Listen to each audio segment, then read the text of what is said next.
Good morning. I'm at-large council member Anita Bonds, chairperson of the Committee on Executive Administration and Labor. The time is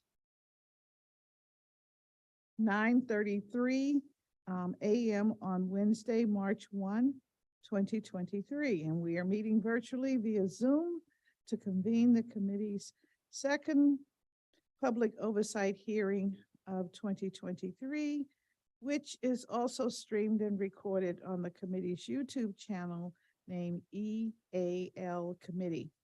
Today, we will hear from the Board of Elections, the Office of Campaign Finance, the Office of the Inspector General, and the Board of Ethics and Government Accountability. The purpose of today's hearing is to receive public and government witness testimony regarding these agencies' performance for FY year 22 and FY year 23 to date. I ask that today's witnesses please keep your remarks to 3 minutes or less if you are presenting as an individual, and 5 minutes or less if you are presenting as an organization. This way we allow everyone the opportunity to be heard. Please note that your entire written testimony will be a part of the record. So if you have not submitted it, please do so and send it to our email address, which is seal@dccouncil.gov. And that is CEAL@dccouncil.gov. These oversight hearings are an opportunity to evaluate the hard work and commitment of our government agencies and to see where we can improve for the benefit of all DC residents. Our public leaders, their staff, and members of the community have risen to the challenge of our time during the pandemic. In fact, over the past 2 years, district leaders have worked tirelessly to build safe and effective programming and services despite the toll of COVID-19. Now we are all working to move forward and recover. And I look forward to hearing today more about all of what the various agencies under the new Committee on Executive Administration and Labor have accomplished and where we need to make improvements. At this time, I'll recognize any of my colleagues that may be online. All right. Perhaps some will join me later. Okay, we'll begin today by hearing from the District of Columbia Board of Elections. The Board of Elections is an independent agency of the district government that is responsible for the administration of elections, ballot access, and voter registration. The Board of Elections consists of 3 active board members, an executive director, a general counsel, and several support staff who run the day-to-day operations of the agency. The board's work is to enfranchise eligible residents, conduct elections, and assure the integrity of the electoral process in the District of Columbia and for the District of Columbia residents. Over the past several years, we have seen dramatic changes in the way we conduct our elections. For example, in our most recent elections, nearly 2/3 of the voters use mail as their preference for casting their ballot. We will talk today about this vote by mail process and what we need to do to make sure that it remains an effective way for voters to participate in the District of Columbia elections. We'll also talk about the agency's efforts to administer elections, advocate for and inform voters, maintain an active voter registry, and work with Gallaudet University to establish a vote center that specifically meets the needs of individuals with hearing impairments. I will call first the panel of public witnesses, just so we are aware, and we will examine these issues other issues such as the handling and processing of ballots by the Board of Elections, how the agency is preparing to implement the likely new law, not yet law, but on its way, it seems, the Local Residents Voting Rights Act, which gives access to the ballot in local elections. Again, our first panel, are they in the room? Okay. We will, okay, I will thank everyone for being here. And so we'll start with, I think I have my agenda. Right. Can you let me know, Tosha, who is in the room, please?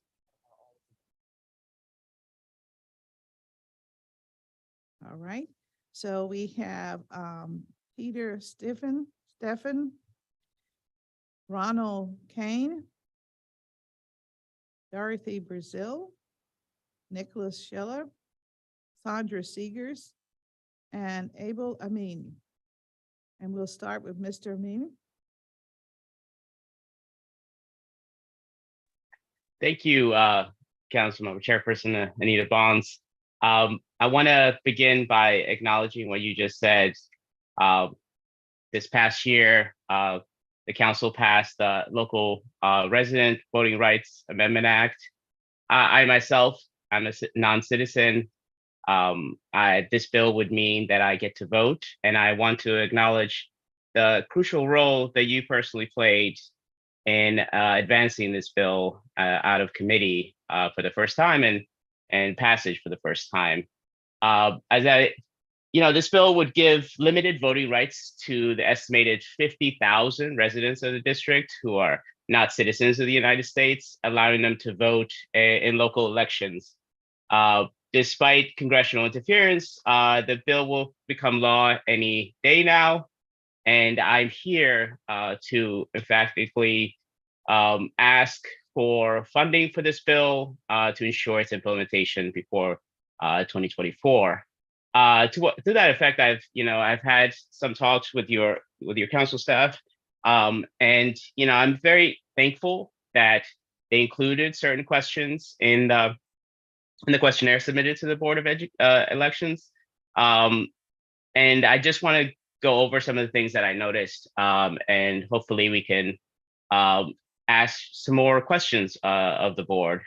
I noticed you included in question number 66 a question directly about the Local Residents Voting Rights Act. In my written testimony, I've kind of clipped that for you to see. You'll see that the board really skirts that question and doesn't answer that question. And that's disappointing because this was an opportunity for the board to start to think with the council about how to implement this bill. It was a missed opportunity, and I hope you'll follow up with some questions. The fiscal impact statement says that it would cost 1.6 million over the financial plan. Is that budget still accurate? Has there been any thoughts about what the education program will look like and the cost of that, so that we can start looking at funding for that? What does the BOE need to ensure that all new voters like myself will be able to exercise their newly acquired voting rights? These are questions I wish to ask, and I hope you will ask in our behalf. There's only one other mention of the bill in the questionnaire. It's in the section on databases, and at least here we learned that there's a system called Voter Focus that needs to be updated. It would be good to know what the cost would be so that we can include that in the budget, and you can include that to your request to the budget for the mayor. I also want to point out that there's two other bills that have passed that are being implemented: Election Modernization Amendment and the automatic voter registration expansion. I didn't see a question about the automatic voter registration expansion, and I think that's something to ask about. And all of this is in my written testimony with some highlights of questions that I would like to hear asked of the Board of Elections, and I hope you will do that. I'm also available to answer any questions. Thank you very much. Thank you very much for your testimony. Ms. Seegers?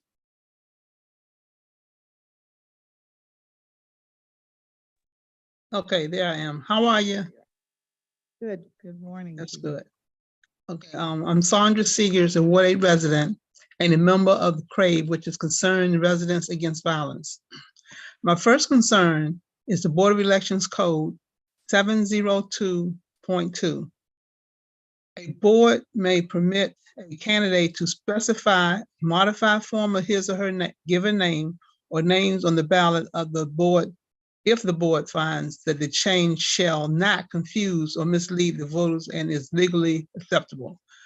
When the candidates use words such as Ward 8, Hope Dealer, the Advocate, the Voice, Statehood, or the Commissioner, is misleading the voters.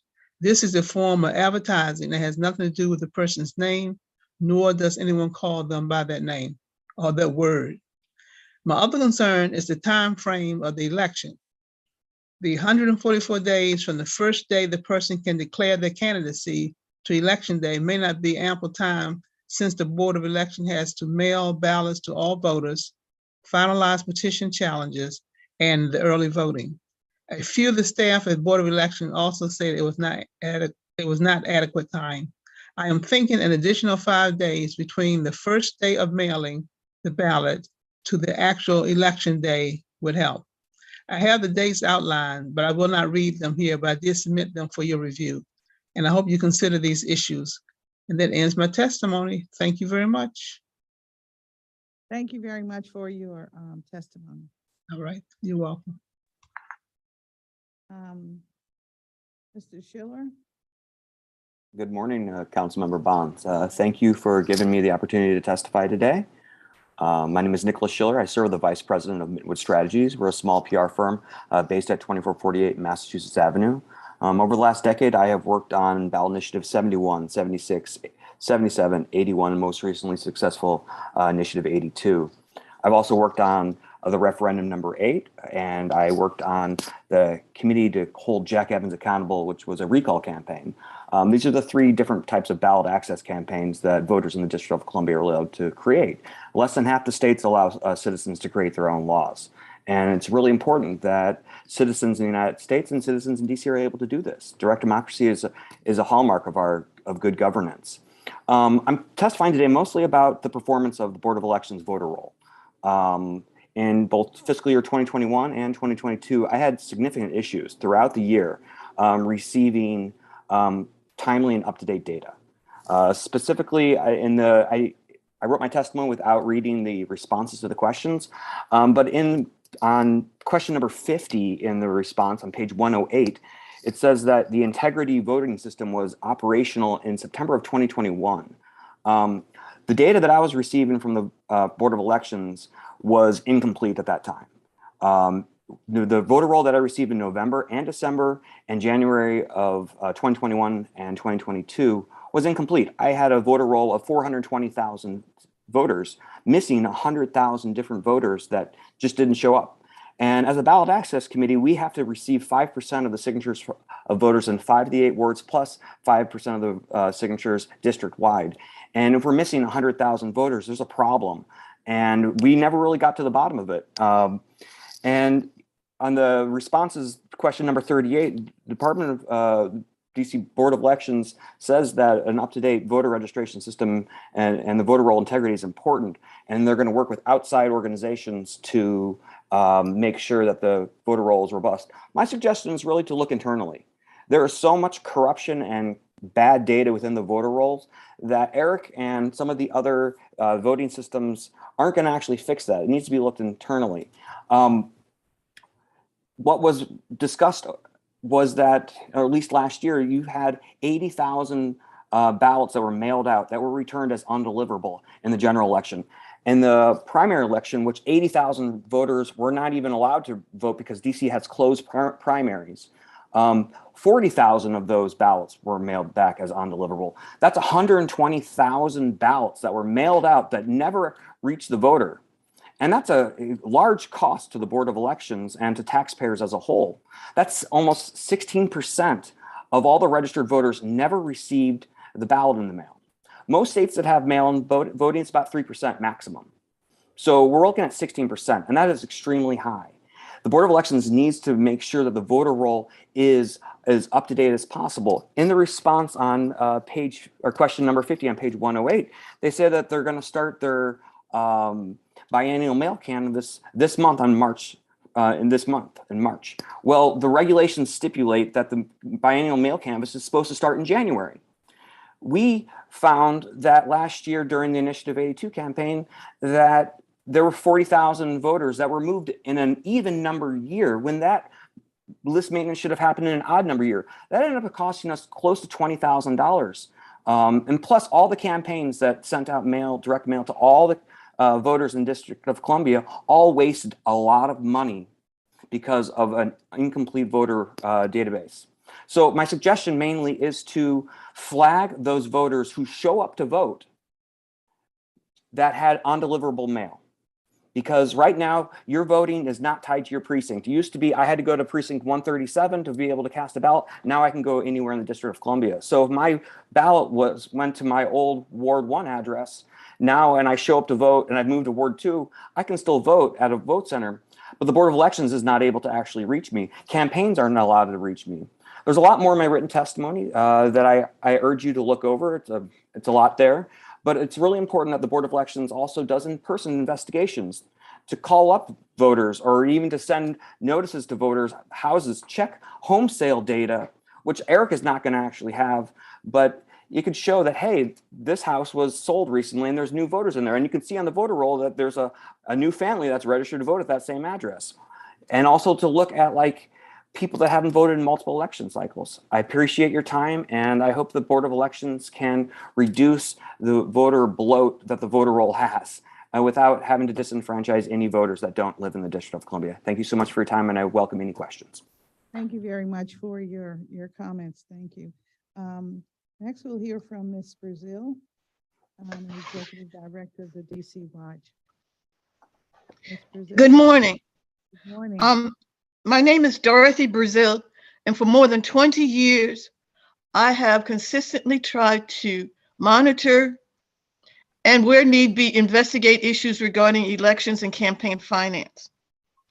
So I say that to say that I have some knowledge and background on these issues, and I would like to give a cursory overview of the issues I want to bring to this committee's attention and focus on one particular one at the end of my testimony. First and foremost, it is critical that this committee make sure that the Board of Elections and the Office of Campaign Finance are properly prepared for the 2024 elections. And in doing so, they need to look back and see what went right, what went wrong in 2020 and 2022.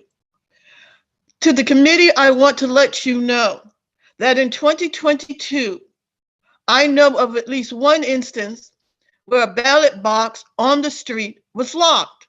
When I brought it to the board's attention, they not only were not interested, they didn't make inquiry, didn't ask me anything as regards where is the box and who can we talk to get to the heart of it. Moreover, I think of critical importance to this committee is the fact that for the November general elections, there were several polling sites that had serious breakdowns in their voting equipment. And to date, despite the fact that I have made inquiry and indeed filed a formal FOIA request, I cannot get to the bottom of what happened. I do know that at 3 sites that I went to midday, their printers for their voting to print out a ballot had been broken since 10 o'clock, and that technicians had either not been there to repair them or no replacement had been made. One polling site indicated that by the afternoon, a replacement machine had been put in place, but it had to come from the warehouse. We cannot have this in 2024. Let me run through a number of other things. As Mr. Schiller has indicated, there is a serious problem with regard to the voter roll. It's not just a problem that just has suddenly arisen. It has been ongoing for several years, and I don't know what's the cause of it. For you, Madam Chairman, and for your listeners, let me detail the numbers, and they are startling. In 2022, for the November 22 election, 506,000 ballots were mailed. Only 2,005 ballots were returned, however, meaning 40% of the mailed ballots were returned. In addition, out of that 506 ballots that were mailed, 87,000 were returned as undeliverable, mail that was undeliverable. That's 17.3% of the ballots that were mailed. Now, in their after action report, the Board of Elections has listed another curious number that is not explained. They indicate that there were 291,000 ballots that were neither returned nor undeliverable. What does that mean? What does that mean? Again, out of the 506,000 ballots that were actually mailed, you have 57.4% of the ballots. Now, these are BOE's numbers. You have 57.4% of the ballots that were neither returned nor marked as undeliverable. What does that mean? Again, I hope that the committee will ask them very specific questions, and I hope they will get some serious answers. Finally, I would like to make note of the fact that the Board of Elections in the past, I stress in the past, has been open and transparent. I am not convinced that that is any longer the case. On election day, I usually apply and get credentials to serve as an election observer or watcher. I tried repeatedly to get access to the vote count center at the BOE warehouse and was denied access. If we do not have transparency in the counting of our votes, then we set ourselves up to citizens questioning the legitimacy of those final numbers. And I see my time is up. I will submit detailed written testimony with attachments to documents and emails and even transcripts of board meetings where they don't even discuss any of these issues. Again, thank you, Madam Chairman, for this opportunity to testify. Thank you. Thank you very much, Ms. Brazil, and we look forward to getting your written document. Now we'll turn to Mr. Khan. Yes, thank you. Well, thank you, Chair Bonds and other council persons, agency staffs, and the helpful people for conducting this hearing.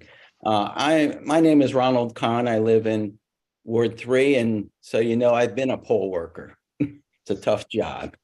So I have roughly 4 questions for the Board of Elections, and here they are. Number 1, what can be done to allow a budget or a ballot referendum process for less than citywide causes, in particular for ward and or ANC boundary related items? Is that possible? Number 2, can a closer reading of the Home Rule Act be performed specific to council-related powers to directly instruct the Board of Elections to have a ballot referendum? I believe the wording in the Home Rule Act supports this. However, I feel the council and the Board of Elections are unaware. Number 3, can automated tools be made available by the Board of Elections to conduct a ballot referendum more easily? 4th question is, can the Board of Elections add a legal review function, work with the AG office to review ballot referendum wording so as, for example, the council cannot ignore its purpose? So those are my questions. I have more, but for the IG and ethics, I didn't put them on a separate testimony sheet. And I'm just asking if I should ask those questions or can I be added after the public testimony for IG and ethics so I don't have to ask them now.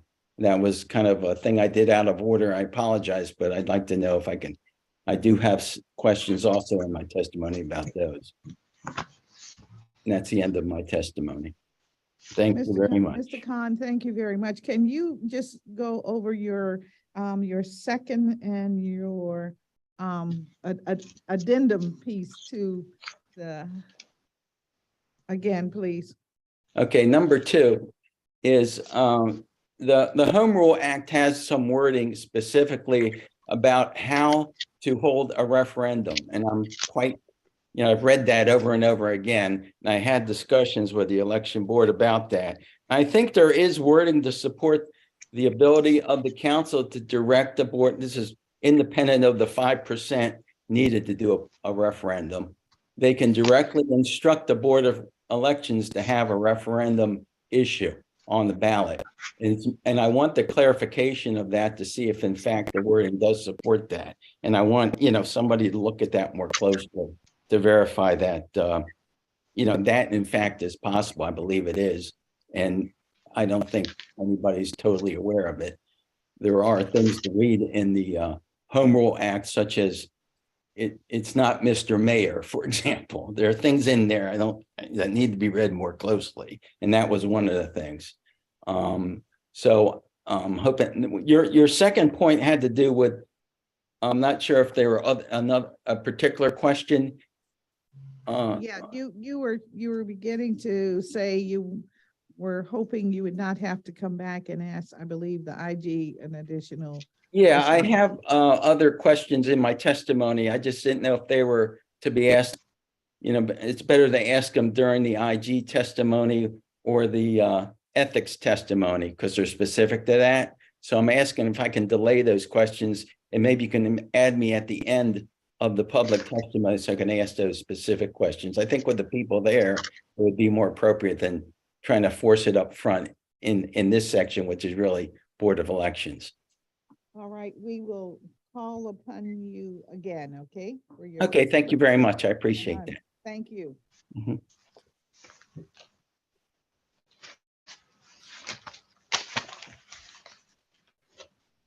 And now, of course, we'll hear from Mr. Stefan.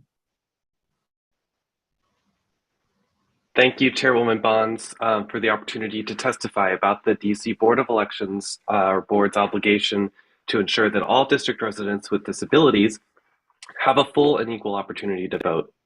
Disability Rights DC, or DRDC, is the designated protection and advocacy agency for the district. We advocate on behalf of district residents with disabilities to promote their equal access to voting, among many other programs. The Help America Vote Act of 2002, or HAVA, charged protection and advocacy organizations across the nation, including DRDC, with ensuring full participation in the electoral process for people with disabilities, including accessing polling places. So for the past 19 years, DRDC has surveyed the accessibility of the district's polling sites, provided recommendations to the board, and issued comprehensive reports in an effort to ensure full compliance with HAVA and the ADA. So today I'm focused on the Elections Modernization Amendment Act of 2022, improvements the board has made to vote center accessibilities, and areas where improvement is needed. First, we want to applaud the DC Council for the passage of the Elections Modernization Amendment Act of 2022.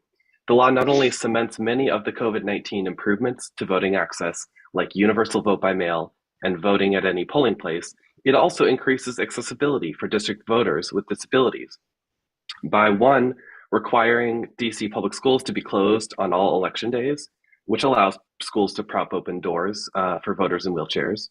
2, ensuring the voter's guide is in a screen-readable format for voters with visual disabilities.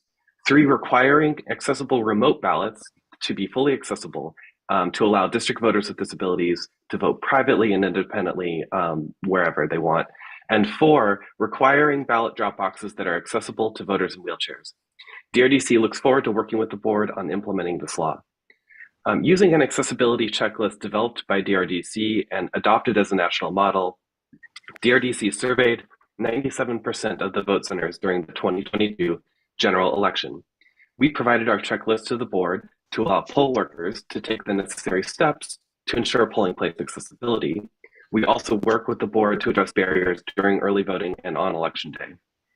So based on our preliminary findings from our surveys, we found 7% of the surveyed centers, 6 of them, were structurally inaccessible. That means voters with disabilities couldn't get into the voting area due to structural barriers that poll workers could not resolve. First, the vote center at MPD ROC North has an inaccessible elevator. We've noted this accessibility issue as far back as the November 2012 general election and have cited the site as inaccessible in 8 previous election reports. Second, the cracked and crumbling entrance ramp at Burroughs Elementary creates hazards for voters in wheelchairs. We cited the same issue repeatedly over 3 of the past election cycles. Third, the front entrance at Powell Elementary has a long, steep ramp that's not ADA compliant, and the rear ramped entrance isn't accessible from the street. Finally, 15th Street Presbyterian Church, Lutheran Church of the Reformation, and Payne Elementary School all lacked a nearby curb cut, obstructing the path from the street to the entrance. So we urge the board to relocate or modify these 6 centers. We also found 70% of the surveyed centers had 1 or more operational issues. This means poll workers could have failed to take the necessary steps to ensure the vote center was accessible. Although the overall operational inaccessibility has not significantly decreased from the 2022 primary to the general, we did find that there were generally fewer operational issues at each center. For example, we found significant improvements in the availability of audio headsets on voting machines and magnifying glasses at check-in tables. These aids help district voters with visual disabilities. As the board acknowledged in its after action report, it continued to struggle with poll worker staffing during the 2022 general. 16% of surveyed centers lacked curbside voting due to staffing, despite the board's announcement that curbside would be available at all vote and early vote centers. While an individual may choose to vote curbside, voters with disabilities are entitled to cast their vote at a voting booth independently and privately, just as able-bodied voters do. So the board should ensure it has the capacity to fully staff all curbside for voters who choose to vote there. We also continue to urge the board to prop open all doors. 7% of surveyed centers had closed heavy doors with no working backup system along the path to the voting area. And propping open heavy doors helps voters with disabilities, and it saves scarce poll workers from needing to be posted at the doors to assist. We also surveyed 93% of the mail ballot drop boxes. We found 1 structurally inaccessible drop box at Benning Library. It was inaccessible outside of the library's operating hours because access from the street requires the use of the elevator inside the library. I see my time's up, so in conclusion, we ask the committee in its oversight capacity to monitor the board's effort to work with partner agencies to ensure that all vote centers and mail ballot drop boxes are structurally accessible and operationally accessible prior to the 2024 elections. Thanks, and I'm happy to answer any questions about my testimony. Thank you very much for your testimony as well. I do have a few questions for our panel. One, Mr. Steffen, you give us detailed information, and you indicated, I believe, that this information has also been submitted to the Board of Elections. Thank you, Chairwoman, for the question. So the information is from preliminary findings from our surveys, and we will be issuing a full report that we always share with the board, and we will follow up with the board staff to work on solutions for the upcoming election. All right, well, what I'm really asking now is, have you brought these examples to the attention of the board in the past? Yes, Chairwoman, we have every election submitted all our findings to the board through published reports that are both sent directly to board leadership, as well as posted publicly on our website and through other channels. All right, and so in the correspondence that you sent to the board, have you received a response, or do you generally receive responses directly from back to you directly from the board? Yes, Chairwoman. The communication is very good between the Board of Elections and ourselves. We have a great dialogue going with the current ADA coordinator, as well as all of the leadership. So yes, we receive responses, and the board is attempting to address these problems. And we just note some of these issues are repeated, but we're still working with them on solutions. All right. I just want to make sure that you're getting a response when you bring these items to the attention of the board. Thank you very much. Ms. Brazil, you pointed out a number of things that you have spoken to the board about over your 20 years of service to our community. And I just wonder, most recently, your findings as it related to the 2022 election. Did you speak with the board directly about those matters? And did you receive a response back? As I indicated, Madam Chairperson, I regularly attend their monthly meetings. And yes, I have brought it to their attention, both in terms of a presentation restricted to 3 minutes at their board meeting, as well as I have submitted numerous emails to the board staff and have taken to including the chairman of the board in my emails. Because I get no response, or the response is, why do you need that information? What do you intend to do with it, or what have you? And indeed, bottom line is usually no response. Let me give you an example. As I indicated at the November election, I went to a number of polling sites in Ward 1. At least 2 of them had serious problems with their voting equipment. And the precinct captain asked me if I could see if I could intervene to get anything done. I made calls and I sent emails. Afterwards, I tried to find out what had transpired. How prevalent was the problem citywide? Why did it take so long to get a technician out there to repair the machine, and the initial technicians were not able to repair the equipment? Why did it take the board having to transport a replacement machine from the warehouse? Don't they have a machinery readily available? And when I raised that issue at the board's meeting in November, the response I got from Monica Evans, the executive director, was she did not appreciate the curtness of my questioning.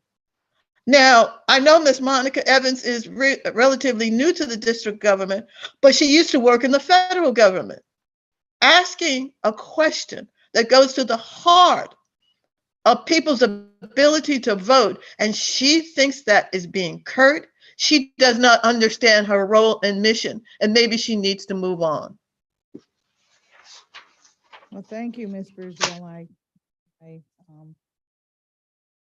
don't think we have your written testimony, but I'm sure we will receive it. Thank you very much for that. Mr. Khan, of course, we are going to try and examine some of your questions with the board.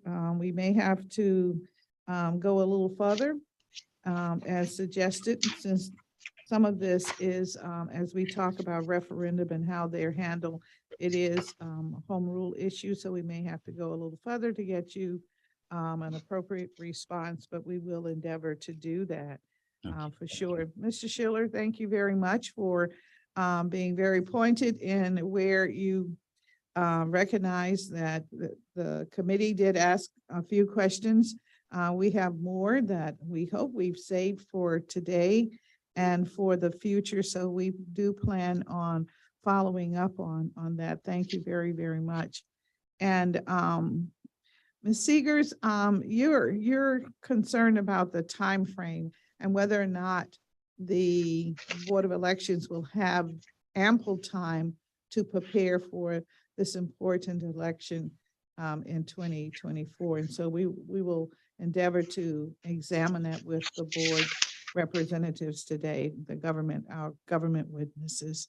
And Mr. Mean, thank you that you're happy that you'll have an opportunity to vote. And again, there were questions that I asked, and there are more questions that I will be asking today.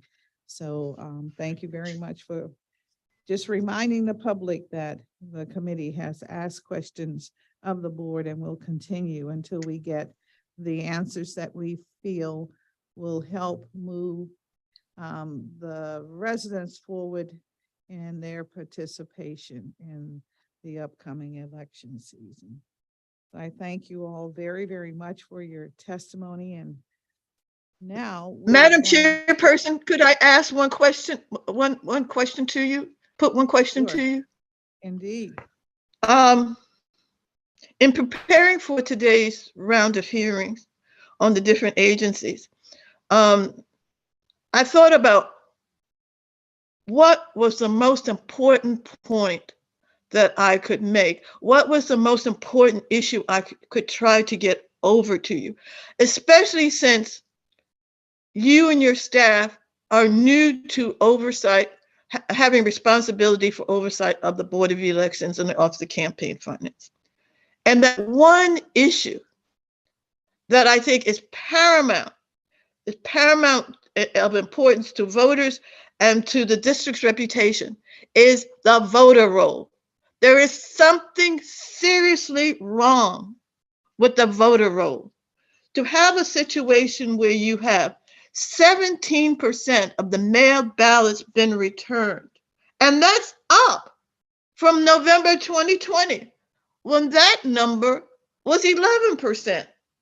The national average is 1.4%. Those numbers should tell you something, should tell your staff something. And don't accept glib answers or quick responses from the Board of Elections. If you don't trust what I'm saying, Kathy Patterson, the DC auditor, did an audit of the voter roll situation about 2 years ago. And the situation has not only not improved, it has in fact gotten worse.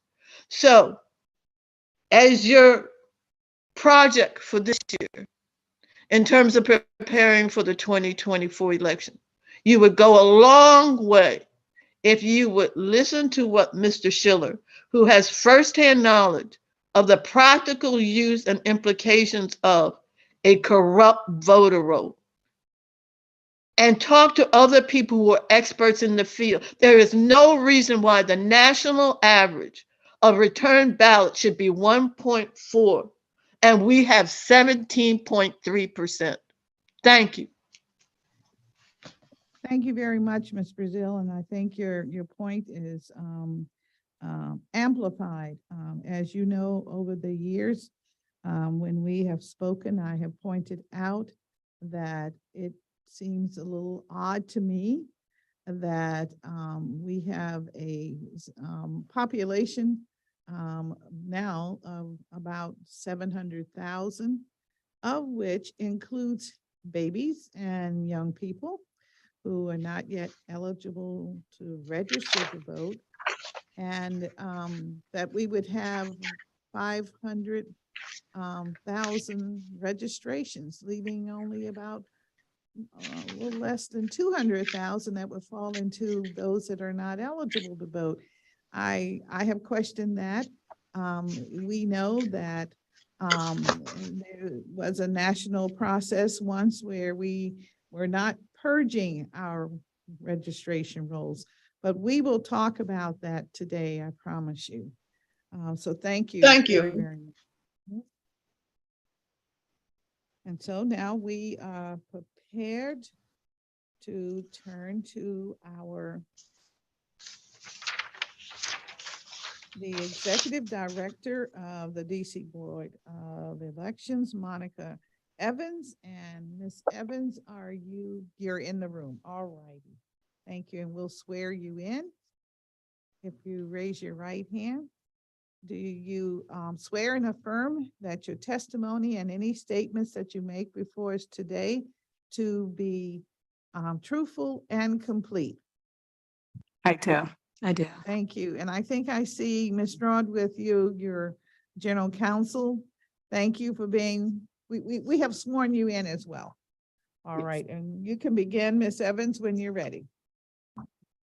Yes, thank you. And good morning, Chairperson Bonds and members of the Committee on Executive Administration and Labor. My name is Monica Evans, and I'm the Executive Director of DC Board of Elections. With me today is Terry Stroud, the board's general counsel, and I believe joining us virtually, our chairman of the board, Gary Thompson.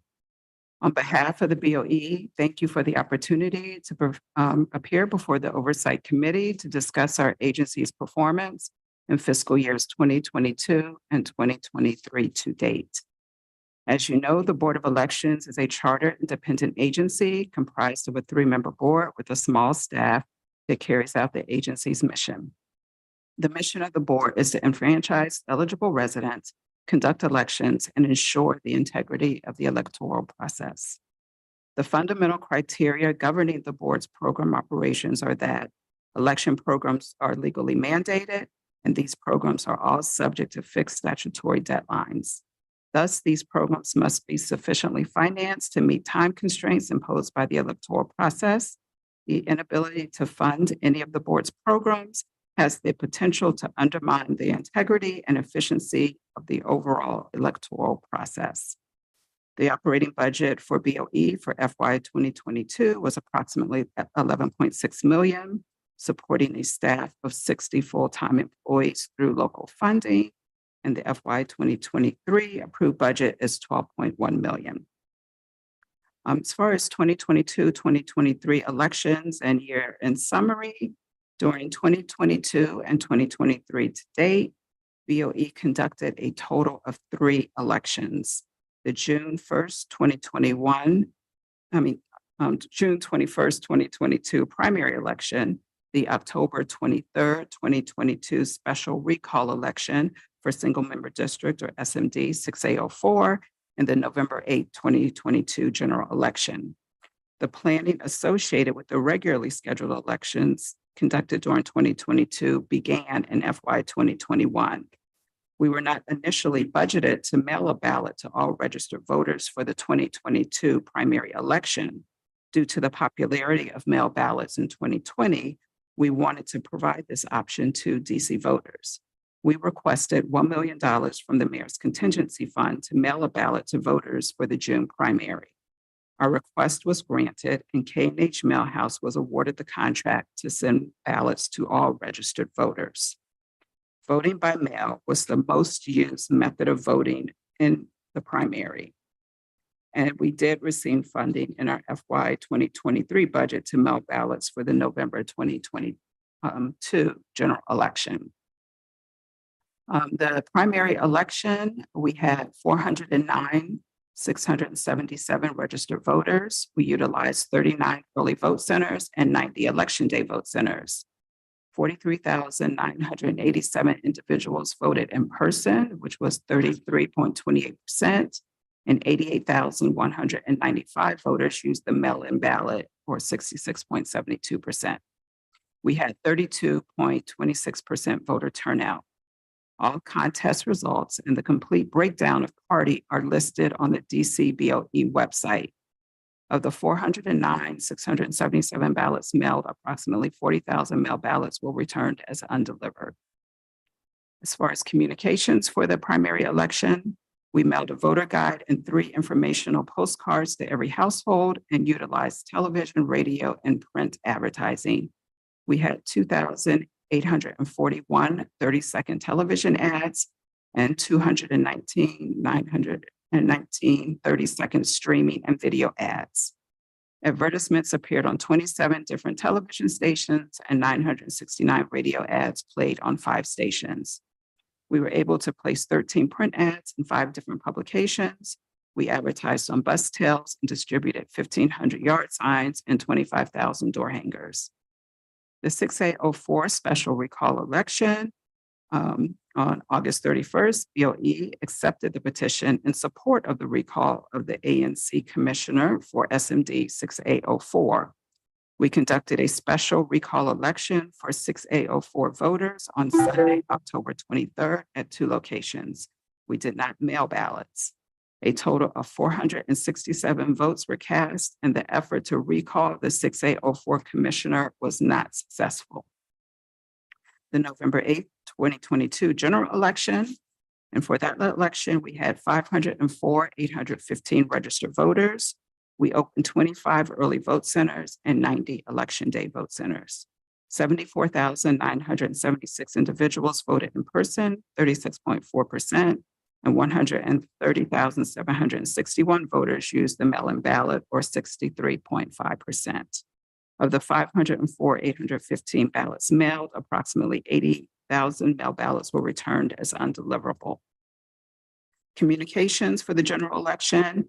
We mailed a voter guide, 2 informational postcards, and a postcard to eligible but unregistered residents. We utilized television, radio, and print advertising.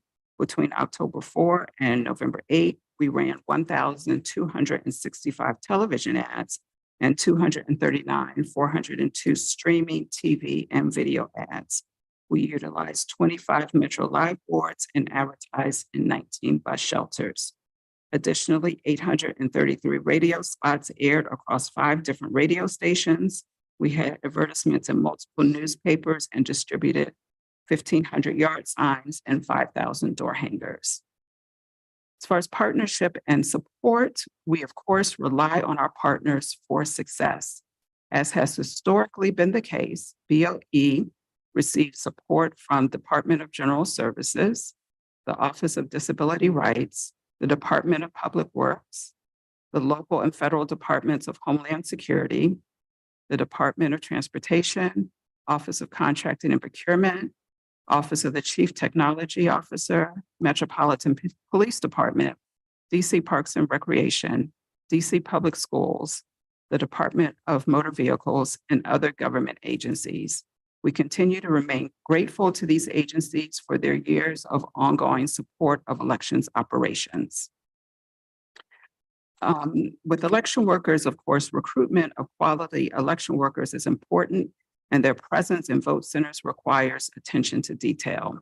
Everyone is well aware of the importance of each election, and election workers are critical to the success. During the 2022 election cycle, BOE's Election Worker Division implemented a comprehensive training program that included various effective components, such as hands-on activities with the voting equipment and poll pads, detailed instructions on properly processing various categories of special ballot voters, proper distribution of paper ballots, instructions on expedient but accurate voter check-in, and instructions on how to process curbside voters and voters with special needs. We also implemented an online training module to complement the required in-person training classes. The online training component allows election workers to view the online training classes at any time, and they serve as a great refresher opportunity. The online training is fully accessible to those with disabilities. We received positive feedback from election workers regarding the suite of online training courses. The Election Worker Division was successful with their program, both with recruitment and in the delivery of their training. Ahead of the primary, the division trained over 2,100 election workers and trained over 2,000 election workers for the general election. Help America Vote Act, or HAVA funding. During 2022, BOE received a total of $1 million in federal grant HAVA funding from the Security Grant Fund. Remaining funds will be obligated as soon as we get the funding codes. Those remaining funds will cover temporary election worker payments, poll pad maintenance, license fees, communications requests, voter registration system enhancements, physical security improvements, cybersecurity enhancements, and equipment. The District of Columbia is required to provide a 20% match for this funding. As far as technology enhancements, during the 2022 election cycle, BOE began the use of VOSUM and curbside printers. VOSUM is petition management software that is used to streamline the petition process by using page, signature, and address recognition in conjunction with our voter registration database to monitor, track, and verify petitions. The curbside printers are mobile printers that are used for printing voter check-in receipts to provide a printed ballot for curbside voters. This streamlines the wait times for curbside voters and make curbside voting more efficient. Students incarcerated and returning citizens. BOE continues to work with schools to ensure students are registered to vote. As it pertains to schools, a letter is sent to the principal at the beginning of each school year that explains our outreach efforts. BOE has also established a relationship at the administrative level with DCPS's Director of Social Studies. This helps to ensure the approach for communicating voter registration information to DCPS students is performed in a consistent manner. We have also reached out to the Social Studies Content and Curriculum Manager to add information about the Restore the Vote legislation to the Social Studies curriculum. BOE created new community outreach initiatives and prioritized strategies to engage high school and college students. The Campus Engagement Project was launched to promote voter education and voter registration with district residents who are attending local colleges and universities. In addition, BOE developed and implemented the Graduate to Vote initiative to engage high school seniors about voting in the district and to register them to vote before graduation day. Ballou, Cardozo, Anacostia, Woodson, Eastern, Dunbar, Duke Ellington, Richard Wright, Friendship Collegiate, and Luke C. Moore among the district high schools where BOE facilitated voter registration activities. In an effort to reach students outside of the traditional school setting, BOE has worked with other agencies and organizations such as Community of Hope and Mikvah Challenge to engage youth. We have also worked with the Department of Youth Rehabilitation Services, or DYRS, for the purpose of voter registration. We continue to establish and cultivate relationships with community partners in support of returning and incarcerated citizens. Some of the highlights that have occurred with this effort include working with the Department of Corrections, or DOC, to conduct education and registration drives, establishing a partnership with the Office of Human Rights to educate incarcerated citizens on their rights upon release, working with court services and offender supervision community agency, CSOSA, to present at their quarterly video conference, and creating informational posters that articulated the rights of incarcerated and returning citizens, which were posted in the DC jail and electronically provided to Federal Bureau of Prisons. Continue to work with MORCA, which assisted with some BOP outreach events. As far as our Restore the Vote activities, as you know, we now have legislation that grants DC residents incarcerated for a felony the right to vote. The Restore the Vote legislation requires that the DOC become an automatic voter registration agency. The DOC has implemented a process to provide each qualified elector an opportunity to register. In addition to the DOC's efforts, staffs from BOE, the Corrections Information Council, and advocacy groups provided in-person outreach in an effort to improve general election knowledge and increase registrations. All registered voters in the DOC were mailed a ballot for each 2022 election. Vote centers were set up at the 2 DOC facilities to allow in-person voting. During the 2022 primary election, these vote centers were staffed by BOE employees. During the 2022 general election, BOE employed 16 incarcerated residents to work as election workers with the goal of providing a higher level of exposure and understanding of the electoral process.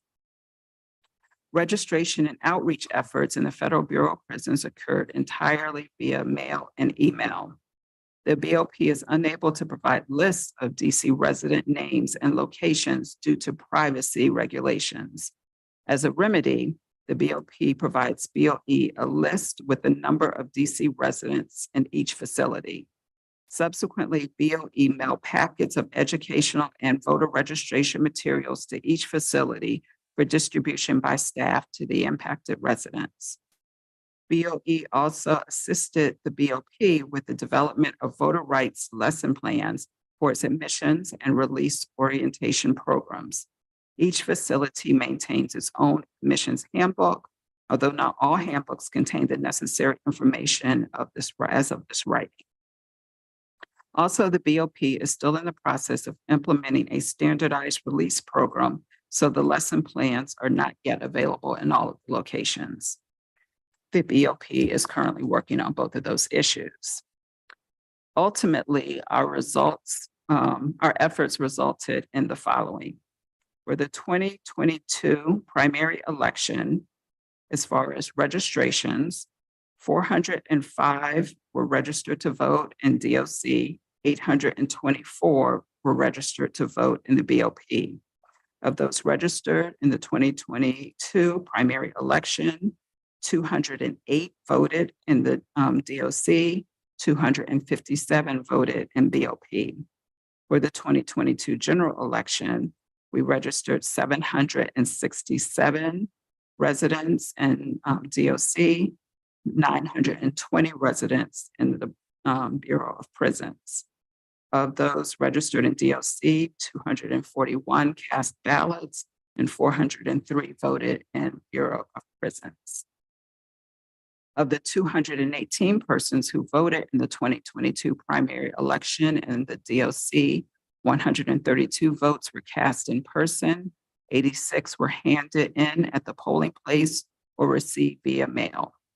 32 persons at DOC voted immediately after using same-day registration. Of the 241 persons who voted in the 2022 general election at the DOC, 76 votes were cast in person and 165 were handed in at the polling place or received via mail. 3 persons at DOC voted immediately after utilizing same-day registration. As far as our new voter registration system, as reported in previous oversight hearing testimony, a contract was awarded to VR Systems or VRS to create a new voter registration system to replace the Integrity voter registration system. The new voter registration system, Voter Focus, and the election worker portal were in place for the 2022 election cycle. During FY 2022, we continued to review and test Voter Focus's functionality, and we made improvements to the way we enter and extract information from the system. Voter Focus provides many upgraded features to our voter registration process, but we will continue to work with our vendor to tailor the system so that it becomes the 21st century voter registration solution we need. Our online voter registration portal went live in January 2022 and can be accessed from our website. Those registering to vote using the portal may register and sign using a smartphone, touchscreen device, a computer mouse, or they can upload their signature. They just need an internet connection with the device they choose to use. Redistricting. The U.S. Census Bureau was scheduled to deliver census data to states and the District of Columbia by March 31st, 2021. Due to delays because of the pandemic, the DC did not receive the redistricting data until August and September of 2021. The delays created a compressed timeline for establishing ward and ANC boundaries. ANC boundaries were finalized right before the ANC petition pickup process began. The shortened timeline did not allow BOE to conduct some of the quality checks we normally complete. However, I will note this did not affect election results. NVRA agencies. BOE is providing increased assistance to the district's voter registration agencies, or VRAs, as they strive to achieve greater compliance with federal and district laws that require them to offer voter registration services as part of their core functions. We have developed an NVRA manual and training video that outline the VRA's obligations under the NVRA and related district law. This manual serves as the basis for training sessions for VRA. We currently mail letters to all VRAs requesting that they provide us with agency coordinators, and based on those responses, we schedule annual training for all staff that assist with NVRA compliance. As far as voter registration roles and list maintenance, we always encourage voters to review and update their voter registration information regularly. We conduct a canvass after every general election that allows us to move voters from an active to an inactive status and make other necessary adjustments to the voter registry. We realize the challenges faced with generating accurate lists of those registered to vote in the district. As you know, DC is a transient city. A lot of residents frequently move to different jurisdictions within the DMV, and many leave the area altogether. We also have a large population of college students. We would like to partner with universities to get updates regarding students who no longer reside in university housing. We are also working on a memorandum of understanding with Experian, the credit reporting agency, to use credit header data to assist with updating voter information. Our next list maintenance process will begin this month in March. We will begin by mailing a non-forwardable postcard to every voter who did not vote in the November 2022 general election. Based on that data, we will mail a forwardable postcard to those individuals. New legislation. The DC Council passed the Local Residents Voting Rights Act of 2022. The legislation will allow non-citizens to vote in local elections. This will require BOE to make database modifications, create new educational materials, modify voter registration forms, and hire a dedicated multilingual staff person in our voter education and outreach division. The projected enactment date for the Election Modernization Amendment Act of 2022, or MAA, is May 8, 2023. Once it completes the 60-day congressional review period and becomes law, BOE will update its regulations so that they conform to the legislation and otherwise proceed with implementation. Upon enactment, the EMA will require BOE to mail a ballot for every election we administer, operate vote centers, use mail ballot drop boxes, and launch a data visualization dashboard on our website. In order to properly administer the requirements of this act, we need to create a mail ballot processing unit and hire staff to maintain the dashboard and conduct the required data analysis. Recent visits to other elections jurisdictions that enjoy vote by mail have highlighted inadequacies in our vote by mail process. We need flex space that will provide the proper environment for processing mail ballots. We need to renovate our warehouse space or move to an operations facility in order to properly staff, formalize, and secure our mail ballot processing operation. We are currently working in subpar warehouse space that does not even have potable water source. Planning for the 2024 election cycle. We began our planning for 2024 by holding debriefing meetings with our vendors regarding what worked well and what can be improved with future elections. During the November general election, 12 of our 90 vote centers experienced difficulties with the ballot on demand printers. The issues appear to be related to older printer models and vendor programming. During the off-election season, we will look at equipment replacement and acquisition. We will conduct an accessibility survey of all prospective vote centers during the spring before the 2024 primary election, regardless of whether they have been used previously or not, to ensure that vote centers remain accessible. As is our practice, we will partner with DGS to ensure that vote centers are structurally accessible. In the past, DGS has provided a team of facility managers, building managers, and engineers to correct structural issues at vote centers, making such modifications as installing automatic door openers, temporarily removing narrow doors, providing temporary ramps, and removing center poles that were obstructing narrow doorways. We will also ensure that election workers are aware of the Americans with Disabilities Act, or ADA, guidelines, as well as the operational accessibility concerns that have been raised, and are trained to properly and effectively address these issues as they arise. Even though we have begun election planning, our 2024 planning process will be in full effect during the summer of 2023. The Libertarian Party lost major party status after the November general election. They did not have at least 7,500 votes cast in any of the applicable contests on the ballot. We will need to modify our voter registration applications and voter education materials accordingly. In conclusion, as always, it is BOE's goal to provide competent and professional service to every registered voter in the District of Columbia.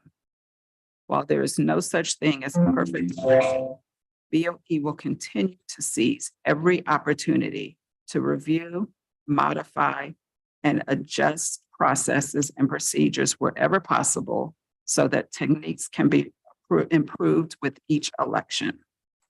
Through our focused efforts on the election process and office administration as a whole, the staff of BOE served the district residents admirably during the 2022 election cycle.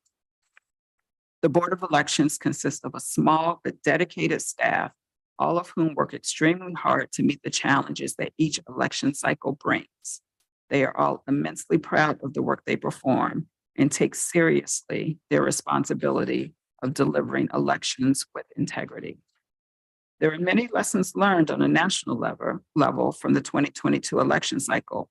It cannot be emphasized enough that the funding for BOE needs to be properly adjusted so that the quality services can be delivered with the appropriate staff, technology, and internal improvements needed to do so. I will note that we were recently asked to identify 25% in non-personnel services reductions as part of the FY24 budget process. If enacted, the 25% reduction will have a significant impact as we continue to plan for the 2024 election cycle. The services that this agency is responsible for providing are not optional, and there are high expectations for excellence, which is always the objective. One thing I'd like to add, I invite members of the committee to view our operation during election season. I believe it will give you additional insight into our full process before each election. Thank you. We are available to answer questions and address any concerns of witnesses. Thank you very much for your thorough testimony this morning, Ms. Evans. Of course, we have a number of questions and comments, and I want to start with your statement you just made, and that is that you are responsible for a service that is not optional, it is mandated. And so I want to make sure that whatever we are doing in the District of Columbia, that not only do we have the resources, but we have the techniques and of course the personnel necessary to implement that service. You've heard from our public witnesses earlier a few questions or concerns, and I really want to take a look at those questions first and foremost, and then I'll get to my battery of 116 pages of questions. No, Sure. just pulling your leg at the moment. Sort of figured that we would start with a little levity. But let's talk a little bit about, I think before we can move forward and plan for 2024 in earnest, let's see if we can clear up some of the concerns from the last election, 2022. And let's start with the general election. My big question is, what happened? And what happened with these ballots that were mailed out and not returned? What's your explanation for that? There are a number of reasons that we have a high number of undelivered ballots. One, as I mentioned, DC is a transient city and people tend to move in and out of DC pretty frequently without notifying the board to update registration information. We also have a number of students, and on occasion we have worked with universities and found mail that has been delivered to university housing mail houses that literally goes in big piles and is not returned or is returned untimely. So that is another issue. And then also jurisdictions that have same-day registration tend to have higher levels or higher numbers of undelivered ballots, because oftentimes people will show up, register on election day, and that may be where they were living for the last 30 days, but they tend to move quite frequently. And the fact that we have same-day registration, the importance of updating voter registration information isn't as urgent in a jurisdiction like ours, because individuals know they can always make those corrections on election day due to our same-day registration policy. Okay, well, let's take these examples that you have given us one by one. You said that we have voters are sometimes transient and they move without notifying the board of a change of address.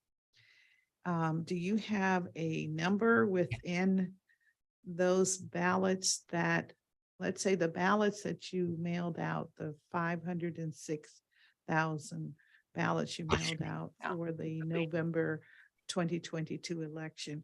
Of that, do you have a sense of how many of those actually went to households that had not provided a change of address? We are still combing through and going through that data. Believe it or not, we are still getting ballots back from the November election, but that is part of our process. We have to manually enter all of those ballots into our system. And then once that information is entered and complete, then we can run a report to see exactly what the issues were with those ballots being returned. So with the number of ballots that we receive, it does take a while, and it is a process that is manual. And we do have very limited staff working on this. So I definitely say resources is a huge factor in being able to come up with that information timely. But I have made a note of your inquiry, and we can provide you more information as soon as everything is entered and we're able to parse that information out. And I believe that you will provide me with the information, but I want to understand how you're going to get me the information. And so I have to ask, you mentioned several things. You said, one, you're still receiving replies. So how many replies have you received since let's do it in two brackets.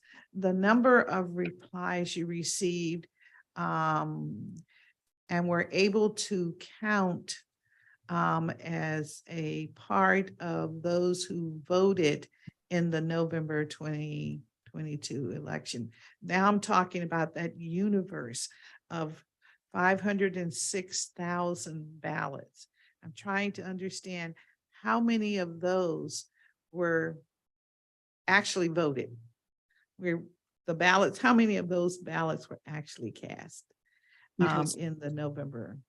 Yes, so we had 130,761 individuals who took advantage of those mail-in ballots. Okay, and these are mail ballots that were returned? Yes, either by U.S. Postal Service or at one of our mail ballot drop boxes. Okay. All right, we're getting there. All right, and so then how many voted on election day ballots that you were able to count, additional ones? We had that came into the vote centers? We had 74,976 individuals voting in person. Okay. Okay, in person. All right, and so now of the balance of this 506,000 that were mailed, how many have you received to date since you were able to provide the vote count from the November 2022 election?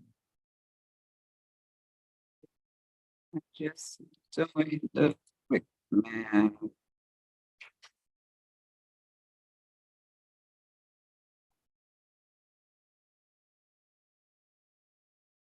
So we have accounted for, if my quick and dirty math is accurate, we've accounted for 292,737 ballots 292,700. and 37 of the 504 that were mailed. So this is the number that we are looking to determine the disposition of from that total 506,000. Am I correct? Well, the Because two, you counted these others. yeah, You the- counted 205,737. so the 292 includes those who voted in person, those who voted by mail, and that have been returned. So our number has gone up to about 87,000 returned as undeliverable. So of the ballots that we can account for, that's about 292,737 ballots. The remaining balance of the 504 registered, 500,000 registered voters are ballots that were not returned and individual voters who did not vote in the 2022 general election. Okay, I think you told me that 130,761 were returned by the postal service or in the lock boxes. Then you had 74,976 that were in person or the vote center tally. And those two together is what you counted and gave us the returns from the November Yes. 2022 election, correct? Yes, those, and then also I added in the ballots that returned as indeliverable, because at least we know the status of those, that those ballots were not delivered. And so the balance that we do not know would be the 202,078. And those are ballots that were not returned to us, nor were they voted. So I'm okay. So I've got the 205,737 that you gave me.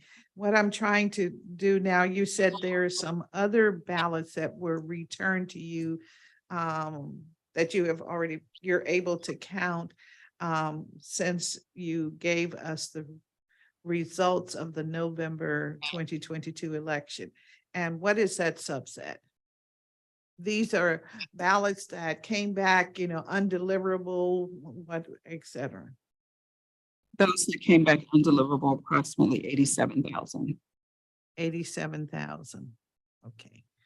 All right. So it's grown from 80 to 87,000. Yes. All right. And so what you've just given me then is this 292,737. I was trying to get to that number and understand how we got that number. Okay. So you're saying you actually know the disposition of 292,737 of the 506,000 ballots that went out, correct? Yes, we know what has happened with those ballots. The remaining 102,000 that were not returned and not voted, those are likely ballots that registered voters received and chose not to use or toss because they were not returned. So as you know, we don't have 100% of voters voting in our elections. And so those 102 ballots remain with voters. And so we're continuing our work with the 87,000 ballots that were returned as undeliverable. And as those are entered into our database, we begin our list maintenance process this week, we will be able to begin to send mailers to people who did not vote in the general election.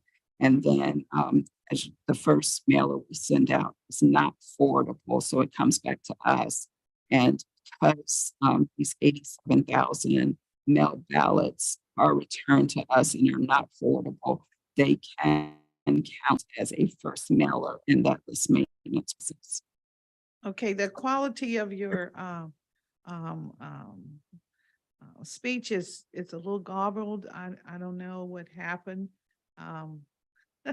Yeah, these microphones and technologies. I can Yeah. try to go Oh, closer. that's much better, much better. Excellent. Thank you so much.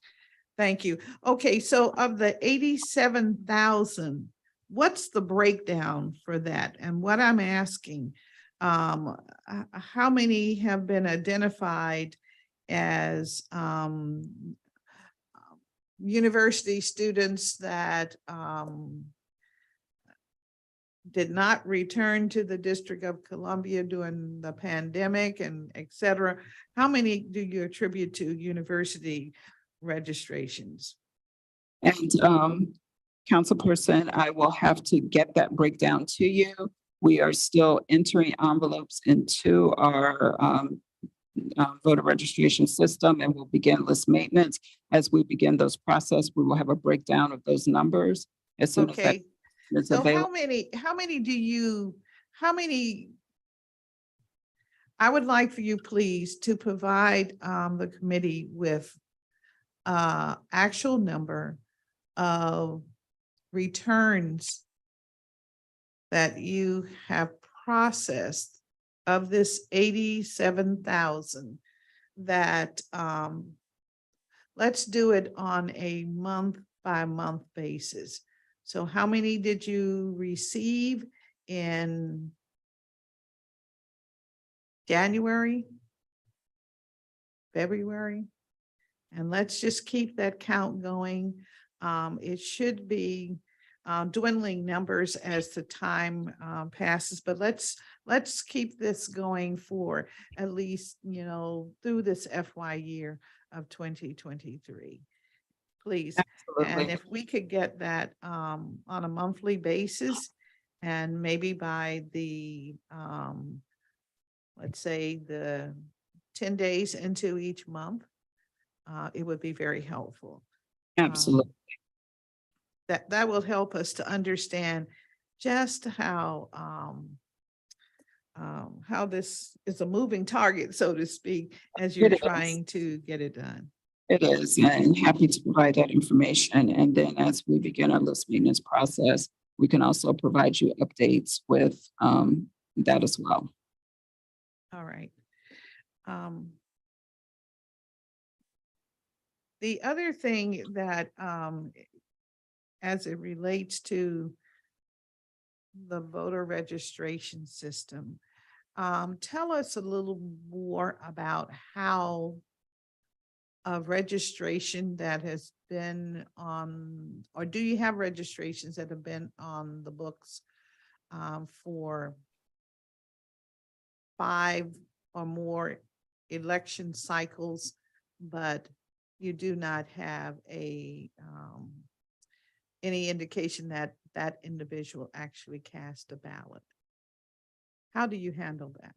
Well, in odd number of years, that's when we begin our list maintenance process, and we send the first mailer as not forwardable, and then the second mailer as forwardable. And remind me how many elections? 2, yes. And then after the second federal election, if we have not received a response, we do have a process where voters are moved from an active to an inactive status. All right, so those names that are on a printout of registered voters today are individuals that all have voted at least in 1 or 2 of the last federal elections. Council member, that's not necessarily true. So with respect to the canvass process, when we mail out notices to individuals who did not vote in the previous general election, so we mail out, notifications to those voters, and if they do respond, if we don't get mail back from them, then they can, they remain on the roll. We don't take anybody off. We don't make anybody inactive. What we do is when we get notifications back from the United States Postal Service indicating that they may not reside either in DC or at the same address, we reach out to them again and try to get more accurate address confirmation information from them. With respect to the voters that we get information back from USPS and we send them that second notification, if they do not respond, we can put them on the inactive list. And if they don't appear to vote or give us any indication that they if they don't appear to vote, then we can remove them after 2 general elections. If they haven't responded to the notice that we sent out in response to the information that we got from the United States Postal Service, then we can begin the process to make them inactive. And after 2 general elections, we can remove them. So just because if we don't get an email back from them or any indication from the United States Postal Service, then we don't take action with respect to them. You can choose to not vote. And just because if you're on the list, you're not on the list because you don't have to vote to continue to remain a registered voter, if that's what your question was. I mean, it's a process. Yes, that is some of my question. I thank you very much for that response. And so therefore, if I understood your response, then my expired daughter, who has not voted in almost 3 federal elections, I will not receive her ballot again this year. When I receive it, I mark on it deceased and put it back in the mail. But I continue to get that. I just wanted to make sure that I understand what the process is. Thank you. Then I wanted to just understand a little better about the new voter registration system, Voter Focus, and the election worker portal. Are they 2 different systems, or is just one? Voter This Focus is your PR system. is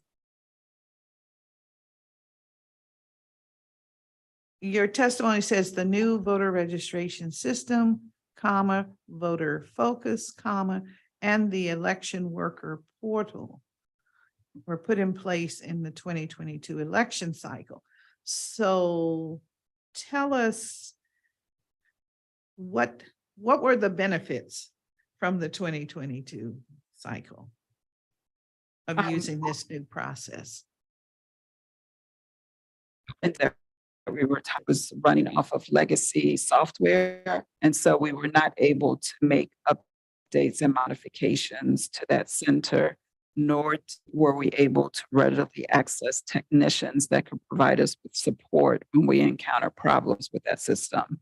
We moved to VRS as our new vendor, and with the Voter Focus and election worker portals, it's all part of the same system that was developed by VRS. And so it does give us more functionality, and the systems are able to talk to each other. We are still working on enhancements to that system and making sure that we're able to get reports in the same manner that we did with integrity. Information is in the system, but with the way some of the reports are generated, it's very different than what we're used to. And so we are working on those modifications. But essentially, the database houses all of our voters, and we did run the integrity and voter focus system simultaneously for a number of months to ensure that all of the information was properly transferred to voter focus. And after that system was up and running, then we actually started on the build of the election worker portal, which houses all of our election worker information, and it allows us to schedule. And it also has a payment portal that helps us to facilitate payment to those election workers. The system suite of products they developed for us, but the Ms. election Evans, you have to talk into the mic. Your voice is literally in and out, and that's not I'm fair. going to try to different mic because I'm Can like you lift, right in lift your front of mic it. or? See if something? I can see if that helps. All right. Thank you very, very much. Let's see how this works. Clear. Councilperson Bonds, is this clear? I've moved to a different Yes, mic. it's much clearer, but okay, let's try that. Thank you. Okay, I apologize. Yeah. So you're saying that the voter focus program provides you more flexibility with the system? Is that what you're telling us?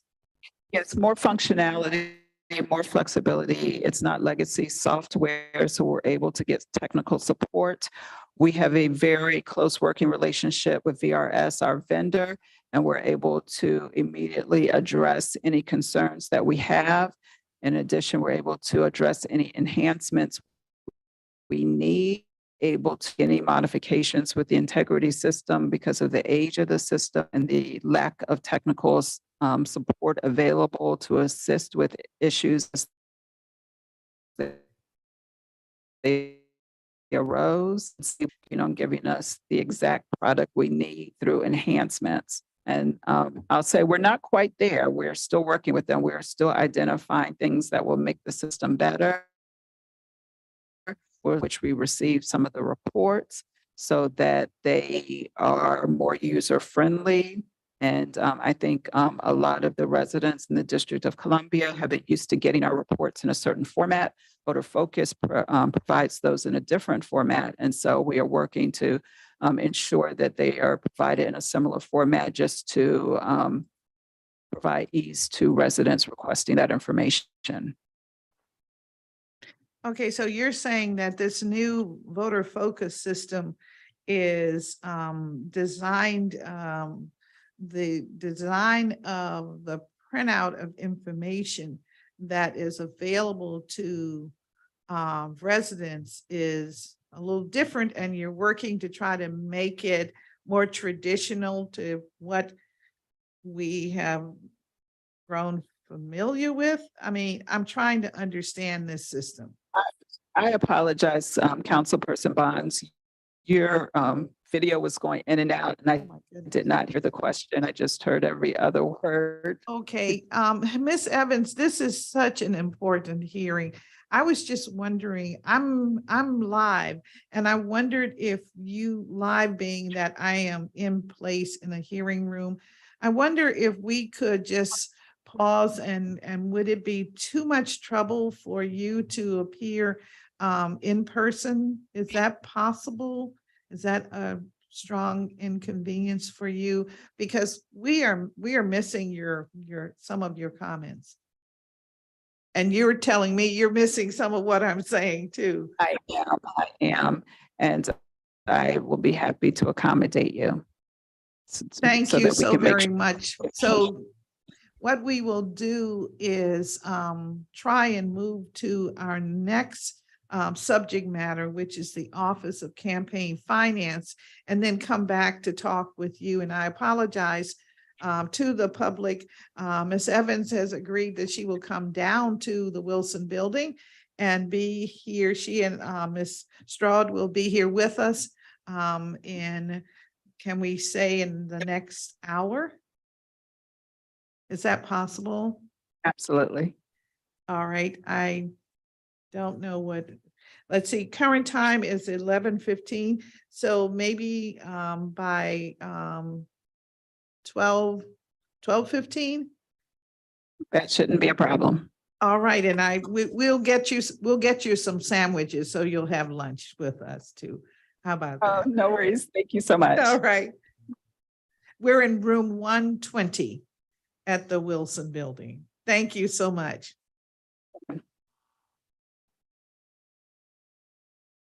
And ladies and gentlemen, if you'll give us a moment to set up, we will move to our next agency. Just give us like 2 minutes.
We are back with our public witnesses for the Office of Campaign Finance. And I'll just read a little quick review of the Office of Campaign Finance. It is organized into 4 major divisions, which operate under the direction of the Office of the Director. That is the Office of the General Counsel, Reports Analysis and Audit Division, Public Information and Record Management Division, and the Fair Elections Program Division. All of these divisions work together at the Office of Campaign Finance, and they regulate the reporting and disclosure of the financial operations and activities of candidates for local office. They regulate the reporting and disclosure of political committees, political action committees, independent expenditure committees, and the constituent service and statehood fund programs. The Office of Campaign Finance is established within the District of Columbia Board of Elections and administers and enforces the campaign finance laws of the district. Today, I hope that we will hear more about the office efforts to protect the integrity of our electoral process. And based on the testimony that we have received, we will touch on the following issues: the operability of the e-filing system, which is the system used by candidates and other committees to file their finance reports; the widely popular Fair Elections Program, the program that is very important as the city paid out over $11 million to certify candidates in the 2022 election cycle. And I'd like to talk about the program and examine ways to refine it, and the process by which certain campaigns and committees are audited, and of course, the Office of Campaign Finance educational program and other agency community outreach efforts. And so we're going to go straight to our public witnesses. And staff, if you'll let me know if our witnesses, I think we have 3 witnesses, if they are in the room. They're all in the All right. We have Sandra Seegers again, representing the Community Residents Against Violence organization, Dorothy Brazil, who is the Executive Director of DC Watch, and Troy Krantz, who is Public Witness. And so we will take this panel, and we'll start with Ms. Seegers when she is in and ready. I'm in and ready. All right, thank you. Go right ahead. Good morning again. I'm Sandra S.S. Seegers, a Ward 8 resident and a member of the CRAVE, which is Concerned Residents Against Violence. I have a concern about the public financing. There was a candidate in the 2022 primary who received public funding. The person withdrew as a candidate and the name was not on the ballot. I have been trying to find out what happened in this case. I called the Office of Campaign Finance in an attempt to reach Eric Jackson, Cecily Montgomery, William Sandfield, and Renee Coleman Rollins to no avail. The only person I could reach was Wesley Williams, but he could only tell me whom to call. He also mentioned proof, and the proof itself is a person declared but was not on the ballot. Pursuant to OCF law, the Director of Campaign Finance shall revoke a certification made under subsection B of this section if a participating candidate fails to qualify for ballot access pursuant to section 8, does not continue to run as a participating candidate in that election, does not run for the seat for the covered office for which the candidate was certified during the election cycle, including in both the primary and general as applicable, terminates his or her candidacy, and again, terminates his or her candidacy, or fails to comply with the Fair Elections Program's requirements. If if a certification is revoked under subsection C in this section, the director shall provide the candidate with the opportunity to appeal. If a certification is revoked under subsection C of this section, the participating candidate whose certification has been revoked shall remit to the Fair Elections Fund the remaining funds in participating candidates' campaign accounts pursuant to section 332H. And no later than 60 days after participating candidate certification is revoked pursuant to section 332C, the participating candidate shall remit to the Director of Campaign Finance for deposit in the Fair Elections Fund the remaining funds in the participating candidate's campaign accounts. The participating candidate whose certification has been revoked pursuant to section C shall also turn over any equipment to the Office of Campaign Finance. Now, there also is a clause pertaining to fraud in their election too. And that in that case, the person or the candidate is liable for any expended base amount or matching payments. And I also know of 2 other candidates who have outstanding fines, but it seems the Office of Campaign Finance does not have enforcement powers. And I would like to know what happens when the fines are outstanding. Does it have interest, and who can collect? And that ends my statement, and those are my concerns. Thank you. Thank you very much for your testimony, Ms. Seegers, and we will talk with the agency about your concerns. Ms. Brazil, you're up next.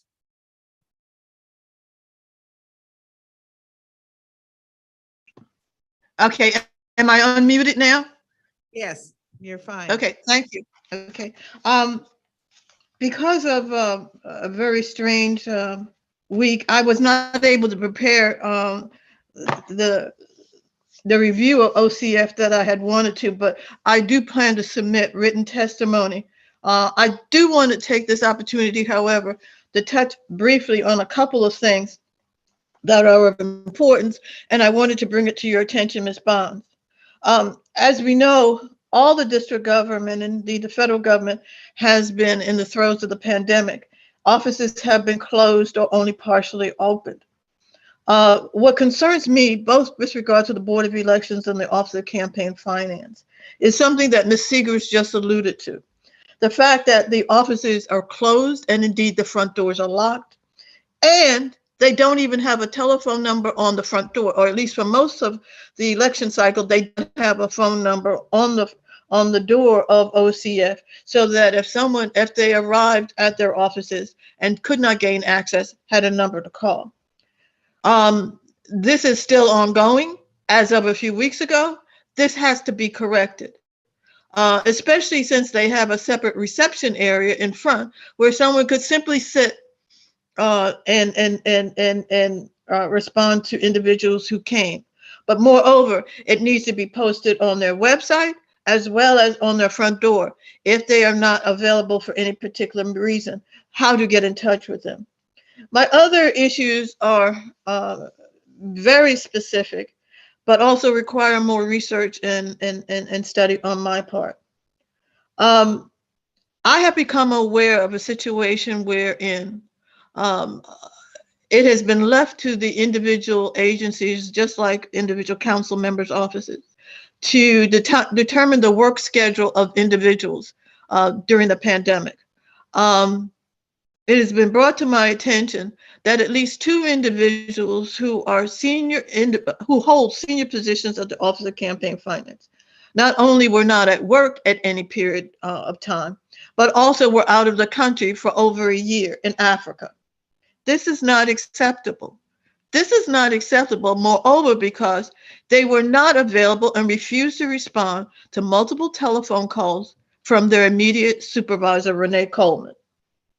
Finally, another issue which I want to research and hope that the committee will be interested in pursuing, the issue of the qualifications of individuals who have been hired at the Office of Campaign Finance. For example, In order to be an auditor, it was my understanding that you had to have a background or qualifications as an auditor. This is not the case, as I understand, for at least one or two individuals who have recently been hired over there. As Sandra has also alluded, the Office of Program of Public Financing is very critical, but it also has to be managed properly.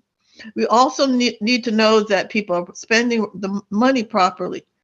This focuses on the work of the auditors who are responsible for auditing reports. So with regards to the last two matters, I specifically asked the committee to inquire as regards to what the staffing level is over the Office of Campaign Finance.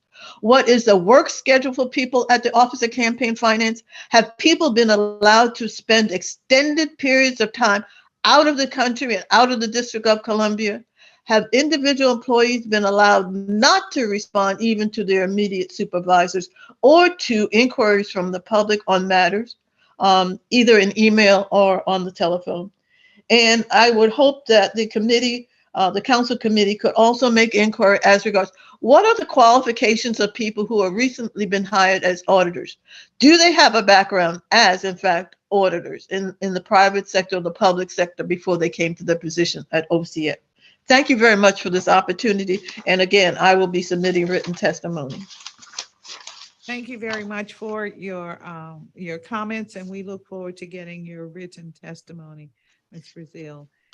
We'll now turn to Troy Havas, who is a public witness, but we'll give you 5 minutes. Oh, if you need it. thank you. Good morning, members of the committee. Thank you for having me. I'm Troy Kravitz. I'm here to talk about the Office of Campaign Finance. On June 9th, 2022, I filed an official complaint and request for investigation into a candidate for the DC Council. The complaint alleged improper receipt of polling information, failure to comply with reporting requirements for an in-kind contribution, and possible coordination with an independent expenditure committee. The alleged violations of the law and relevant controlling regulations and law were presented to OCF with specific annotated references to the DC Code. The allegations were corroborated by an audio recording. The recording was transcribed in the complaint and transmitted electronically. Included on the recording was the candidate saying, "I saw at the beginning of the race. Yeah, it was polling. This was a legit poll I saw. It was somebody that was actually calling me to lecture me that I was only at 1% and I needed to get the post endorsement to win the race." The recording was also provided to a reporter who wrote a story about the alleged illegality. The reporter included exact quotations from the candidate taken verbatim from the recording. Prior to internalizing that incontrovertible evidence existed, the candidate asserted on Twitter, "I've never seen any poll, and I've never told anyone that I saw a poll. What you just tweeted is a lie." Every quote Troy attributes to me never occurred. As the recording lays bare, every quote did occur, and the candidate response was a lie beyond any shadow of a doubt. All of this evidence was submitted to OCF. They acknowledged receipt, and then correspondence from the office ceased. 2 months later, I learned on Twitter that the candidate had corresponded with OCF about the complaint. The candidate provided answers to OCF that were, again, unquestionably contradicted by the contemporaneously recorded evidence. Following this, I again emailed OCF to see if the office had any questions or requests from me. After still more months had gone by, I emailed OCF on October 21st, 2022, to inquire about the status of the June 9th complaint. Later that same day, OCF replied, attaching an order dated 2 days prior. Weeks later, the order was still not available online, and no indication that it had been issued existed publicly. To describe the process producing the order as an investigation is an affront to that word. OCF appears to have made no effort to examine the veracity of the candidate's responses to their questions. The order provides no indication of the clear discrepancies between the verifiable record and the candidate's subsequent comments, let alone any attempts undertaken by OCF to weigh the factual allegations and evidence against the later responses of the candidate. The assertion of verifiably false claims is entirely unchallenged within the order. OCF appears to have fully accepted self-serving responses made by the candidate or exhibited a complete failure to review the evidence within its possession. In fact, the order never provides any indication that OCF possessed recordings from the outset at all, or even attempted to confirm the accuracy of the transcriptions I included in the initial complaint. I appealed the OCF order by requesting a hearing de novo with the Board of Elections. The request was filed within 15 days of learning that an order had been issued, which, mind you, was only discovered because I emailed OCF to inquire about the status of my complaint. Nonetheless, the request was denied because it arrived 16 days after the order was issued secretly and unbeknownst to anyone, including me as the complainant. The denial of the request for a hearing de novo is an annihilation of due process. The denial asserts that no notice is entitled to me, and it implies there is nothing preventing an agency from privately reaching a decision, but not releasing it publicly until the appeal window has closed, and then using the closure of the appeal window to deny any attempt for redress. In the logic of the denial, there aren't even constraints to prevent backdating an order to having been made in the past. Much like the allegations in the initial complaint merited an investigation, OCF's shambolic performance theater of an investigation needs to be investigated, and so too does the position adopted by the Board of Elections that due process does not need to be upheld. Thank you. Thank you very much for your testimony, and we'll examine what happened in this situation, Mr. Kravitz. I just want to make sure if I can query you a little bit that I captured the information. I think you said that your request was denied because it arrived 16 days past the deadline. Am I correct? Yes, the staff attorney for I believe for OCF gave two explanations for the denial of the request for a de novo hearing. The first was that I wasn't a party, so I wasn't entitled to information about the order. I was the person who filed the initial complaint. The second reason they gave is that the request arrived 16 days after the order was issued. They acknowledged that that is within the 15 days since I became informed about the order, but they said that they had no obligation to inform me anyway. So 16 days after the order was issued privately and not shared with me personally, nor shared publicly at all. All right. If you would be so kind, if you could make sure we get some documentation that we can follow up on. Sure. I've submitted written testimony, which has about 58 pages or so, details the entire case. All right. Thank you. Thank you very much. Thank you very much. Thank you. So now I'm going to hear from the Office of Campaign Finance, and we will actually be hearing from Mr. William Sanford, who is the General Counsel at the Office of Campaign Finance, and he will be testifying on behalf of Director Collier Montgomery. So Mr. Sanford, welcome, and we'll swear you in.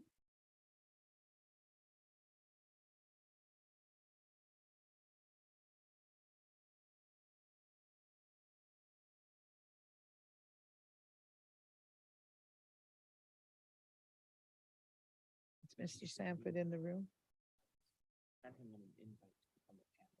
Okay. All right. Okay.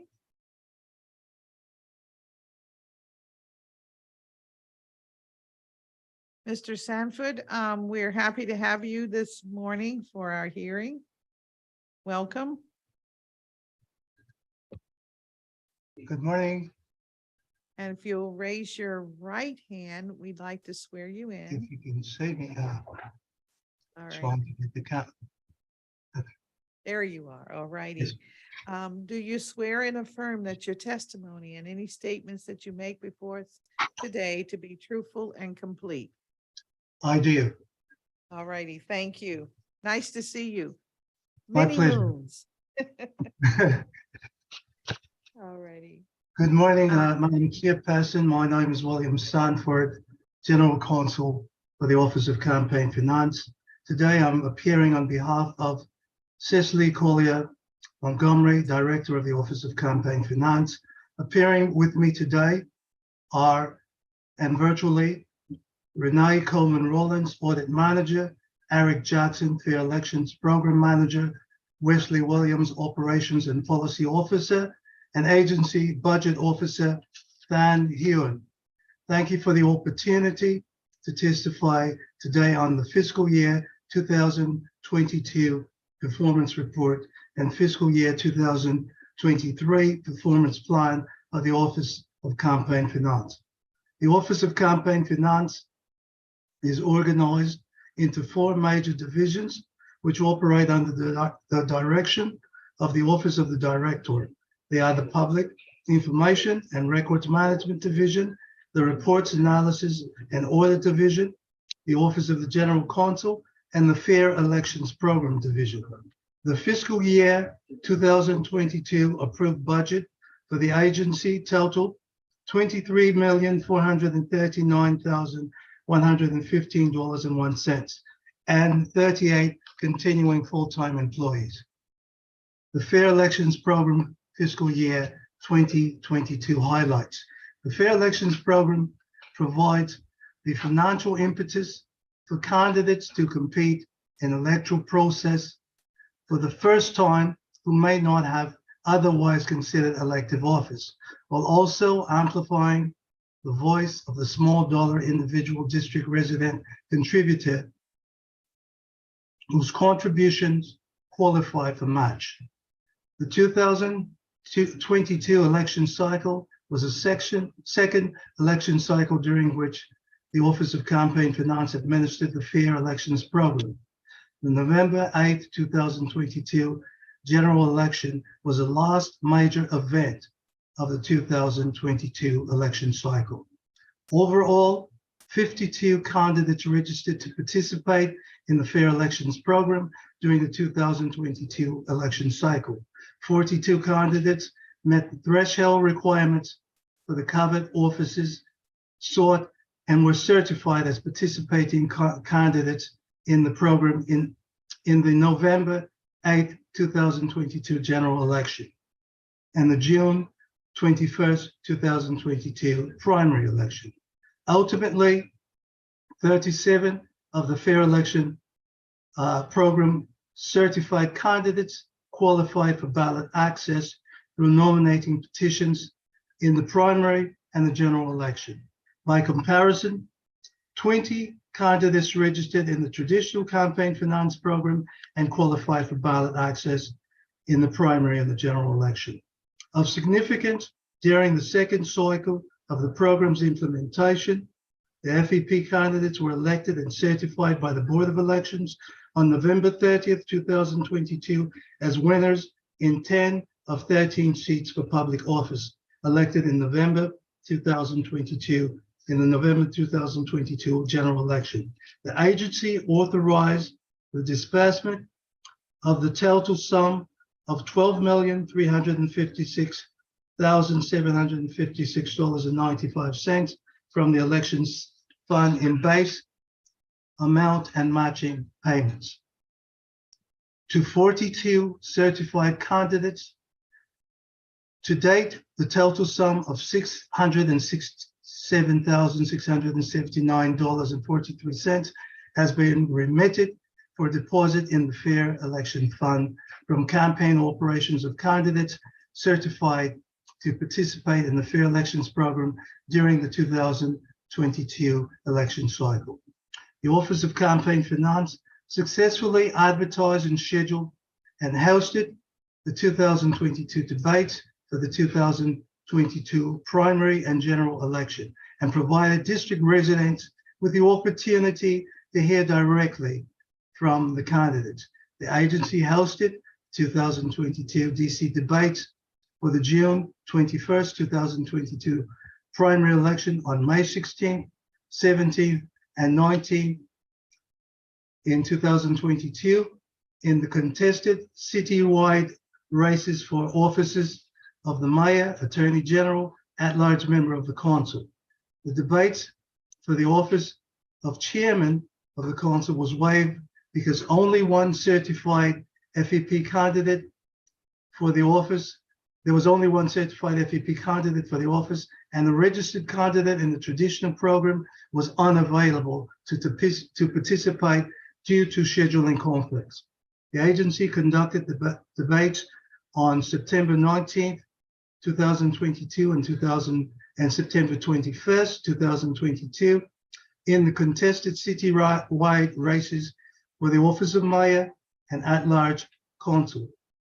which were scheduled for election during the November 8th general election. Debates for both elections were presented in a virtual format and live streamed at the OCF debate website. Post-election audits. Fair Election Program has issued 14 final audit reports of campaign finance operations of candidates certified to participate in the program during the 2020 election cycle, which included 2 non-compliance reports that were referred to the Office of the General Counsel for further proceeding. The FEP will begin to initiate in March of 2023 the post-election audits of the campaign operations of the 42 candidates certified to participate in the program during the June 21st primary election and the November 8th general election. During fiscal year 2022, there were a total of 839 required filers in all of OCF programs, 726 timely filed, 68 late filed, and approximately 45 filers remain delinquent. The total number of actual filers, 794, represents 95% of the total required filers, 839 who complied with the reporting requirement. 113 reporting entities were referred to the Office of the General Counsel for failure to comply with the reporting requirements. The LGC conducted 94 informal hearings and issued 136 orders of the directors. Fines in the total amount of $106,325 were imposed in 73 cases for violations of the Campaign Finance Act. The agency collected fines in the total amount of $11,650 in 13 matters in fiscal year 22, and the amount of $2,575 in 5 matters to date in FY 23, and vacated or settled fines for reduced amounts in the total amount of $17,850. The agency filed 9 petitions for enforcement before the board in FY 22 to enforce the payment of outstanding fines in a total sum of $14,850. The board granted petitions in 4 cases on January 4th, 2023, which the board will forward for further proceedings in the Superior Court of the District of Columbia, and retiring 2 matters for further negotiations between the parties. Additional petitions will be filed as required.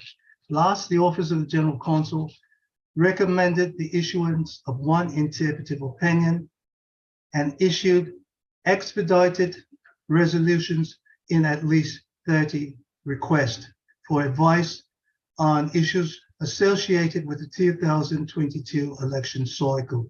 Just for the note, the expedited advice is issued within 72 hours as opposed to the 30 days that are provided for interpreted opinions.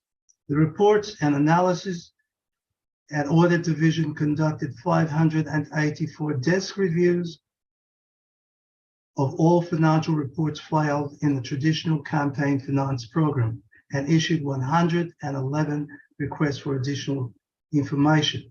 The audit program referred 20 matters to the General Counsel for failure to comply with audit requests and assisted in the successful termination in FY 22 and 23 to date of 21 committees upon the approval of the respective committees' reports of receipts and expenditures.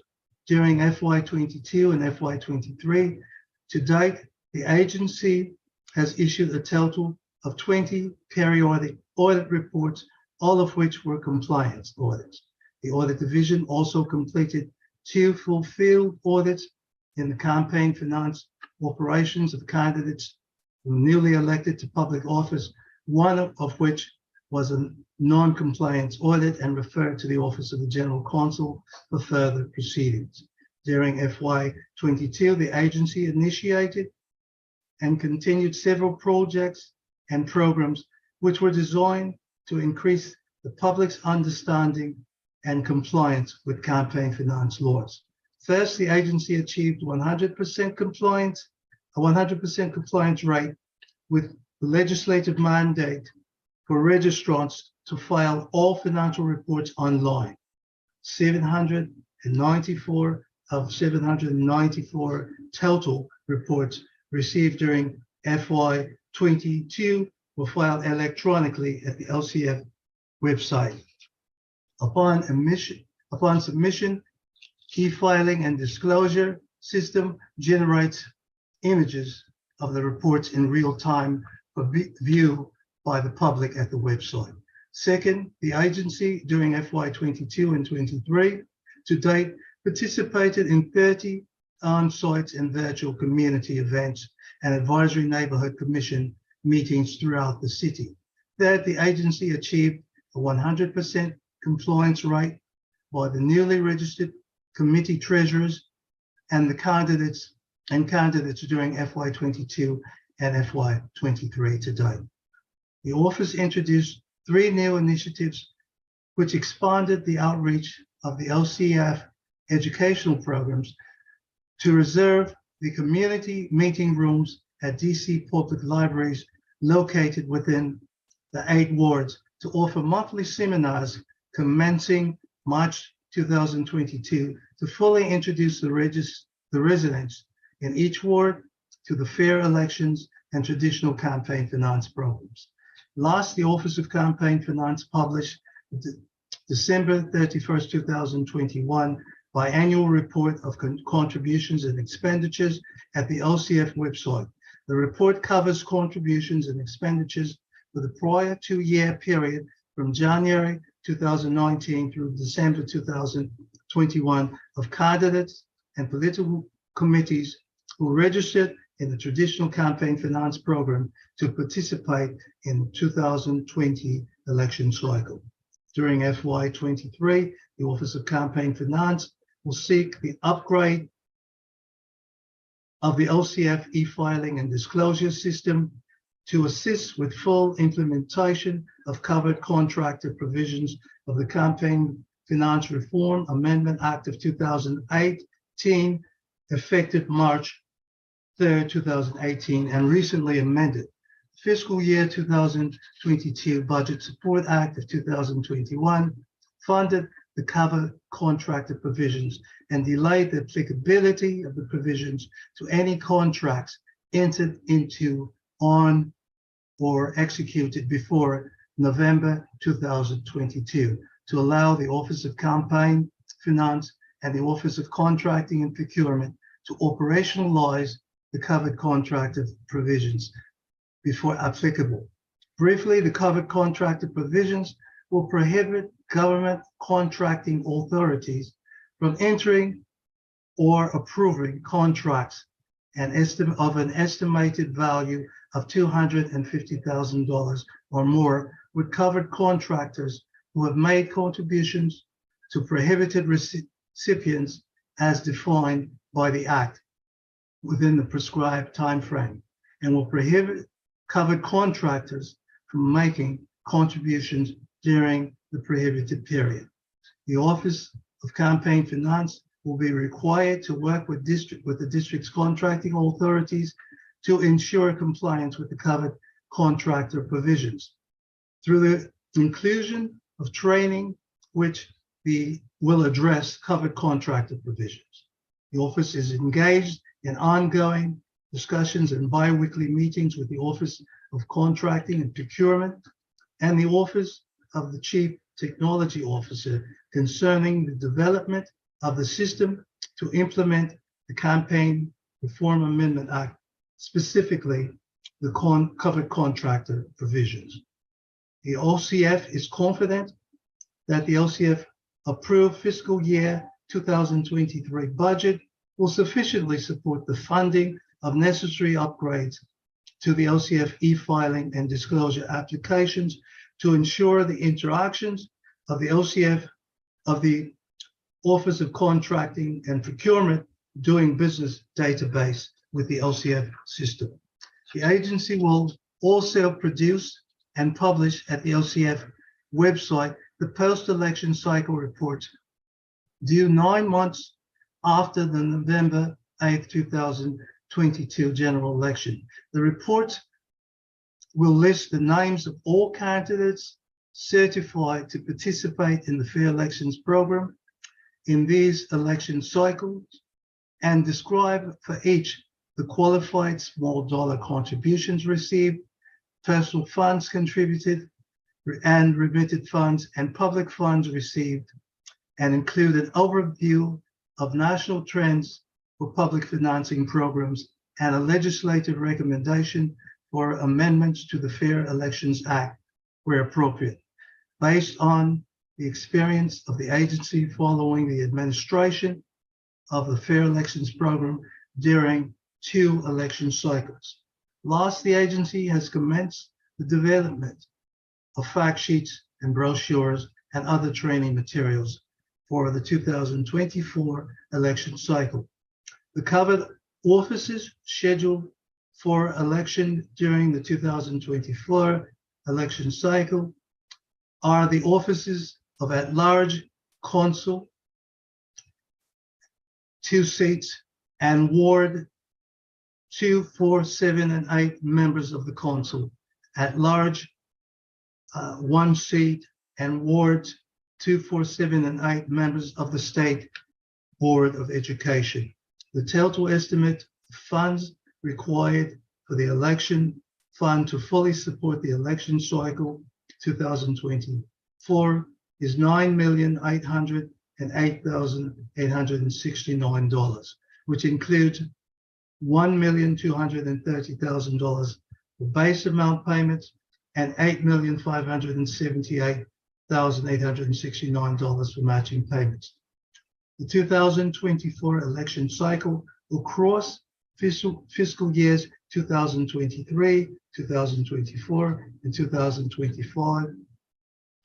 And to ensure the availability of public funds during this time frame, the OCF recommended the allocation of the sum of $9,800 and $8,869 during these fiscal years based upon the activity anticipated in each year as follows. The sum of $1,667,508 in fiscal year 2023. The sum of $7,160,474 in fiscal year 2024, and the sum of $980,887 in fiscal year 25. The sum of $3 million based on the cost projections for 2022 for the 2022 election cycle was included in the OCF approved fiscal year 2023 budget. And to date, in fiscal year 2023, the LCF has authorized a disbursement of expenditures in the amount of $351,024.50 for the 2022 election cycle. The election fund balance to date in fiscal year 2023 of $11,026,060.59, which includes the carryover amount of $8,214,526.28 from fiscal year 2022 is more than adequate to cover any cost incurred in this fiscal year related to the 2022 and the 2024 election cycles. To date, in fiscal year 2023, only one candidate has registered in the Fair Elections program to participate in the June 2024 primary election. The candidate has not to date qualified for certification as a participating candidate in the program. It is the agency's intent during fiscal year 23, through the execution of our identified projects and the continuous monitoring of our goals, to maximize the ability of the office to meet its statutory responsibilities and increase as well as improve our public service delivery to promote a better informed public who is more capable of complying with campaign finance laws. And that concludes the director's testimony. Thank you very much, Mr. Sanford. You shared a mouthful with us, I must say, of the processes that that are underway in order for us to understand the Fair Elections Program and a couple of new laws that you are saddled, I'll say saddled with implementing. So we'll try and be gentle in our questioning of you and your team today, but thank you very much for appearing with us. Let's talk more about a couple of things. Let's go back to some of the points that were mentioned by the public witnesses first. And one of the things that Ms. Seegers is very concerned about, and I think many others are, and that is what happens when a candidate sort of drops out after they have signed up and been certified for the Fair Elections Program. What really happens to their filing requirements?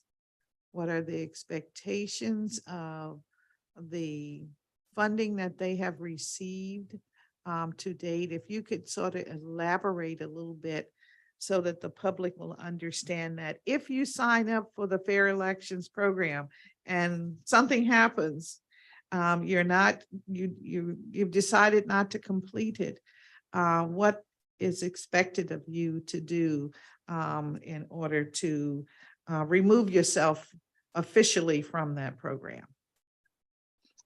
Thank you for the question, Council Member. The Fair Elections Program participants have a continuing obligation to file their reports as long as they are participants in the program. However, if they decide to withdraw from a campaign, they have an immediate obligation to notify the agency, Office of Campaign Finance, and also to remit any unexpended funds.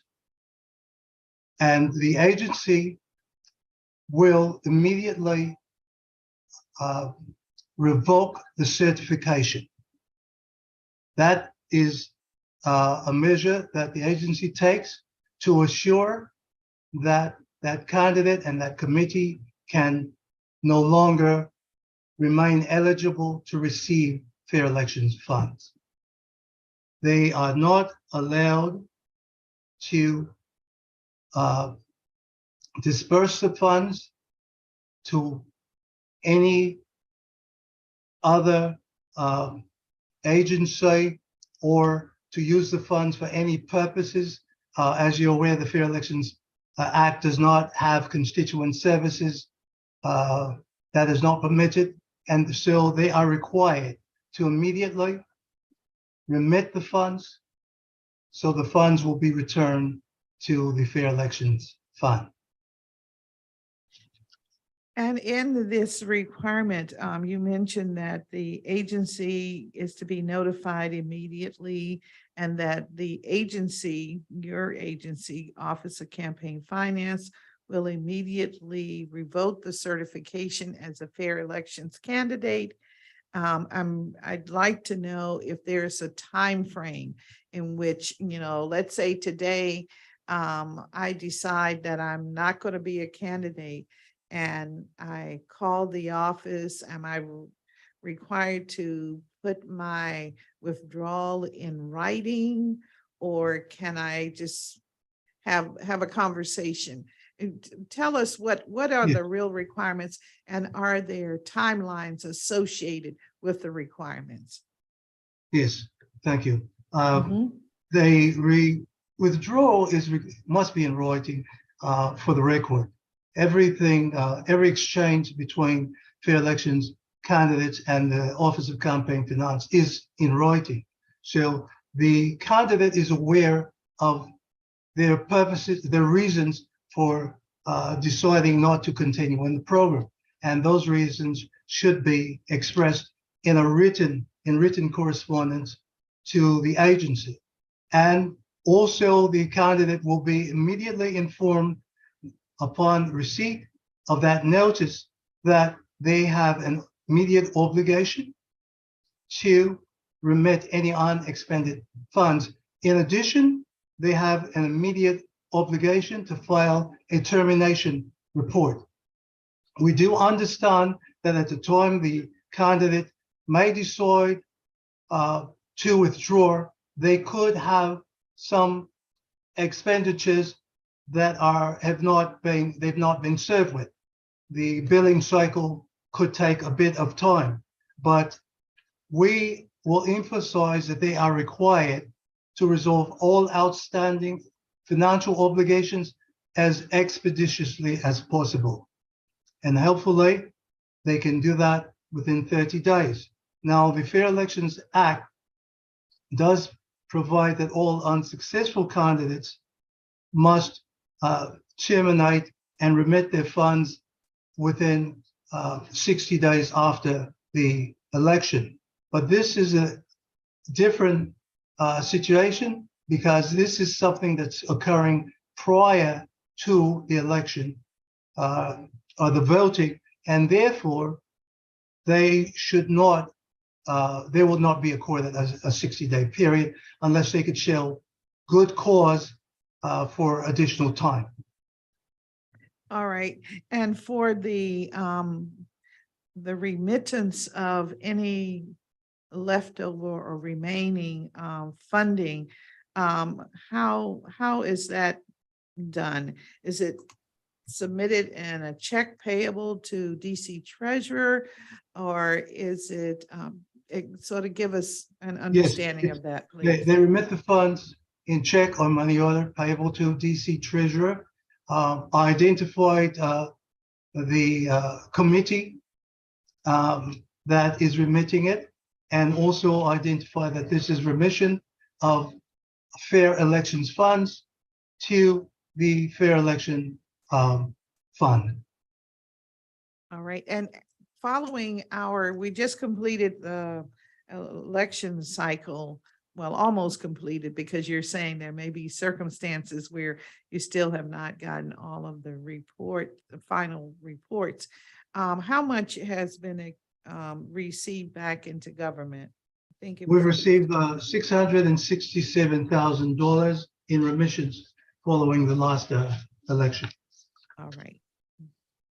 And I also like to add that in addition, there is a provision that allows, that provides for committees who cannot complete their paperwork within the 60-day period to request an extension. And that extension can be requested for up to 180 additional days, but it cannot be extended beyond that time period. All right, thank you very much. That's important. I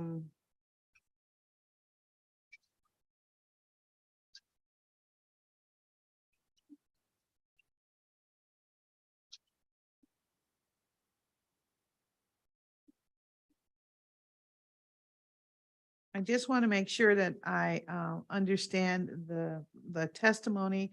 I think you said that there were 37 candidates that qualified for the Fair Elections Program of 2022, including the primary and general. Am I correct? There were 42 who were 42. initially, 37 actually achieved ballot access. Okay. So explain the difference between the 42 and the 37. Yes. One can become certified when they meet the threshold for the Fair Elections Program. Depending on the office sought, there's a number of there's a certain amount of contributions one must receive from a certain amount of contributors to meet the threshold for certification initially. That would authorize the agency at that point to issue a base amount to the candidate or committee and matching funds. A second stage requires that they achieve ballot access. Now that's ballot access through signature circulation. So some candidates who might have been certified initially because they met the threshold for eligibility to participate in the program did not achieve ballot access. And so that will reduce the number from 42 to 37. All right. All right. I want all of this on the record for those who are listening so that we better understand our fair elections program.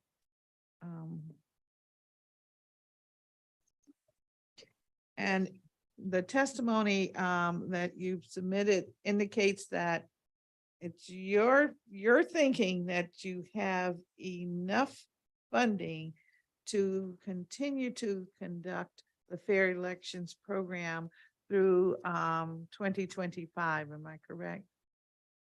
Yes, Madam Chairman, we believe at this stage we have sufficient funding.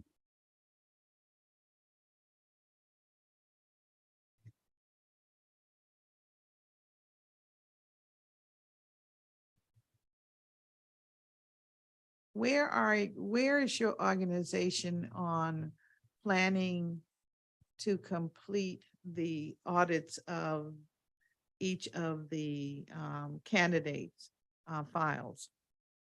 What is your time frame for that? The audits for the 2022 election cycle will begin later this month, and it's our expectation that we can complete that process within 6 months or less. Okay. One of the other questions that was posed by our public witnesses today was about the qualifications of the auditors. Can you talk a little bit about that and give us some indication, not only the qualifications, but how you go about selecting the personnel? It sounds like it might take on a different approach than what we normally, where individual says, oh, I like that job title, I like that job description, I can do the work, and they apply. Is it that simple? No, Madam Chairman, it is not. First of all, I'd like to say about the public witnesses, Ms. Brazil and Ms. Seegers are very highly regarded members of the community, and we always are very grateful for any of their observations. But in this case, there is no incident in which an unqualified person was designated as an auditor or selected as an auditor. The minimum requirement for all auditors at the Office of Campaign Finance is that they have at least 24 credit hours in accounting from an accredited institution, and of course they must have a minimum of a bachelor's degree. So there are no people serving in the audit division whom I'm aware of who do not meet those qualifications. All right, I appreciate that.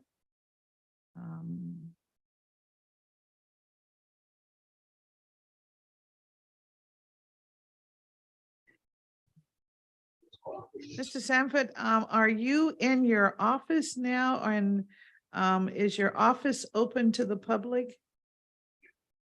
Yes. Not your office direct, not your cubicle, but the Office of Campaign Finance.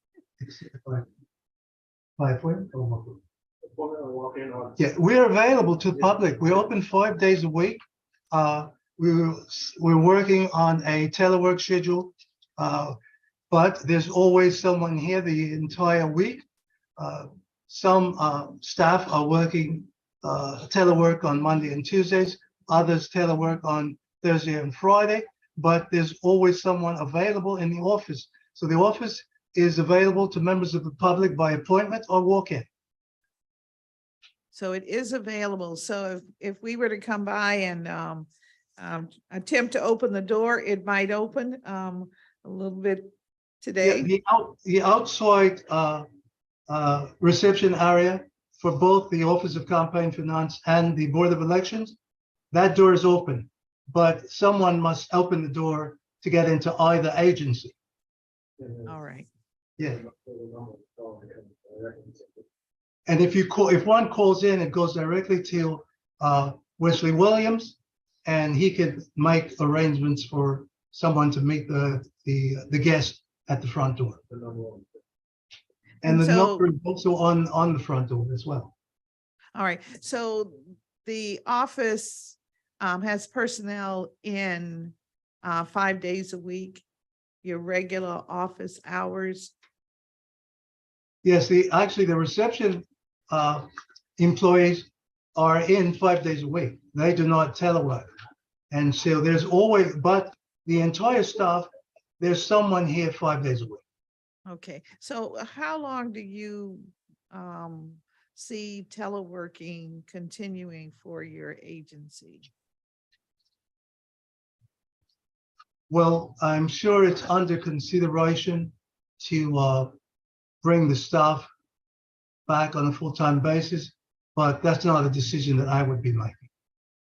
Okay, I asked that because, as you know, what seems to be at least a word of mouth policy of our district government is we're encouraging everyone to return to their offices, particularly to the business practices of pre-COVID. And I just wondered what we within the district government are expected to do. How are we to handle that kind of unwritten mandate or suggestion? How do you feel about that? Because we are employees as the general public are employees. I just wondered if there's been some discussion within your agency about how we might handle this. Well, we have had that there is some discussion regarding the return of the entire district workforce, but we have not received anything officially. Frankly, we have functioned very well during the COVID pandemic. We have continued to effectively meet our obligations through telework, but if there's a mandate, then we will comply. All right, okay. So your employees are physically in the office, each employee at least 3 days a week or 2 days a week? At least 3 days a week. All right, okay, just sort of getting the rhythm of what might be required. And some are here 5 days. The reception staff are here 5 days a week. And some of the tech staff are here 5 days a week too. All right, yes, I would think that would be important.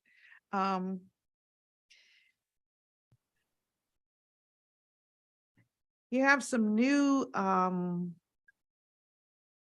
initiatives that you have to implement. Sounds a little complicated to me, but what kind of feedback have you been getting from the business community when you talk about the covered contractor provisions that will prohibit government contracting authorities from entering or approving contracts with an estimated value of $250,000 or more with covered contractors who have been made contributions to prohibit receipts as defined by the act within prescribed timeframes? How do you implement timeframes, prescriptions within the act? Tell us your plan for doing this. Well, first, I'd like to say that the business contributions have continued to decline. At this stage, they only represent approximately 5% of the contributions to committees and candidates during any election cycle. We would expect that they will continue to decline because that began when we initiated the business entities, affiliated entities provision, which restricted whether business entities and their affiliated entities could both contribute to campaigns. But the provisions of the covered contractor provisions of the Fair Elections Amendment Act, the Campaign Finance Amendment Act restricts who can give and during what period. A business contributor may not make a contribution not only when they are a current holder of a contract with the district government, but when they're competing for a contract with the district government. So those are the time frames. For instance, one files a bid or proposal with the Office of Contracts and Procurement. Throughout the duration of the review of that until the award is made under these provisions, one is not permitted to make a contribution to a candidate or committee. So how is your agency going to check for accuracy on the part of the contractor following the provisions of the law? Do you have some enforcement mechanisms in place, or you're going to put some in place? Our role is not enforcement. We are partnering with the Office of Contracts and Procurement as well as OCF for them to provide a database that shares the information they capture regarding the award and the competition for contracts. We will compare that to our list of donors. And if we find a match between the two databases, then we will make a referral to the Office of Contracts and Procurement to take whatever enforcement action they deem appropriate. So you're looking to the Office of Contracts and Procurement to do the enforcement? Yes, they have the enforcement authority. And so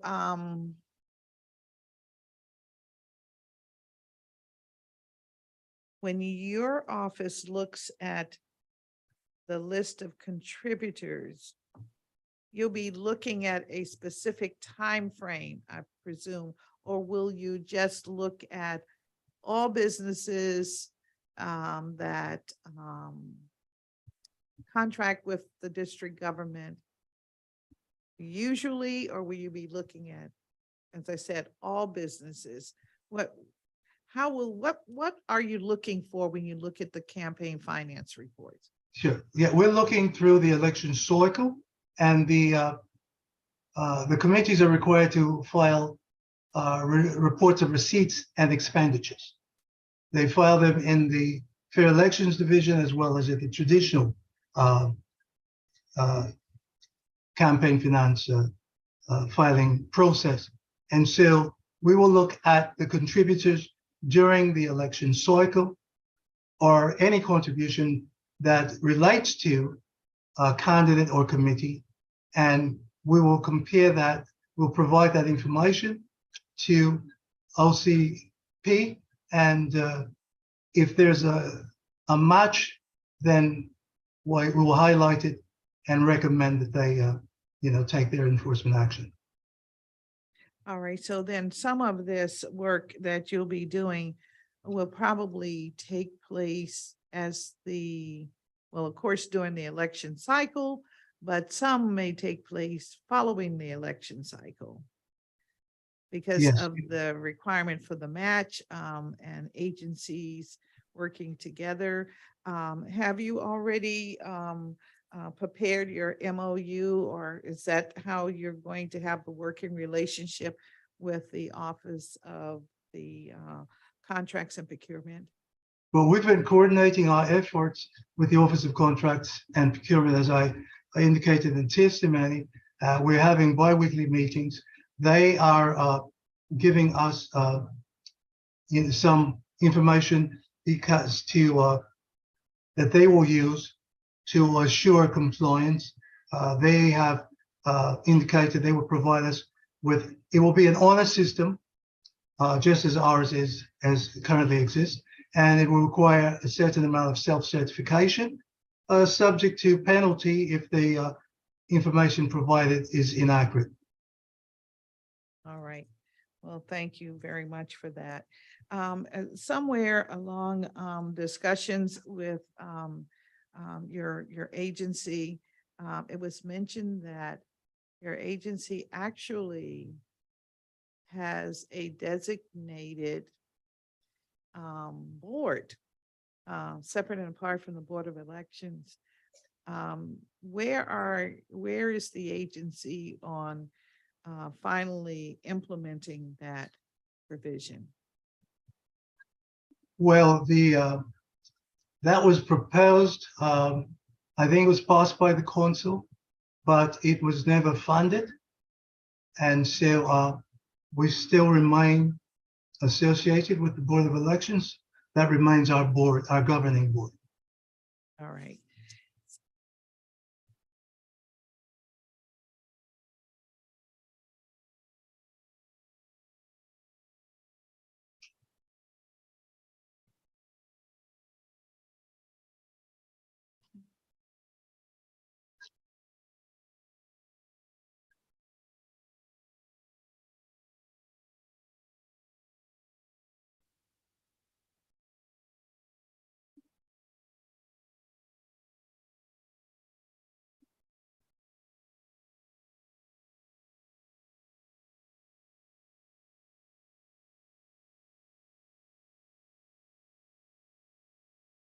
Mr. Sanford, I wanted to just ask rather quickly, were there any major changes to the organizational chart or your structure recently? I know that there's an administrative issuance that was effective on May 16, 2022, where your Office of Campaign Finance realigned the Fair Elections Division, and you created the audit and verification units within the division. And you also established the new position of the Office of the Director, the Operations and Policy Officer. So tell us how that improves the mechanisms of your office, please.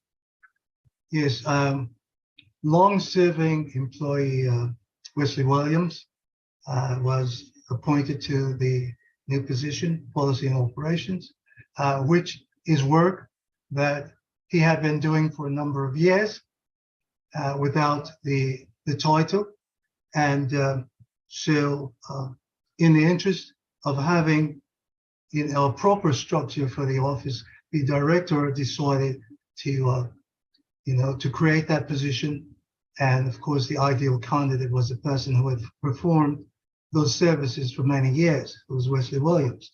With regard to the Fair Elections Division, because after every election cycle, there is a requirement that all of the certified candidates and committees undergo an audit, the director decided to take, in consultation with the Fair Elections Program Manager, Eric Jackson, to designate certain employees to be assigned to that audit division, because there is a need for a concentration on completion of the audit after every election cycle, especially since the Fair Elections program is increasing in popularity. So do you have, for instance, and can you indicate to me the number of dedicated auditors for the fair elections program at this time? There are, altogether for the For entire. the fair elections program. We actually have 10 employees now, and we have getting ready to hire. We have 10 auditors currently, and we have 3 vacancies that we're recruiting for. So that would be a total of 13 auditors. All right, and so of the 10 that you have, how many are focused exclusively on the fair elections program? All 10 are in the fair elections. Right. That's true, but the traditional program has its own set of auditors as well. And it has 7. Yes. Okay, and so, and you're going to have twice as many doing fair elections because the volume of work seems to be generated through this exciting local program. It's increasing in popularity each election cycle. Okay. Let me ask you then, how many jurisdictions administer public financing programs? Do you know, across the country? I think I think it's about 27 to date, and there could be more, but based upon a survey we conducted at the end of the first fair election cycle in 2020, we found that there were approximately 27 fair elections programs across the country. Okay, so 27, financing. are 27 representing, each representing a different state, or is there a pileup, so to speak, in one part of the country versus the other? Some of them are local. Some are local. For instance, Montgomery County has a public financing program, and New York City has a public financing program. Those are local programs, but we counted a total of 27.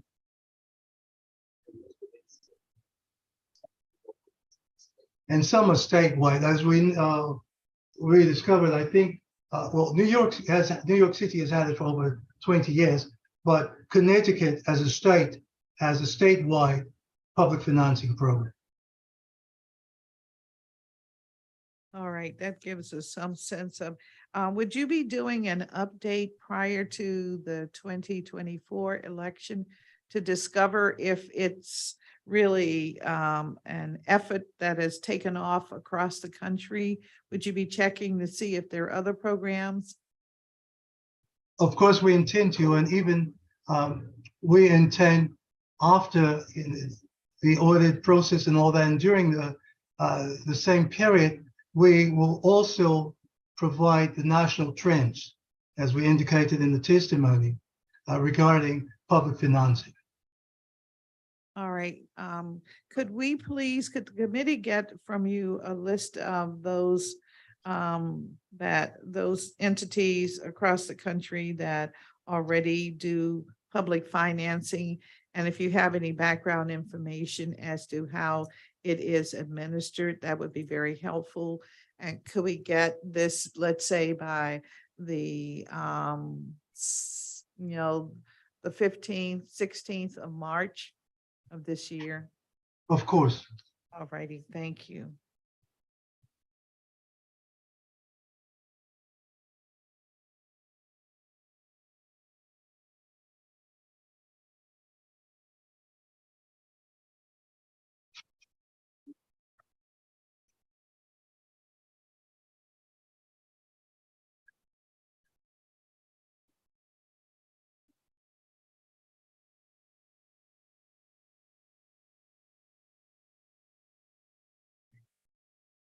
So, Mr. Sanford, what are the top metrics that used by the agency to evaluate its operations? First, we have what's called the key performance indicators that we're required to review and submit quarterly. In addition, we look at the rate of compliance and the hopefully reduction in the number of referrals that we receive for, and of course, the success of all of our programs. And by that, I mean as we indicated, 794 of the 794 required filers did file electronically. We also look at our compliance rate in terms of what we as an agency are required to do. We are required to issue decisions on orders or to adjudicate referrals prior to the next filing date during any period. If it's a off-election year and we receive a referral from the January 31st required filing grip, we are required to adjudicate those referrals before the next filing date, which would be July 31st. During the election cycle, the dates are much closer together. So we always examine to make sure that we're complying. Also, we have an obligation to issue interpretive opinions within 30 days of the request. We try to go a little better than that because we have the option of issuing expedited advice within 72 hours.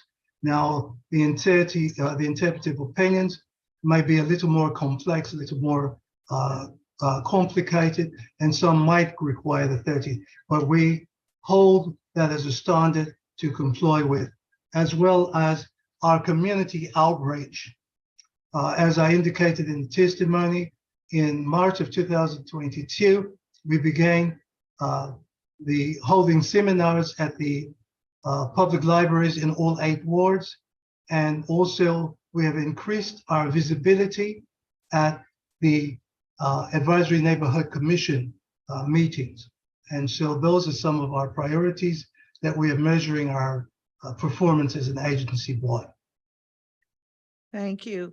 And when you mentioned the success of the 794 filers, that includes the those who are running for A and C as well. Is that correct? Yes. No, it doesn't. I'm sorry, because It does not. they're only required to file one report 60 days after the certification of the election. They require what's called a summary financial statement, and that is not due until 60 days after the Board of Elections has certified the election. All right. Thank you very much.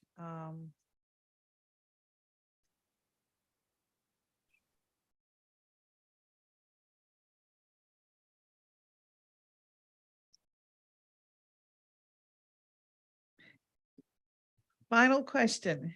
How is the agency preparing for implementation of the Campaign Finance Reform Amendment Act of 2018 now that the law is fully funded? As I stated, I mean, primarily it is the covered contractor provisions. And as I indicated, we are coordinating that with our colleagues at the Office of Contracts and Procurement, as well as the colleagues at OPTEL.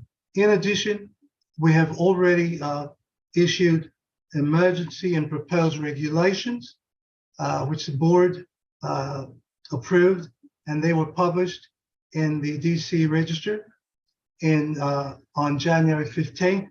And at the next scheduled board meeting, we will be submitting final rulemaking to which will include those provisions for the board's review and approval. And hopefully, if the board approves that, then we will have what we need to implement our obligations onto the covered contractor provisions. All right. And so you said the final rulemaking will be at the next, presented at the next board meeting. And when is the next board? That is meeting? Tuesday, the 7th of March. All right.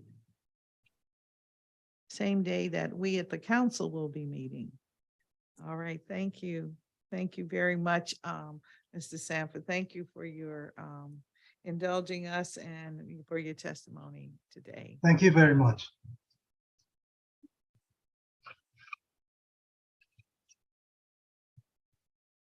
Now we will reconvene with the Board of Elections.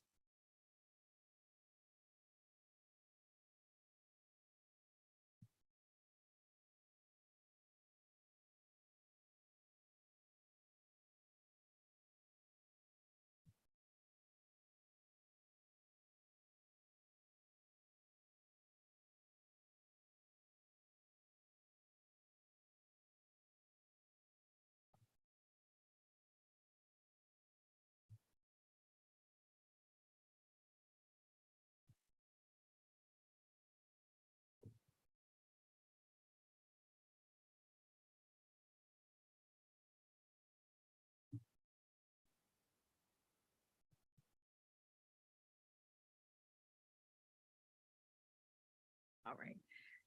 Thank you all so very, very much for, I hated to ask that, but we were having such a bad audio transmission. I just thought if you were able and you are able and you are here and extra lunch for you. And thank you for having us. And Thank thank you you. for accommodating the in-person gathering. And we apologize for the technical difficulties, and we're already looking into that. No problem. We're just very happy that you were able to join us. It'll take me a minute to set up. We have. Let's see.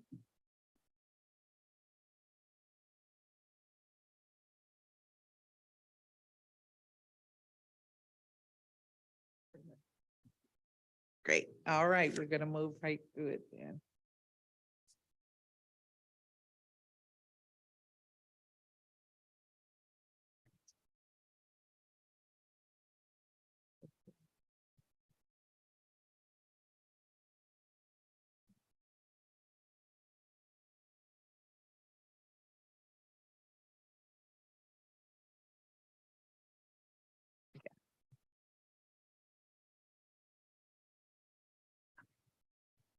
Yeah.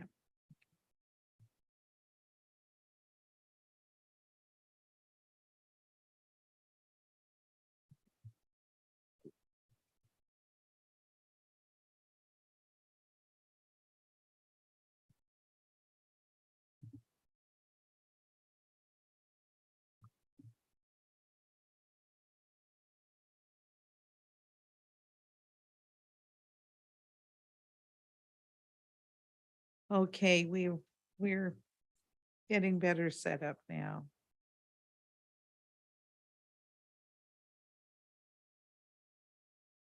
Can you tell us about the council's approved reprogramming of the $3 million in capital funds? Were you able to use the funds to procure the new voter registration and elections management database system? Because we were talking about that, I think, when we broke off to give you an opportunity to join us in person. Yes, we did, and we are about to go into our next option year with that contract. But they have fulfilled their responsibilities under the award, and that's VR Systems. And so that is the vendor responsible for our new voter registration system, Voter Focus, and then also the election worker portal, which is a component of that. So what can the public anticipate will be the change in that this new voter registration system will create? We will be able to provide better reports that are able to be searched and manipulated. Right now, the system is not as nimble as we would like. And we are identifying enhancements. The vendor is actually going to be on site next week to work with us so that we can actually go through some of the things that we have identified. We will also have a visualization dashboard, which will be connected to the voter registration database. And so it will populate data that will be searchable by the public. And so for some of the reports and information that individuals are requesting of us, they will be able to have ready access to that information on our website. Okay, let's talk a little bit about the dashboard being connected to the voter registration list.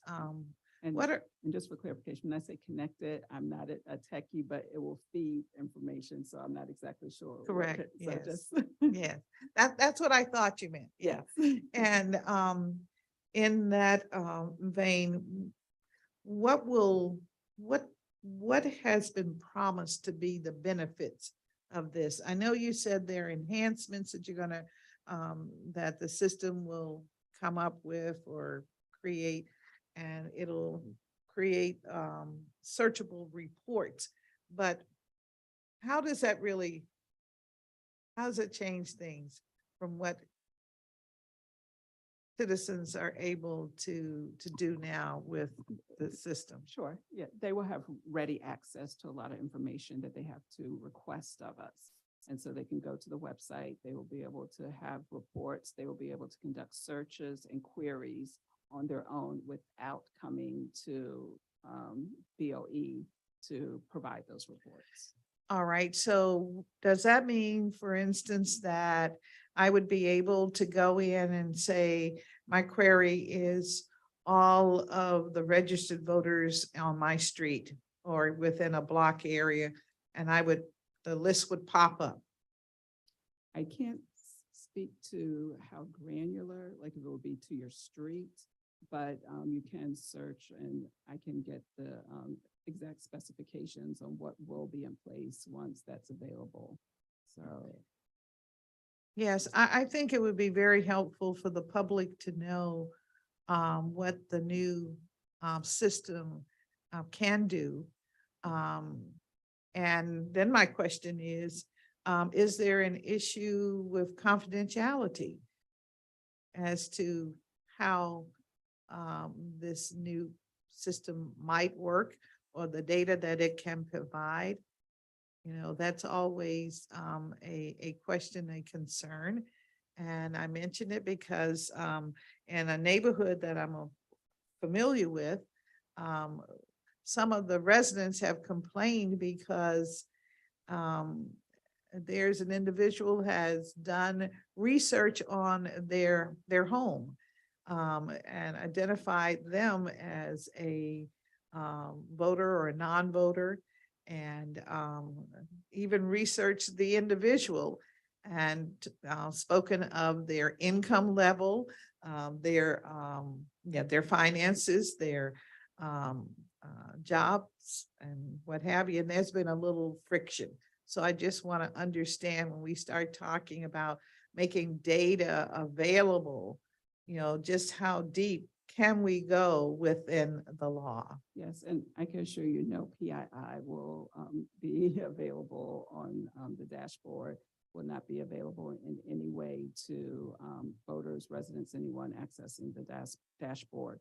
And we're even thinking about safeguards because there are certain SMDs with a limited number of voters and particularly limited number of voters in a particular party. And so just by process of elimination, there are possibilities where somebody can identify a particular information about a particular voter because of the limited number in that pool.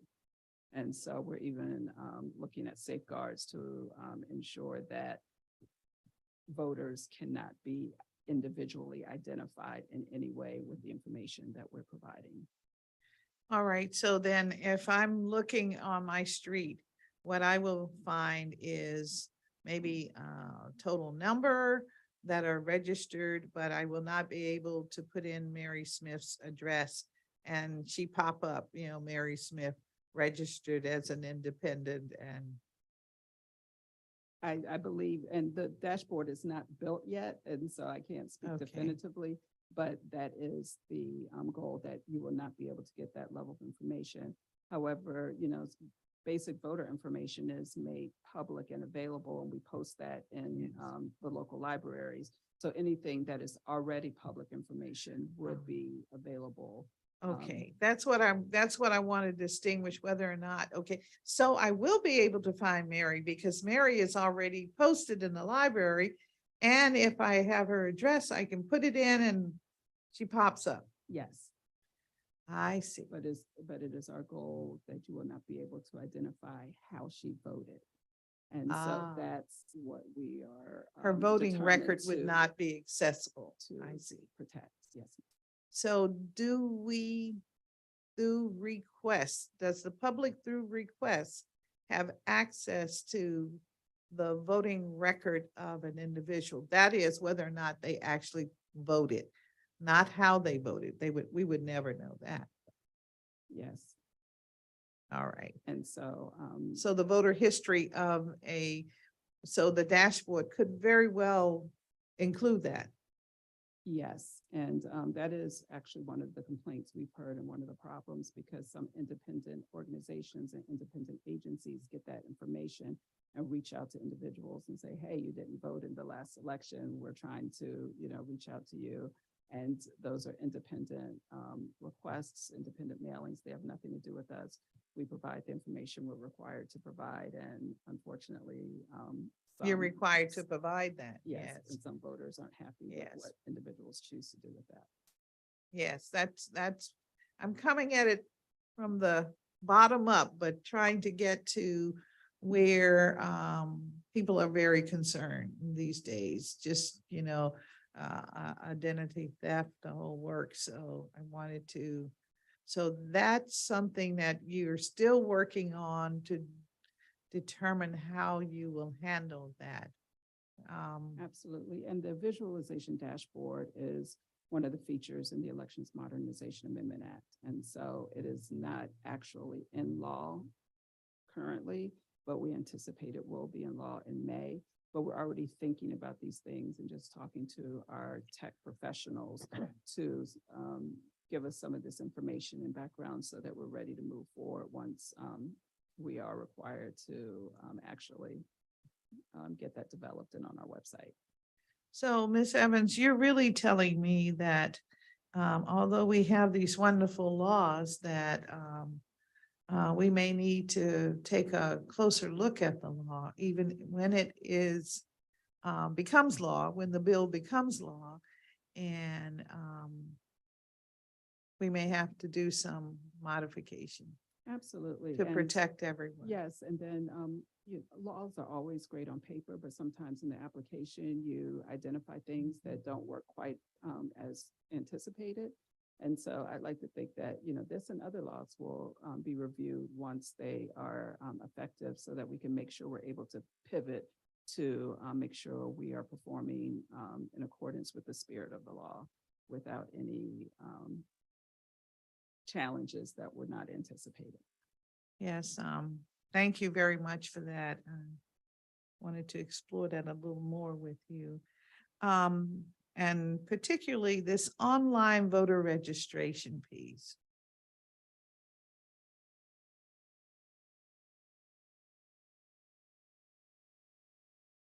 Yes. I know you've spoken in your testimony Yes. And about the technology and the equipment, but what does it really mean?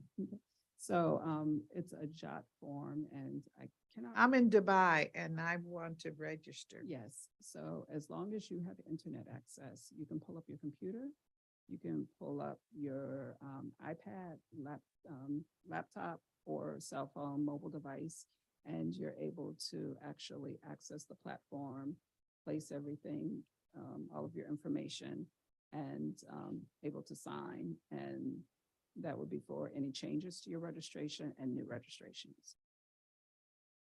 Does it also mean that I could be in Portland, Oregon and be registered there?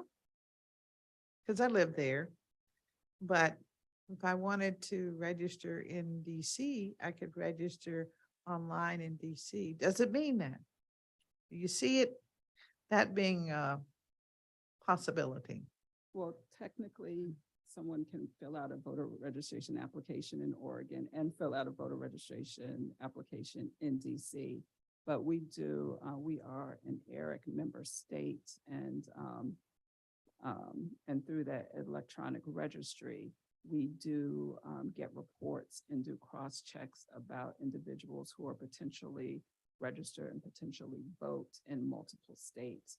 And so that is an information sharing mechanism with member states so that we can identify and reach out. And unfortunately, some jurisdictions have had to prosecute as a result of the information that we gleaned. So we do indicate penalties for voting twice, and you should not be registered in multiple jurisdictions for those individuals who do not adhere to that guidance. We do have processes and procedures to refer them to the authorities. All right, so you let the public know that we have safeguards against these practices that many of them sometimes Yes, talk and about it's a pretty fearing. extensive process, and we do follow up. Tell us about the ANC boundaries, and as you said, the shortened timeline did not allow the board to conduct some of the quality checks you normally complete. Yes. What are those checks that you didn't get around to doing? Yes, and it's not as though checks were not completed, but we always check and recheck just to make sure everything is proper. We look at boundary lines to check addresses on both sides of those immediate boundary lines very closely. And we got the data rather late, as indicated in my testimony. And with the date of candidate pickup approaching, we were a little uncomfortable with not having done more checks. And so it's not as though we didn't go through, but essentially we take the addresses, we sample addresses within the new ANC boundaries. We look at the lines, we make sure the lines are correctly drawn in our system as they've been presented to us. And we make sure proper houses are put within those boundaries. There were some challenges that we identified through that process. One of them being American University, where the students have one address, but as a result of redistricting, the campus was divided into 2 SMDs. And so without having the dorm or hall number, it was hard to determine which of the 2 SMDs those students would be placed in. So that was a problem. We also had some residences in, or some addresses in the district where the boundary cut through a building. And so one door of the building was one ANC and one building. And so it was some of those more complicated lines that, you know, we really wish we had a little more time just to make sure the right people within that address were on the right side of that line. Thank you for that testimony. I was there on the ground when both of those decisions were made. And it would have been helpful for there to be transfer of addresses or a directory of addresses to the board, so you would know.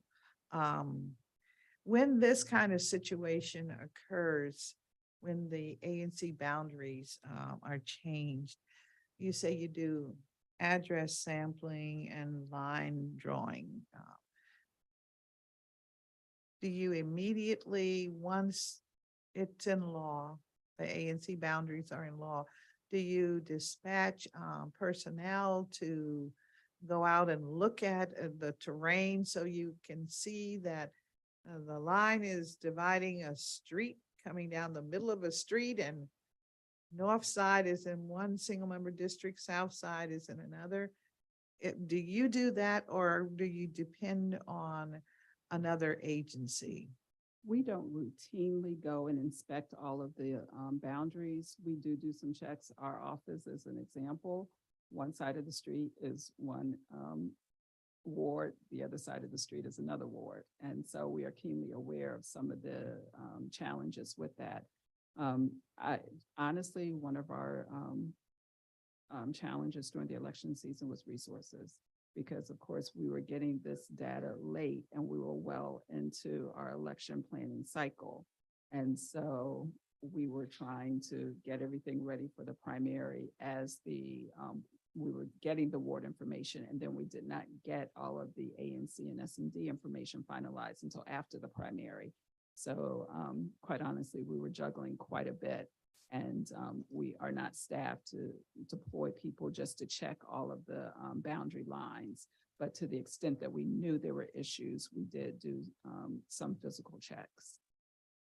Okay, so you said you did not complete your survey to finalize your decisions regarding redistricting in time for the election. So have you finally completed all of the steps that you usually take? Well, honestly, we're still working, and we entered into a contract with the former head of the Office of ANC, Gottlieb Simon, to come on board and assist with that process, because he has expertise and a long history in working with the ANCs.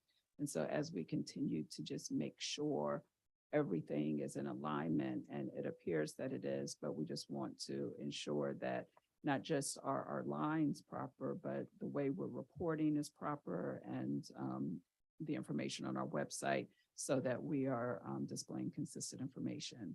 So we believe we have the right information for all of the ANC, S&D lines, ward lines, but as far as displaying that information, we're still working on that process. All right, and so what is the duration of his contract? I believe we did a 6-month contract that was effective in January of 2023. All right, and But I will verify that. all right. Please let us know. I will. And the value of the contract. Will do. 2024 is coming up. You're going to have a couple of added situations that you must deal with, including implementing this new law that we expect it to become law. We say it's law here in the district, but we're waiting on the feds, and we will not know for a few more days. But it's very likely, and I know that you're preparing for the advent of this new process that you'll have to have in place. I won't ask you too many details, because I would imagine you're still working on it, but understand this is such a serious matter for us, because, traditionally we'll have to, we don't have another oversight with you. We're going to talk budget with you in a couple of months. And when we talk budget, please be more specific about what you're planning to do, because then we will not have an opportunity to chat with you Again. Well, we will, because what I'm going to ask is that maybe we, every 2 months, we have a roundtable to indicate how we're preparing for the 2024 election. And so Scott, if you'll, oh, sorry, thought Scott was here. Jean Marie, if you'll make sure we put that in our files, and we'll send you an official letter indicating that we would like to do that. Absolutely. I think that's the way we keep the public informed and what have you. Yes. As to how we're moving forward. And that, of course, will include where we are with the voter registration process, where we are with arrangements for bringing in new voters to, this is the Local Residents Voting Rights Act of 2022. Yes. And were you interested in where we are with that right now? Yes, Even of though- course. okay. Yes. So as you mentioned, it's not quite in law, but we have been thinking about what we need to do to make sure we are prepared for its implementation. And one of our neighbors, Tacoma Park in Maryland, has similar legislation. And so I talked to the Maryland director a week before last, and so we're going to just discuss some of the implementation with that jurisdiction, particularly since that's a close jurisdiction, and it would lend itself even to a visit so that we can have an in-person sit down and just talk about some of the pros and cons. We've also identified some of the things we know we'll need to develop as a result of that. And we're looking at production and printing of new voter registration agency manuals that include that information. We know that we're going to have to engage in a pretty robust education campaign. And so we have reached out to our voter education and outreach division about developing materials. We are requesting a bilingual staff person to work within that unit to reach out to populations in the District of Columbia where English is not their first language. We have also talked to our VR systems vendor about modifications to our database, because we will need to make sure those voters are included separately so that we code them to receive proper ballots, because we will need to mail ballots to them, but they will only be able to vote in local contests and not the federal contests. And so they have given us an estimate of what that contract amount might look like. We know we'll have to make modifications to our electronic poll pads, and we would like to probably engage in some media buys and public relation endeavors to reach out to population. And so even though a lot of this is not in place yet, we are anticipating next steps with the thought that this will be law. And I hear you, and I think, I mean, all of this is necessary. But I guess what concerns me are the processes that we already have in place. As you know, on election day, I can walk in anywhere and ask for a ballot, because we have, same day vote registration vote. I think that complicates matters a little bit for you. And so I would be very interested in hearing about that. I wonder if it would be of any assistance if we were able to convene like a working group over the next maybe 6 months, which would include maybe a couple of representatives from the ANCs, some of the civic associations, some of the those organizations that traditionally work with our immigrant population, as well as, the government agencies that, have to provide input. If that would be helpful to you, we could certainly attempt to create an advisory committee, and we can put it in law if you'd like, so that you would have a body with, an ending date that would actually work on this, if that would be helpful. If you would like to formalize something like that, that's of course, your right. choice, but I think that we have started reaching out to our partners. We deal with multiple languages at the board, and so we have reached out to our ADA coordinator. And so we do plan to engage people who can help us. And then we have a list of the witnesses who testified on this particular bill. And so we have an idea of some people who would be helpful to just work with us as we think it through, and the best way to engage and outreach to certain communities, because we do recognize certain sensitivities with communities, and we want to make sure that we are providing the best information in a way that it will be received by our residents. All right, I'm not suggesting a body that you'd have to convene and take you from the work of making this election, successful, but just thinking you're going to get a lot of, as we move forward, we're going to get more and more comments on how this should or should not be handled.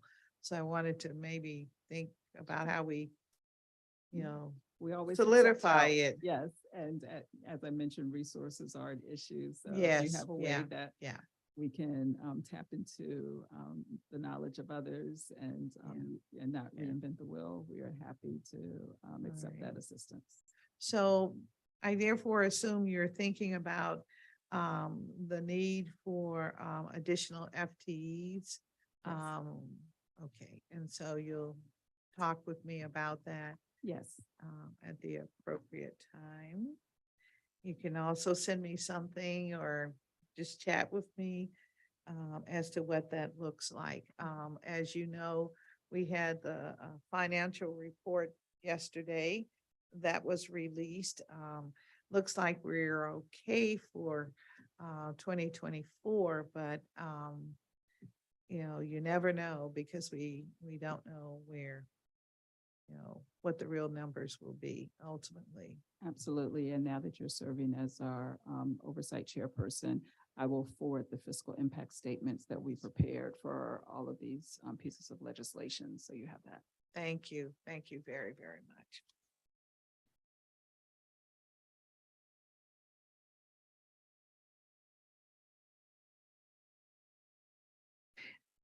And that's so important because on my other page here, I wanted to talk about this. You were recently asked to identify 25% in non-personnel service reductions as a part of the budget process. Seems like any reduction in your paper and your equipment could be fatalistic for an organization like yours. Please let me know what you're doing about that. Because I think we've heard today just from a very few public witnesses, the need to make sure we have equipment on standby because equipment is just that, it's machines that are programmed by humans. And so that means that having it in the warehouse may be a quick fix, but I hope you're doing a survey of where we have had problems in the past and correlating that to where we have big crowds that show up, even during early voting, if that is the case, and making sure we have on hand, on standby, what we might need. Absolutely. And that is one of the things we asked for in our enhancement request, some redundancy, because when you just have, you know, the bare minimum, then that does not allow you to readily tap into a reserve of equipment if something goes wrong or something breaks down. So we did ask for redundancies in our enhancement request.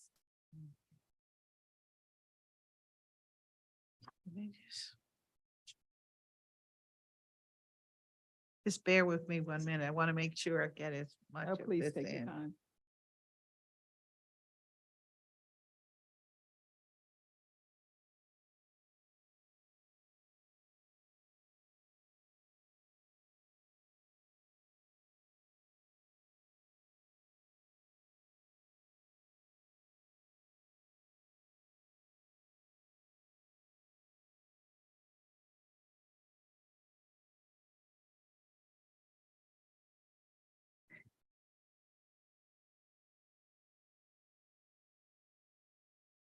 Did the board receive any complaints during the 2022 election cycle regarding the petitioning process?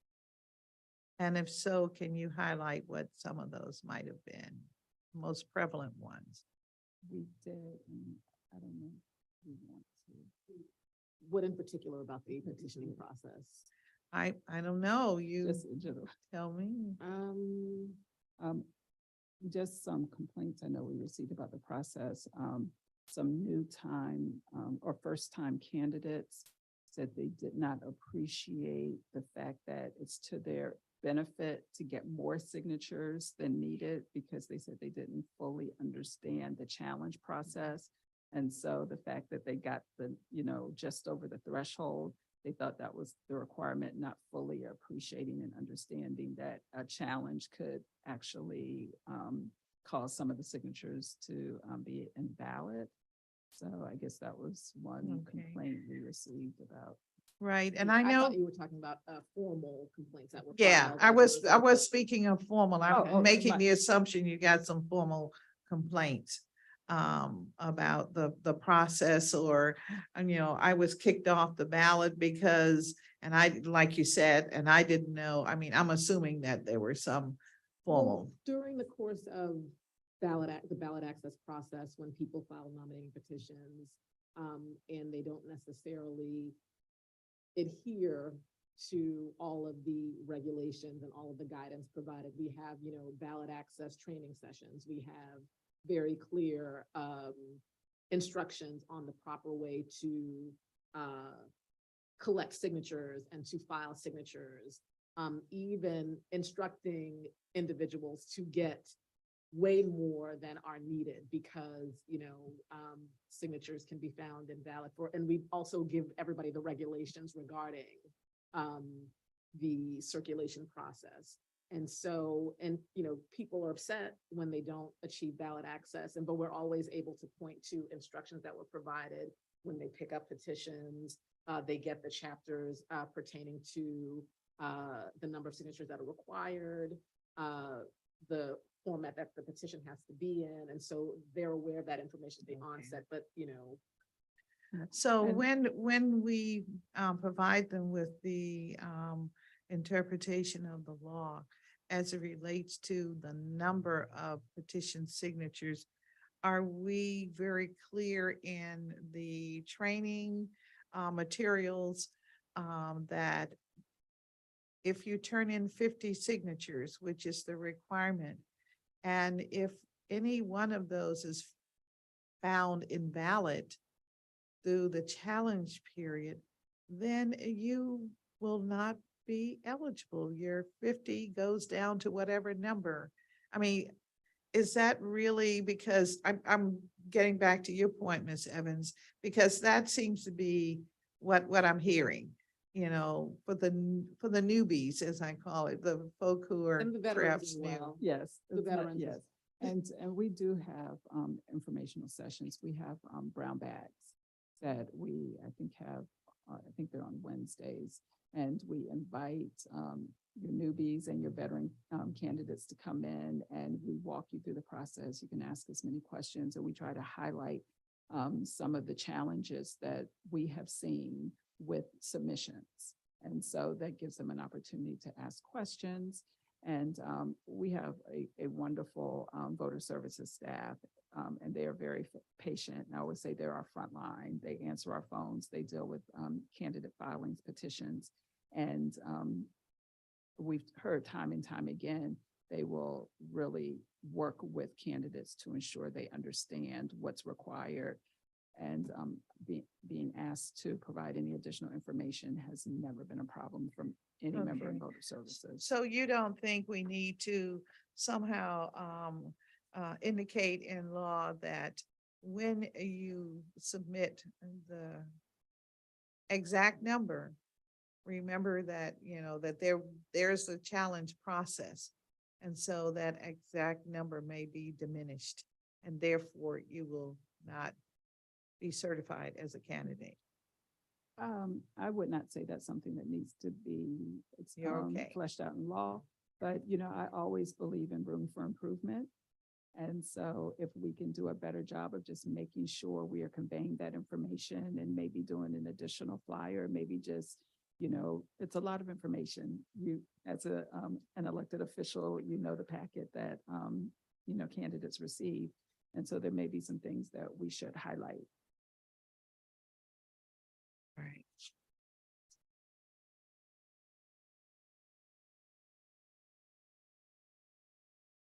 At least one of our public witnesses indicated the difficulty they encountered of trying to have access to the vote count center following the close of the polls in an election cycle. What is your interpretation? What is your regulation that you follow pertaining to that issue? We did have people observe the vote count with no issues and came in.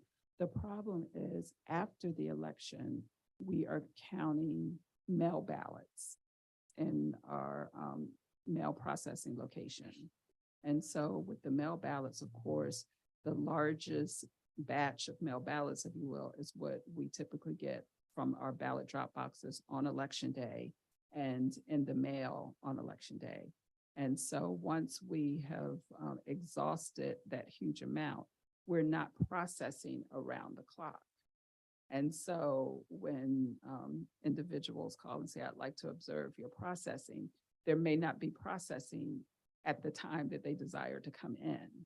So at the earlier portions in ballot processing, we have a huge number and we're pretty much working around the clock. We had processing going all night until 6 o'clock the next morning with no breaks.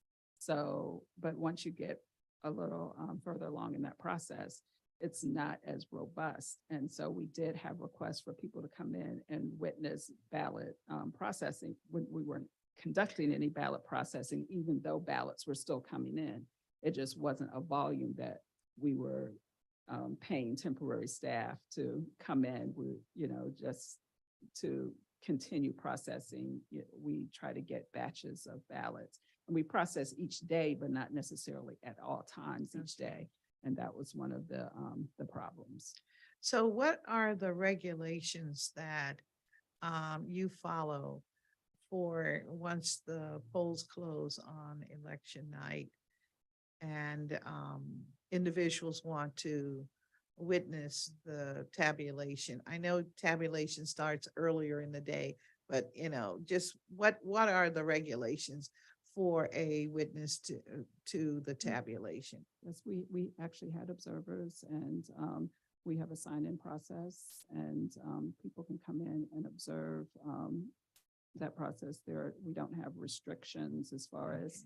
Do you have enough space for 100 people, 200? Well, I'll be honest, and there are two parts of our process. We have our warehouse location where our ballot processing is actually happening.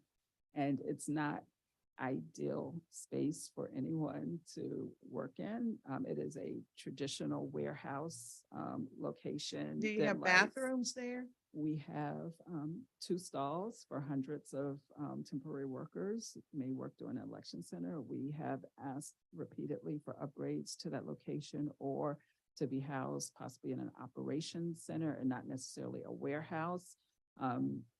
As you may not be aware, we really had to stand up our mail ballot processing center pretty quickly during the pandemic. And we needed to have room to distance, especially early on in the pandemic. And so that was why we moved to the warehouse location so that we would have enough room for tables and all of the temporary workers we needed. So do you have a capital plan for your space to meet the space needs? We have submitted a plan in our 2024 enhancement request. So you'll send me that. Yes. Thank you very much.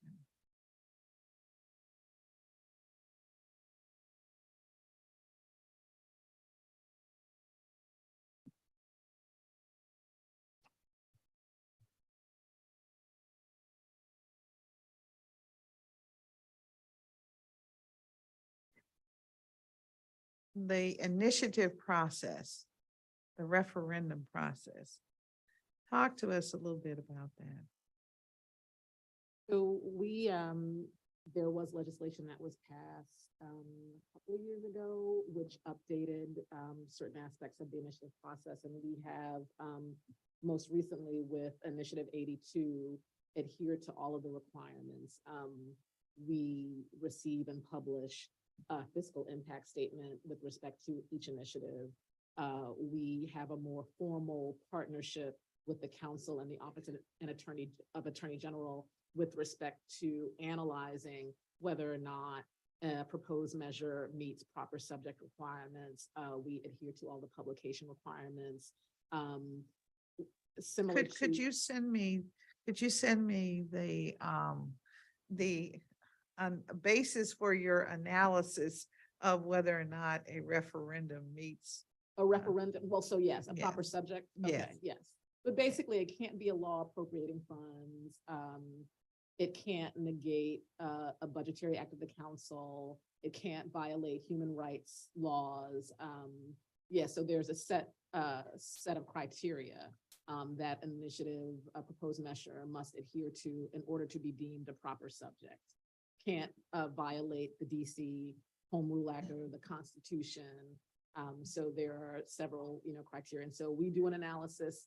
The general counsel does an analysis, and the Office of the Attorney General does an analysis. And so with all of that in hand, the board makes a determination, its own determination, as to whether or not a proposed measure meets proper subject requirements. And that's pretty consistent. That's spelled out in the Home Rule Act.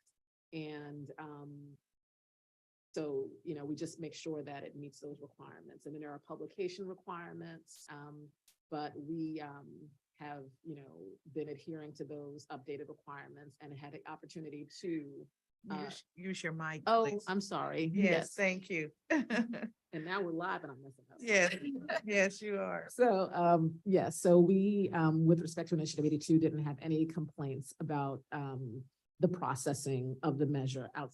There were complaints from the people who did not want to see it on the ballot, of course, but in terms of the processing that the board did up to, there were no complaints about us adhering to the, and there had been a lawsuit previously where a complaint was that the board did not adhere to processing requirements, but that was not the case in recent initiatives.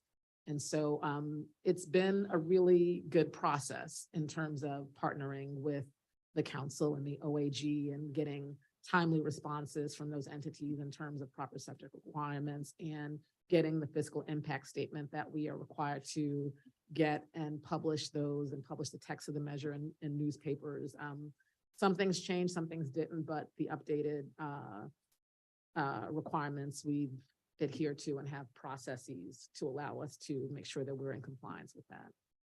Okay, well, this morning we heard that for initiatives 81 and 82, they were excited to have the opportunity to mail the petition form directly to voters.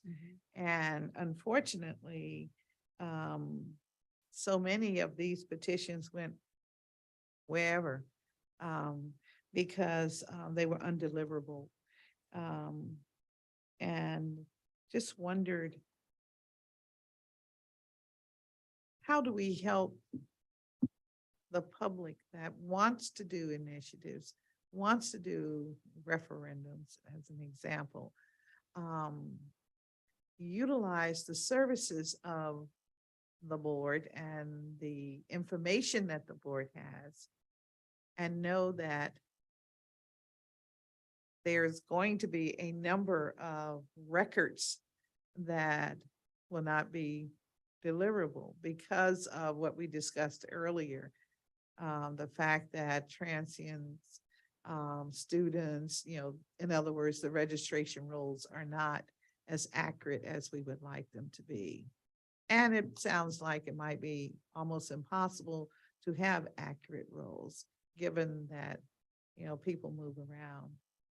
Okay, I think that that goes back to the list maintenance question. I think that the mailers that were sent out, they are relying on addresses that we provide in terms of like lists that we give them. So I think there's that's something that sort of resides, not just within the context of initiatives and the campaigns for people that are trying to,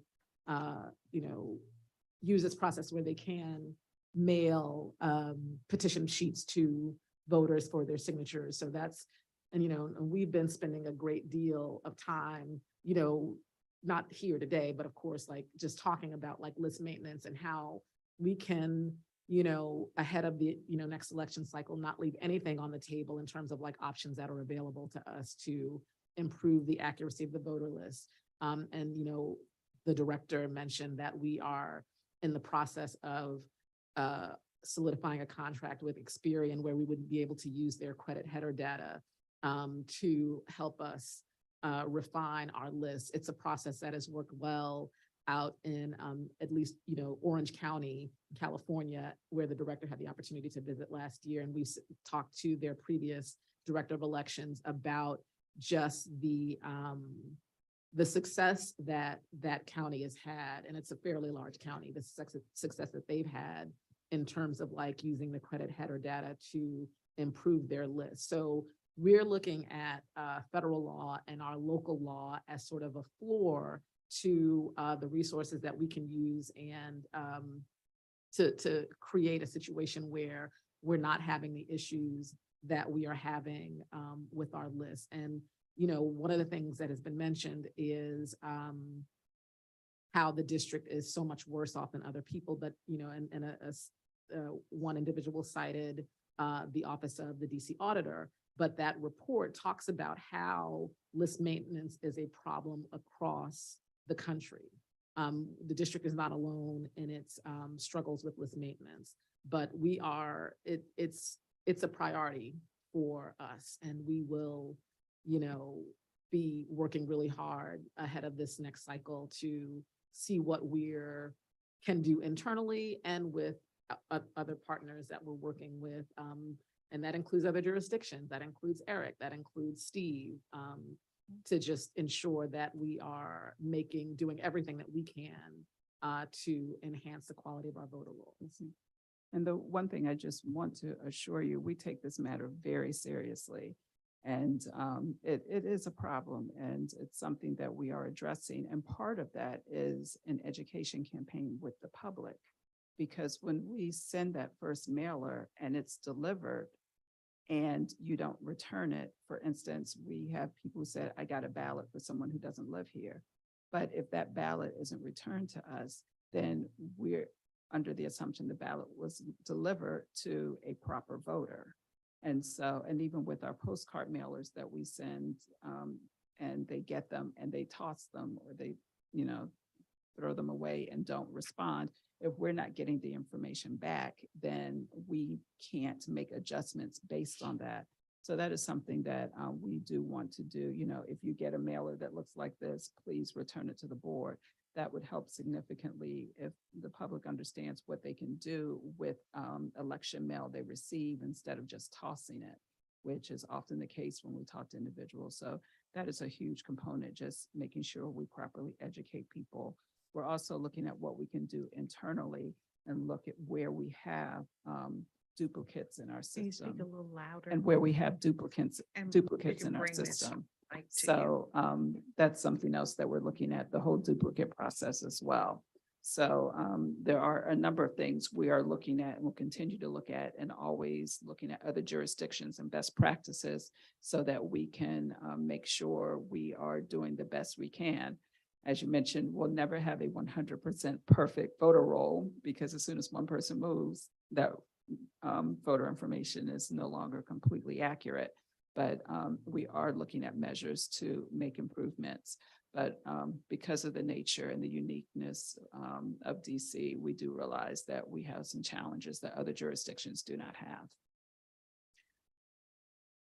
Wow, I didn't realize that we had some challenges other jurisdictions do not have. What are the challenges that we have that they do not have, like in Montgomery County or Fairfax County? Well, I can't speak to those jurisdictions specifically, but some jurisdictions don't have same-day registration. And so we're, you know, getting people added to our rolls more frequently in a more robust way than some other jurisdictions. Other jurisdictions don't necessarily have the number of college students and colleges within their borders.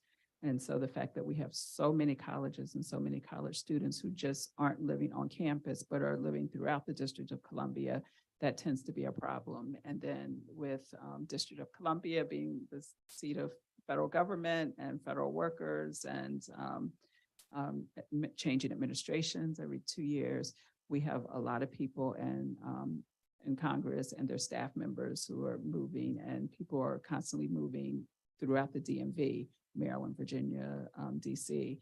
And we actually spoke with the director in Maryland at National Association State Election Director Conference week before last, and we talked about, you know, some of the problems we have because people often view the DMV as one jurisdiction, but clearly for voting purposes, that's not the case. All right, well, Thank you for that.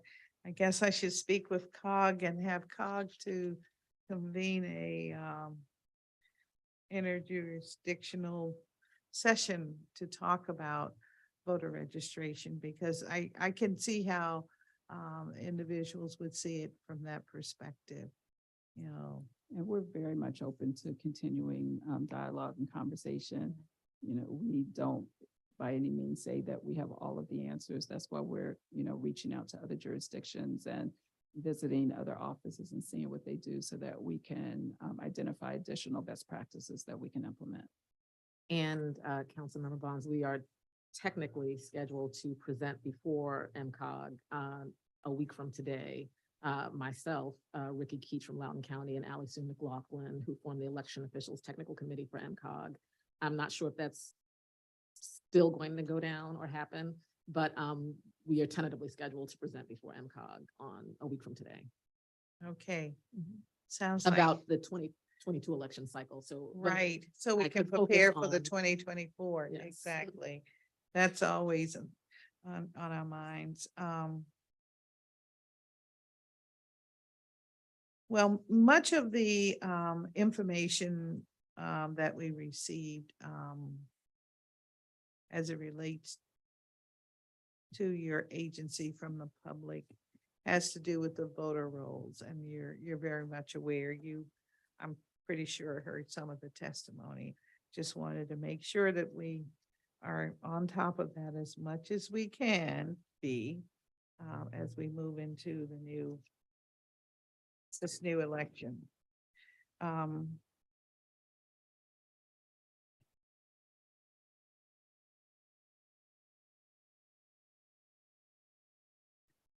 Likewise, I know that the public takes very seriously their outreach to the board on whatever their issue may be.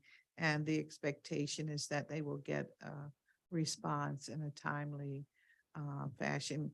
Are you committed to getting back to an individual within a specified time frame? Is it 2 weeks, or if they write to you, or just how do you handle that? We do, and when individuals address me personally, I make it a point to get back to with some sort of response within 48 hours.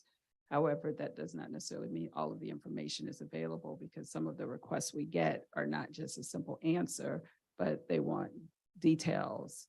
And we have had situations where an individual received a response that day and did not accept the response because they wanted all of the information that day, or wanted all of the information sooner than it would be available, not appreciating the fact that at certain periods during our election cycle, we are busier than others. So even though we may respond, we may not be able to give full information back to an individual within 48 hours. We may not be able to get full information because we don't have it, especially when it comes to details of an election, because after an election, the day after, the first thing we do, we meet with our vendors who are on site, and we are still synthesizing, you know, what went right, what went wrong, gathering their perspective, and looking at things we can put in place. And so for the first 2 weeks after an election, we are really engaged in those meetings and really looking at our internal processes and kind of doing an assessment. And so it's premature in a lot of instances for us to provide information that we don't fully have and have all of the information and explanations as to things that went wrong. And we have individuals who are not necessarily appreciative of not getting information when they want it. So how many FOIA requests did you receive following the FY22 election?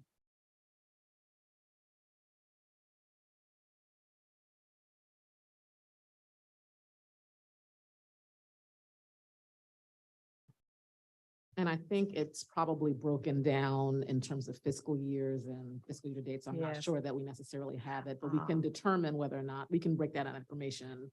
Okay. If you're talking about requests for information with respect to a particular election or within a particular time frame, we Yeah. can break that down. But I'm not sure it was categorized that way Okay. in our responses because that's not what, we were. Right, so in focusing on. FY 22, which would take us through September, just September of 2022, just prior to the election. I'll take those numbers and then any numbers that you have since then, because I can therefore assume it might relate to the 2022, general election primary season. And we can also look inside, FOIA Express and give you some information on the exact nature of the request if you're That would looking be great. about post-election related requests for Yes. information. So it's because you're going to get a lot of data requests. Yeah. If you're looking at, generally right. speaking. So you want, we can That's right. we can narrow it down in terms of requests that related to the conduct of the election. And that reminds me, on the request for access to the registered voters list, that list is now transmitted electronically, correct? And I know at one time there was a $10 fee for a disc, so that really dates me, I'm sure. But now there is no fee, correct? For the electronic transmission, that's correct. No. If it doesn't cost us anything, it doesn't cost you anything. I think it costs you in time and Well, energy. yes, absolutely. It's yeah. a service. Mhm. And with the National Conference of State Legislators and the little SALT, which is state and local tax committee, we've been examining that. How do we put a price on these commodities that are Yes. transmitted electronically because they do have value? And there is, of course. And it takes, yes, exactly. Human resource or personnel Yeah. power that goes into that. But if it doesn't cost us paper and a Right. disc, then that's what I meant. Like, Yes. Oh, I understood. yes. Mhm. Yes, all right. Just wanted to put in a plug. Yes, for no, it. I understand. Yes. Thank you. The maps also transmitted And there's yes. cost for that. Yeah. Yes. Yeah, Yeah, and one okay. thing I just would like to add about FOIA requests. There are requests for documents that exist. And we get a lot of requests where people want us to compile information and pull things together and create and research. And so that is not what we provide. We provide what we have available as far as reports and documents that we have. And so when individuals may want us to research a particular topic and it's, quite a lift, we are not able to respond to all of those requests, but it is not because we're not able or willing to be, transparent, but we don't have the resources or the bandwidth to really do a deep dive to the extent that some of the requests want us to. Well, I would like to follow up with you on just that, this whole arena, because I agree that you may have the information, but compiling it and creating a document requires some research assistance. And it also is a service that could be costly. And so we want to make sure that if you're getting an abundance of requests of that nature, that as long as it's within the law, that, and confidentiality and those kind of things, want to make sure that we can comply, but it is with a cost. Understood. I think that might be a new domain for you and one that will help us get out of the warehouse, or at least to provide the resources that you need in order to conduct an election that we're all proud of. And your work crew will have the facility that they need. I think that's only fitting that we should be looking in that direction. I probably have I know a number of other questions. I know it's getting kind of late. And so there may be some more inquiry that we would like to and get from you. And so we might submit a request in writing just for a few additional answers. You pretty much answered a lot of this. You want to talk just very briefly about how you have $700,000 in funding that has not been spent to date. You have plans? Yes, and you're referring to the HAVA funding? Yes.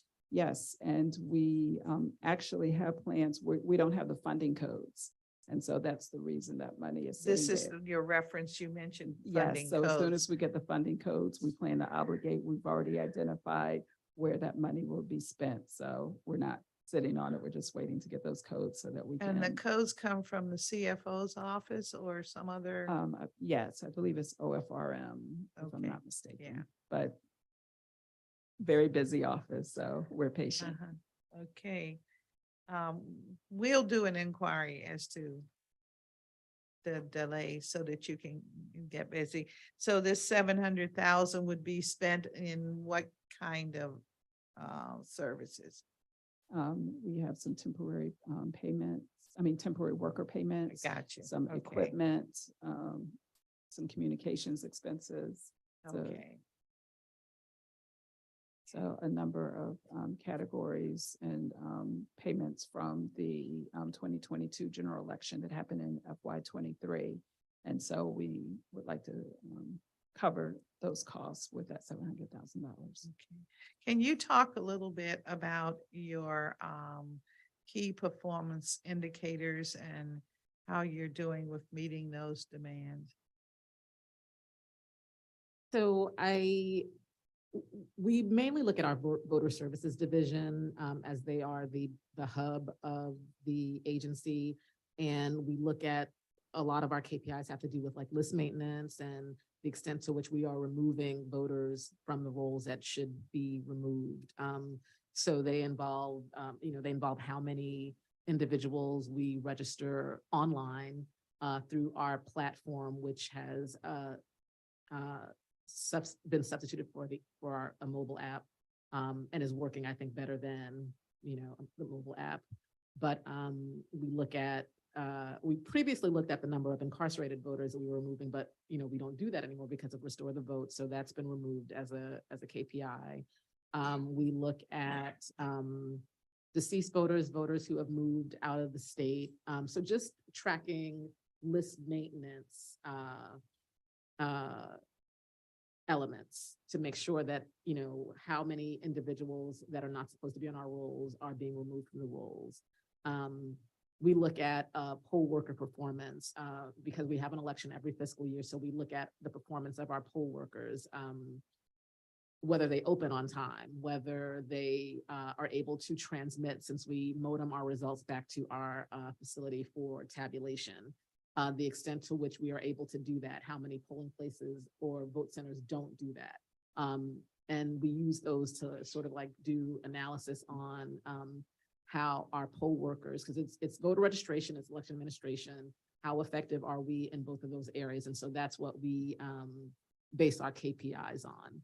And we are, where we have not met them, they tend to be around voter registration, and maybe that is something that a KPI that needs to be adjusted, because where we're not able to, let's say if we said we were going to like reach 3,000 voters per quarter, and we're not doing that, I think that it's not due to any, it's just, it depends on the election. It depends on the election season where we are or how close are we to an election. And so that might be something that needs to be expressed in a more nuanced way. But our KPIs generally focus on election worker performance in terms of documenting things that happen during early voting and on election day,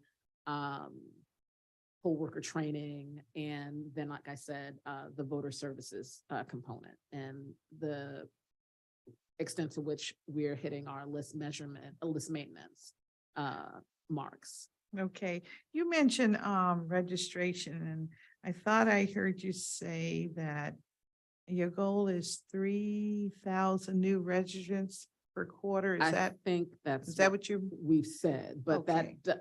we hit that sometimes, and we did adjust that in the past based on what we were seeing in terms of trends. But we're rethinking whether or not that should be something that we should be, it's important to track, but I think that it's more realistic to say that people tend to register in greater volumes right before elections. And now we have same-day registration. And so, you can, of course, do that then. And so there's going to be fluctuation throughout the year. And so I think that we might need to reexamine how we express those particular kinds of KPIs. Okay. Well, three things come to mind. Mhm.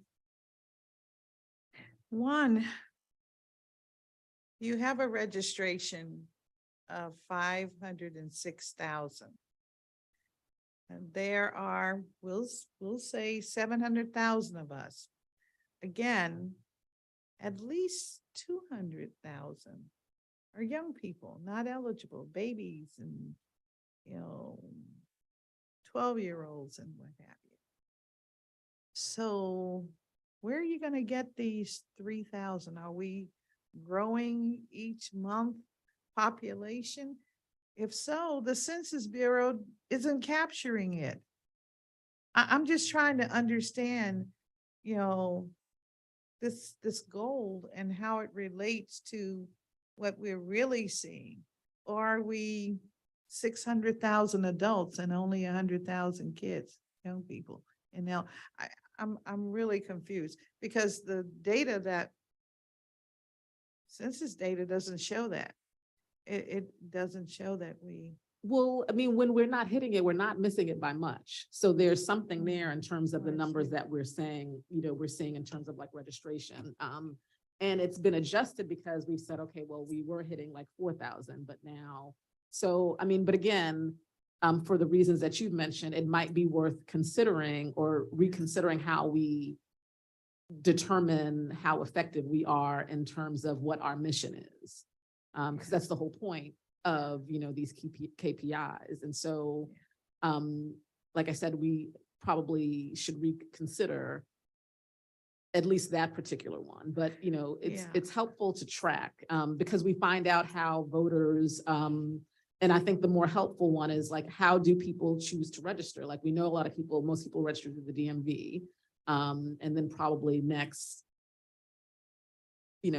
on, at the board itself or at different voter registration agencies. But we were particularly interested in like looking at our online platform and online voter registration and the new platform that we developed, in the JOT form that the director was referencing earlier. So how do people register? So we made adjustments to some, and we could probably tweak some other ones. And we are now in the process of looking at FY24 in terms of performance plans. And so that's a conversation that we can have since we're at that point in terms of planning. Yeah, I think your voter rolls, the whole registration process is the new frontier that we really have to look at. Because, 1 + 1 is 2. I believe in those numbers. Yeah, I know you do too. And it seems a little impossible to have a current registration of 506,000 and to, let's say, over the next 6 months to add 3,000 each month and say that that's the population that can vote, when I want to know what happened to the babies. I guess that's where I am, because they're here. They're not registered. I don't want you to register them. That's not my point. My point is, I think that the numbers are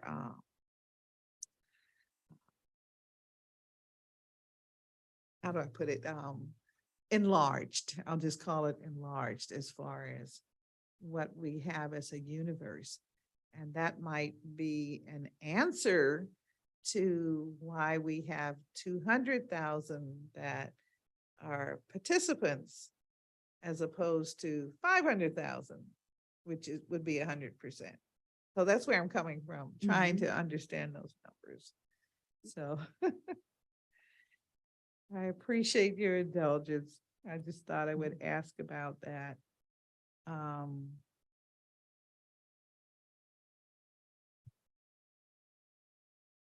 right. Well, we are very happy to have you with us now this afternoon. I know you started in the morning, and we do have a little lunch up in 404. Please take advantage of it.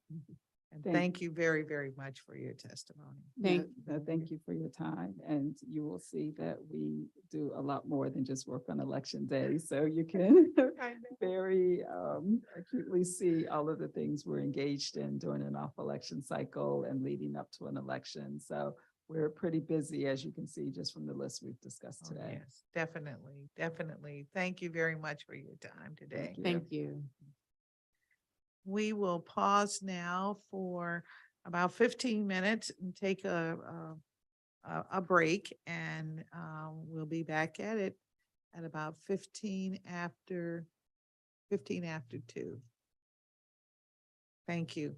And then we'll examine the Office of the Inspector General. Thank you very much, public.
Okay.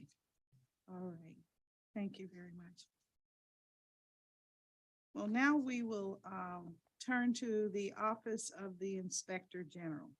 The Office of Inspector General, the OIG, as it's commonly referred to, is our primary agency tasked with preventing fraud, mismanagement, and abuses of power within the government.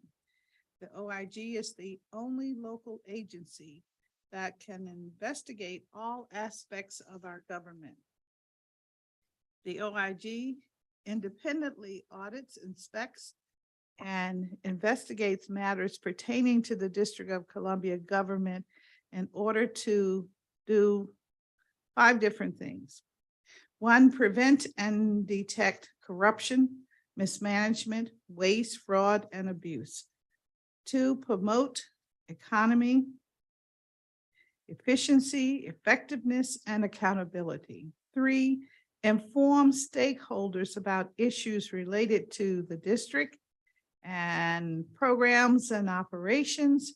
And 5, recommend and track the implementation of corrective action. And so we have a panel of, we actually have 2 public witnesses, and we will entertain their comments, and then we will move immediately to our Inspector General, Eugene Lucas. So do we have our public witnesses in the room? Okay, so we'll go directly to Mr. Khan. Mr. Khan, we're ready for your testimony. Okay, all right, thank you very much. I thought we had Dorothy Brazil first, but I don't know. Okay, that's fine. I just have one comment to make regarding IG. As I say, my name is Ronald Khan. I'm a resident of Ward 3. Again, thank you very much for holding the hearing. And so my comment is I submitted an IG case, and the IG process does not include status of a successful submission confirmation. So I don't know the status. I haven't heard back anything on it. And per their instructions, there's really nothing that I would hear back from, I guess, till later on, but it would be good to get at least a confirmation when you submit a case that it's in process. Also, to their credit, IG would transfer, and this is on their website, they would transfer cases that are judged to belong to ethics. I think that's very good. But however, ethics case documentation does not do the same. In other words, if I submit something to ethics and it's really IG, because sometimes there's a hard or a fine line between trying to decide one or the other, okay, ethics will not do the same. So it would be useful to have a consistent handoff process between the 2 agencies, if that's at all possible. So that's the end of my testimony. That's just comments based on a case I've submitted. Thank you very much. Thank you very much, Mr. Khan, and thank you for your patience. You were here early this morning and gave us testimony in a couple of other areas. Thank you so much. You're welcome. And so we will ask the Inspector General to respond to your comments. And so now we will hear from Inspector General Eugene Lucas, and I'll swear you in, and your team, of course. So if you would raise your right hand, do you swear and affirm that your testimony and any statements made before us today are truthful and complete? All right, you may proceed when you're ready, sir.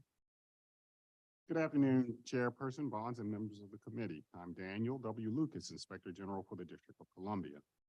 My team and I are pleased to appear virtually or in person and share with the committee an overview of the OIG, highlight our accomplishments in fiscal year 22 and 23 to date, and discuss the OIG's plans for the remainder of this fiscal year.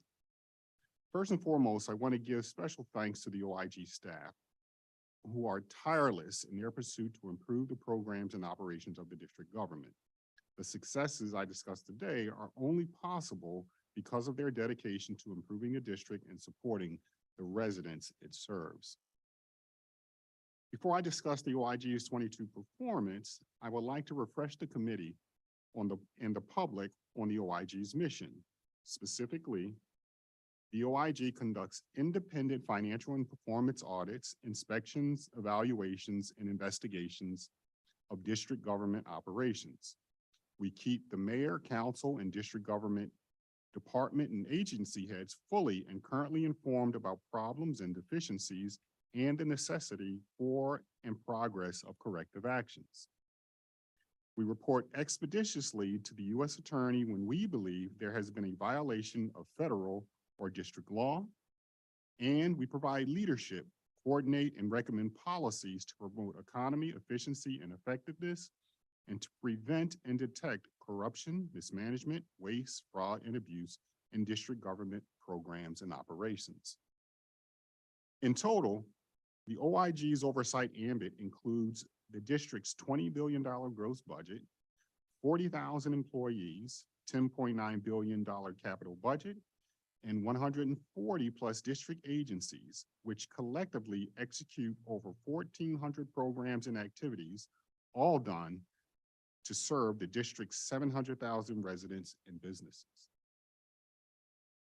In my fiscal year 21 OIG performance oversight hearing testimony before the Committee on Government Operations and Facilities, I presented several initiatives planned and underway for the remainder of FY22. I would like to provide this committee with an update on those efforts and then discuss specific OIG outcomes during the fiscal year. Legislation. With the support of the council, the OIG had several important pieces of legislation enacted. First, the Inspector General Enhancement Act will allow the OIG to better execute its independent investigative mission with enhanced authorities. Once it becomes law, the OIG will be able to reduce reliance on our federal partners to conduct certain investigative activities while reducing those risks inherent to criminal investigations.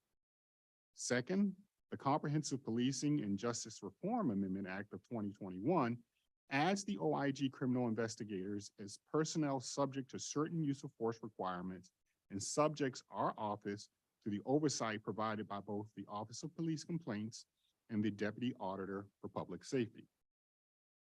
Finally, the Inspector General Oversight Consistency Amendment of 2021, as currently enacted through temporary legislation, will permanently allow the OIG continue independently investigating matters within the DC Housing Authority.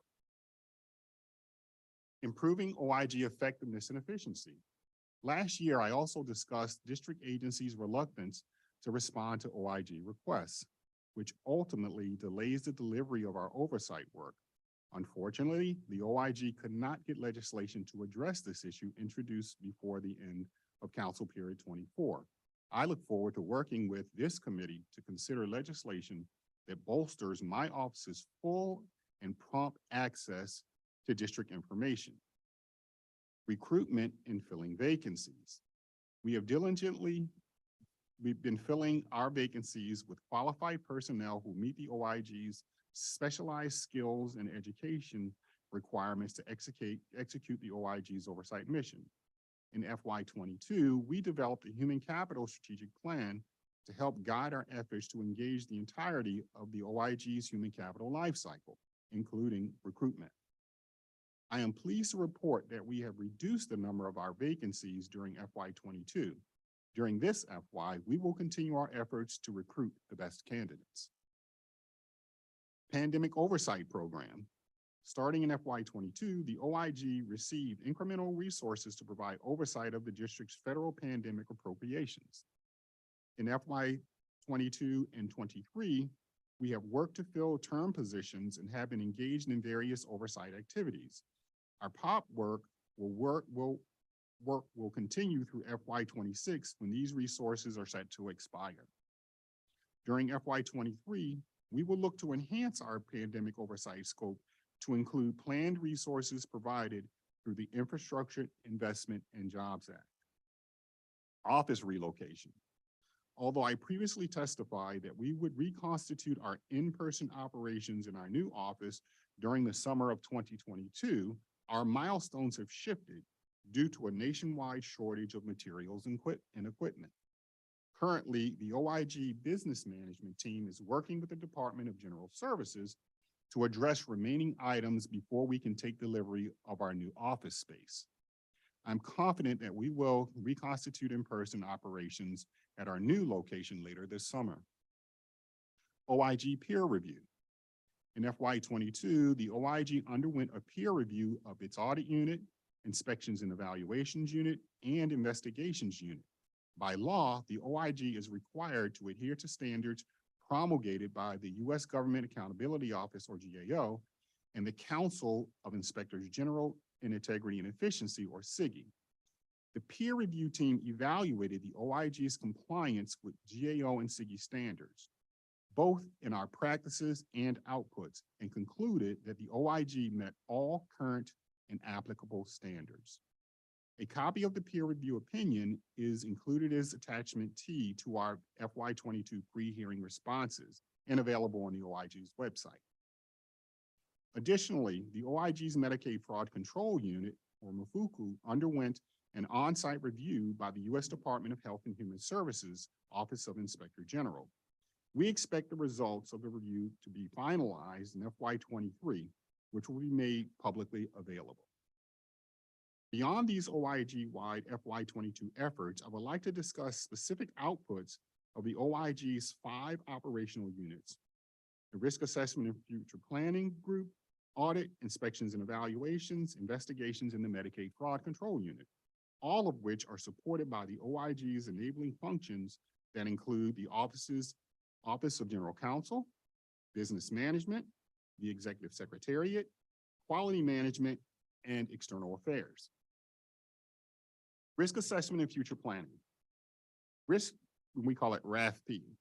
RAFP operates the OIG's hotline, which serves as the first point of contact for anyone looking to make a complaint of fraud, waste, abuse, or mismanagement. In addition to the OIG's hotline, RAFP is also responsible for receiving and reviewing the executive and council requests. During FY22, RAFP received 720 complaints. Of the complaints received, RAFP assisted 367 complainants to an alternate avenue of redress, referred 54 complaints to district agencies for action deemed appropriate, transferred 153 complaints to one of the OIG's other operational units, and the remaining complaints either did not have enough actionable information or the complaint was made anonymously and RAFP could not follow up to ascertain additional details. RAFP is also responsible for aggregating various information sources, including all hotline complaints, to develop the OIG's annual audit and inspection plan. The plan consists of both statutorily required projects as well as discretionary engagements identified and developed based on RAFP's comprehensive risk assessment process.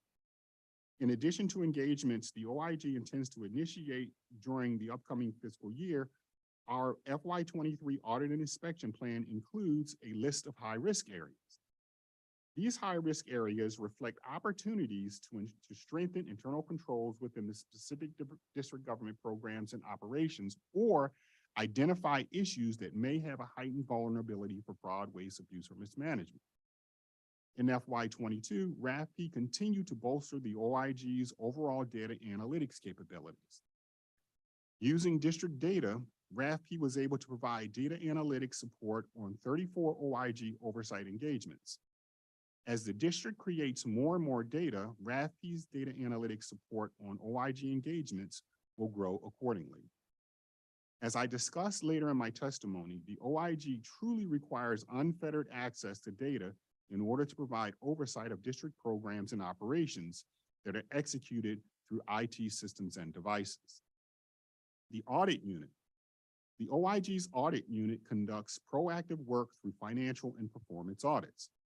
During FY22, the audit unit published 4 reports authored by OIG staff, which included 29 recommendations to district agencies to remedy our findings. As a result of this work, AU identified $3 million in district funds that could be used more efficiently.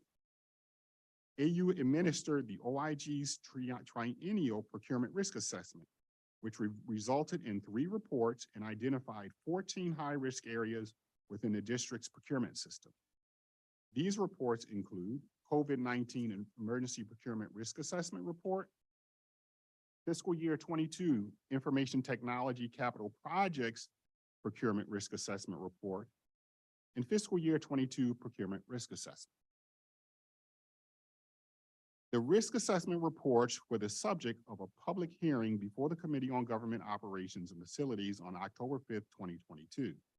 In addition to reviewing these reports on the OIG's website, I encourage those interested to review the OIG's testimony for an overview of these high-risk areas and their impact on the district's overall procurement system. The audit unit also administered the district's annual comprehensive financial report, or the OCFR audit contract, which resulted in 23 reports and 8 recommendations to improve the district's internal control over financial reporting. As the district's budget continues to grow, both in dollars and complexity, the corresponding OIG resources required to ensure an on-time OCFR audit have also increased over the last several fiscal years. I look forward to discussing the incremental resources required to ensure future OCFR audits are delivered on time during the OIG's upcoming FY22 budget oversight hearing. Inspections and evaluations. The OIG's third operational unit, the Inspections and Evaluation Unit, or I&E, conducts proactive work through inspections and special evaluations.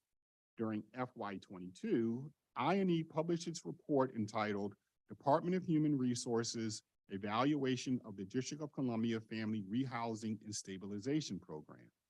This report made 11 recommendations to DHS to bolster its management of the program in support of district residents who are experiencing homelessness or at imminent risk of experiencing homelessness. Additionally, in keeping with the OIG statutory mandate to keep the mayor, council, and district government leaders currently informed on matters impacting district programs and operations, I&E issued a summary briefing for its then ongoing project on the DC Main Streets program. Given the timeliness of issues requiring decision makers' prompt consideration, I elected to communicate the initial results during FY22 in advance of the OIG's final report. Subsequently, during FY23, the OIG released its final report, Department of Small and Local Business Development Special Evaluation of DC Main Streets Program, on February 17, 2023. The investigations unit conducts reactive work through criminal and administrative investigations. IU focused on complex public corruption and financial fraud matters during the performance period. During the performance period, IU opened 102 investigations and had 16 cases accepted by the United States Attorney's Office for the District of Columbia for prosecution. In addition, IU has and will continue to work with the Office of the Attorney General's Public Corruption Section to consider cases that the U.S. Attorney's Office may or has elected to decline.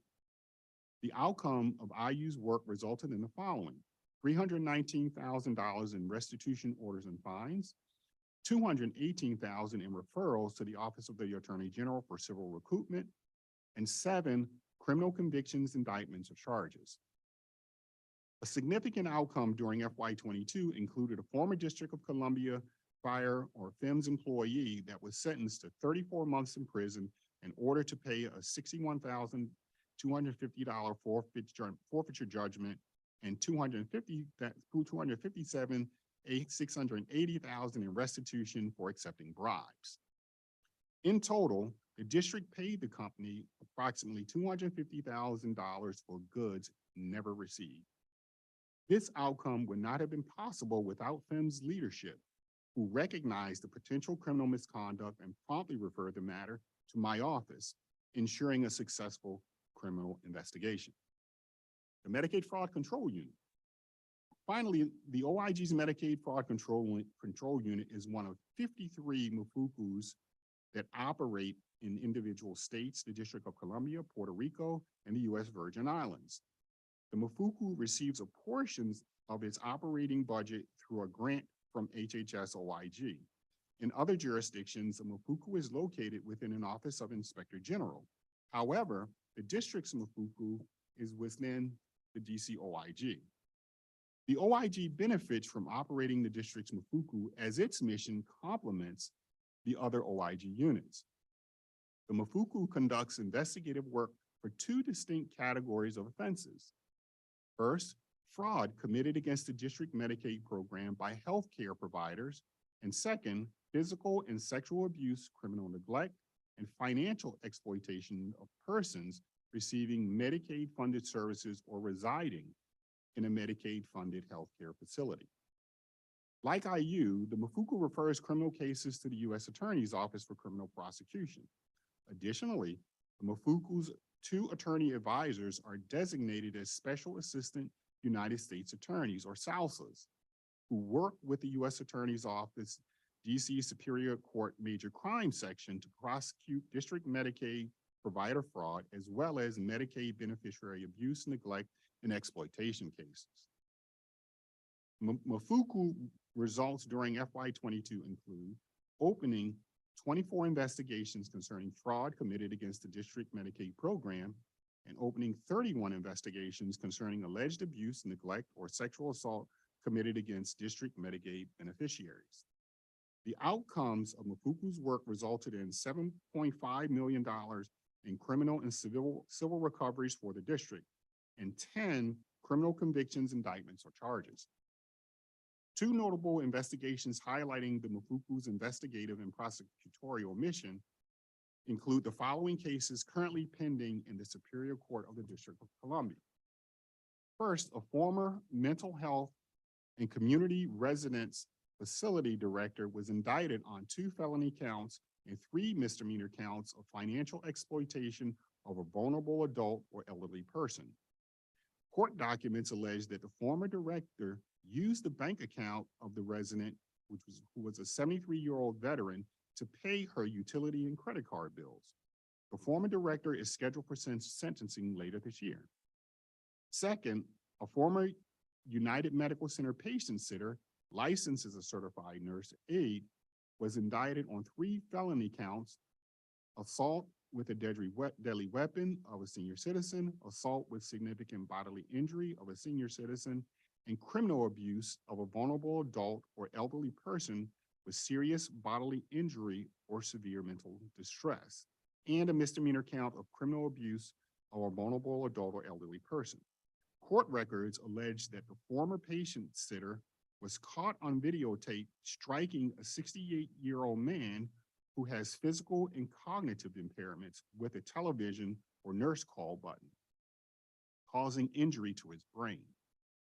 The former patient sitter is awaiting trial, which is anticipated to begin later this year.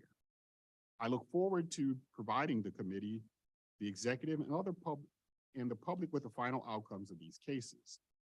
In the first 5 months of FY23, the OIG has been meticulously executing our oversight mission. We will continue to build upon the successes I've shared today.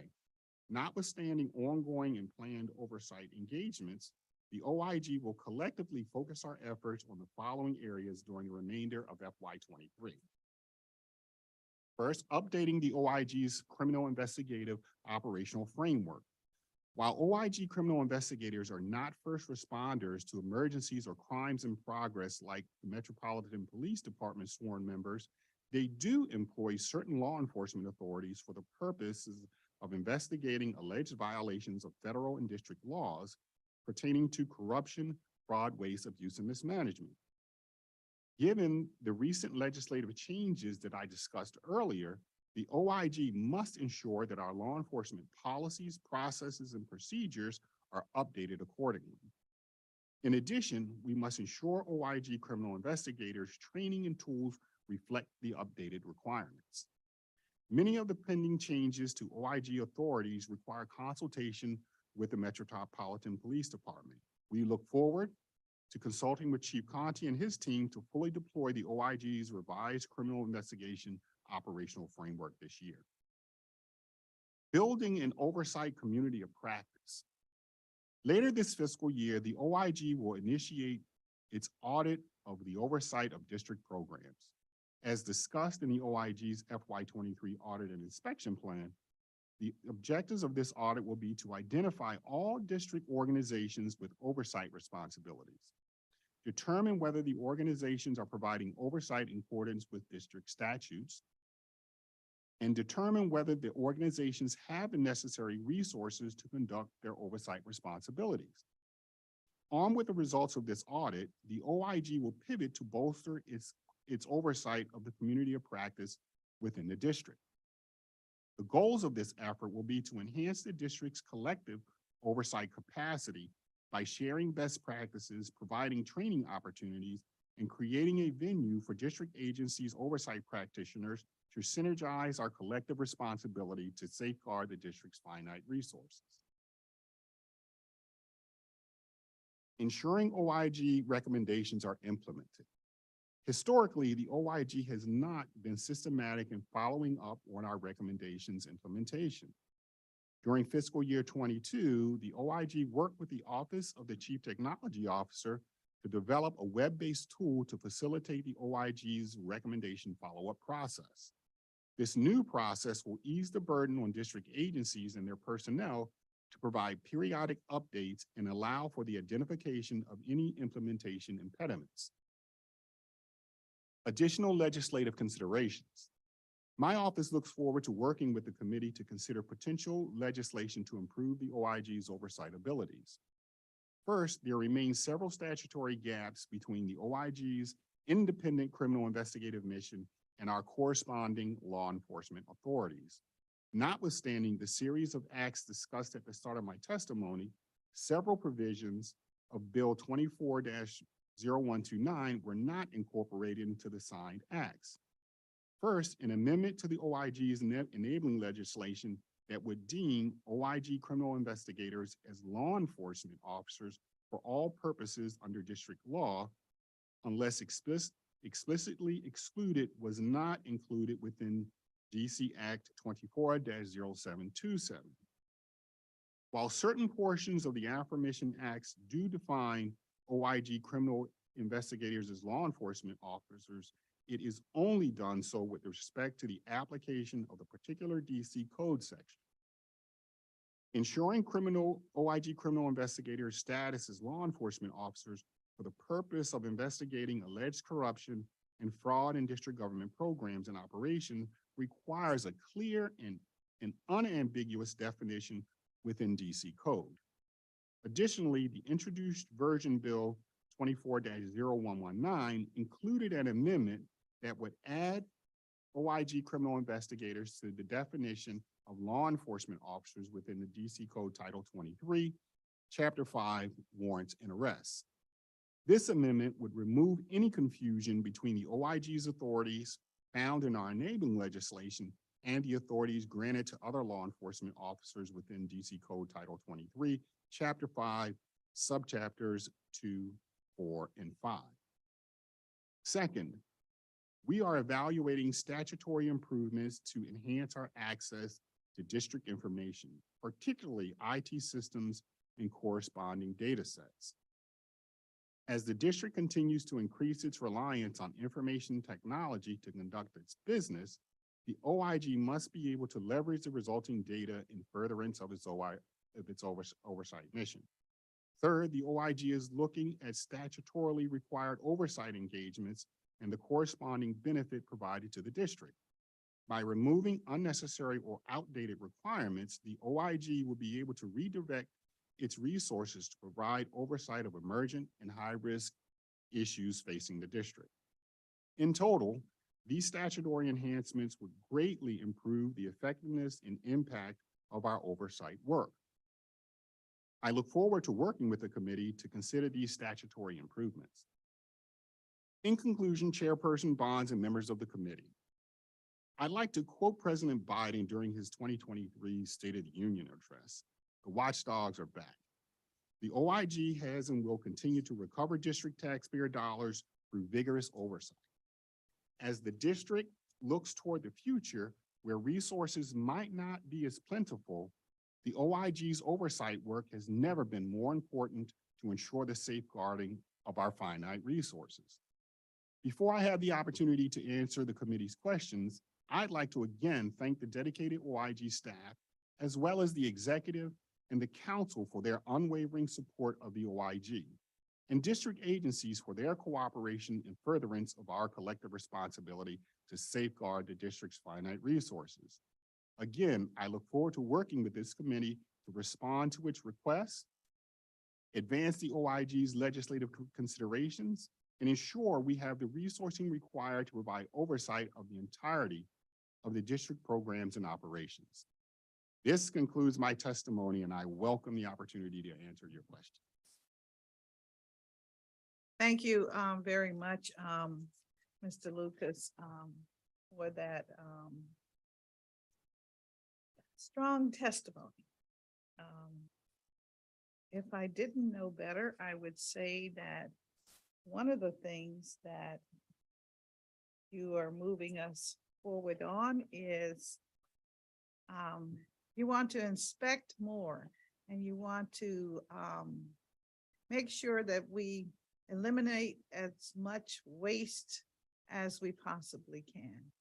And for many, that would be right on time, given that the financial report that we received yesterday. So thank you for being up to date. You're very welcome, ma'am. The big question is, how do we do this? How do we really accomplish this? And I know that without really saying, it does involve the cooperation of the agencies and the personnel within the district government. Otherwise, you're going to have to wear your law enforcement uniforms at all venues, and we don't want that. We want the office to perform as it is planning. A lot of questions because I think that you have put on the record the very difficult task of getting us as a government to understand that oversight is very important in almost any venue as we are spending the taxpayers' dollars. So can you, I think you've articulated your top priorities, but if, what would be your number one concern today as it relates to our district government? I would say access, because although we have another, looming large issue related to the authorities of our law enforcement or our criminal investigators, if we have the right access to records and data within the district, we can spend more efficient time finding and preventing reasons to wear my black hat, which is the criminal investigative mission. A lot of times in our work and our audits and our inspections, we find conditions that are easily within the span of control of the agency to fix. But oftentimes, where they are is, they're operating, and not really paying attention to the control environment, which would help them be better when they're conducting their operations. So my number one would be access to records and data. Okay, that's fair enough. As you were speaking, I was thinking that as a part of this government, I know that we think that we are very open and all of the records are there, but so I think you have to be a little more specific to help the public to understand exactly what you're speaking of. Are you speaking, for instance, are you speaking of access to types of records like emails, the phone calls made on the government equipment, or are you speaking of records when you are engaged in an investigation? Sure, ma'am. And that answer has a, two-pronged answer.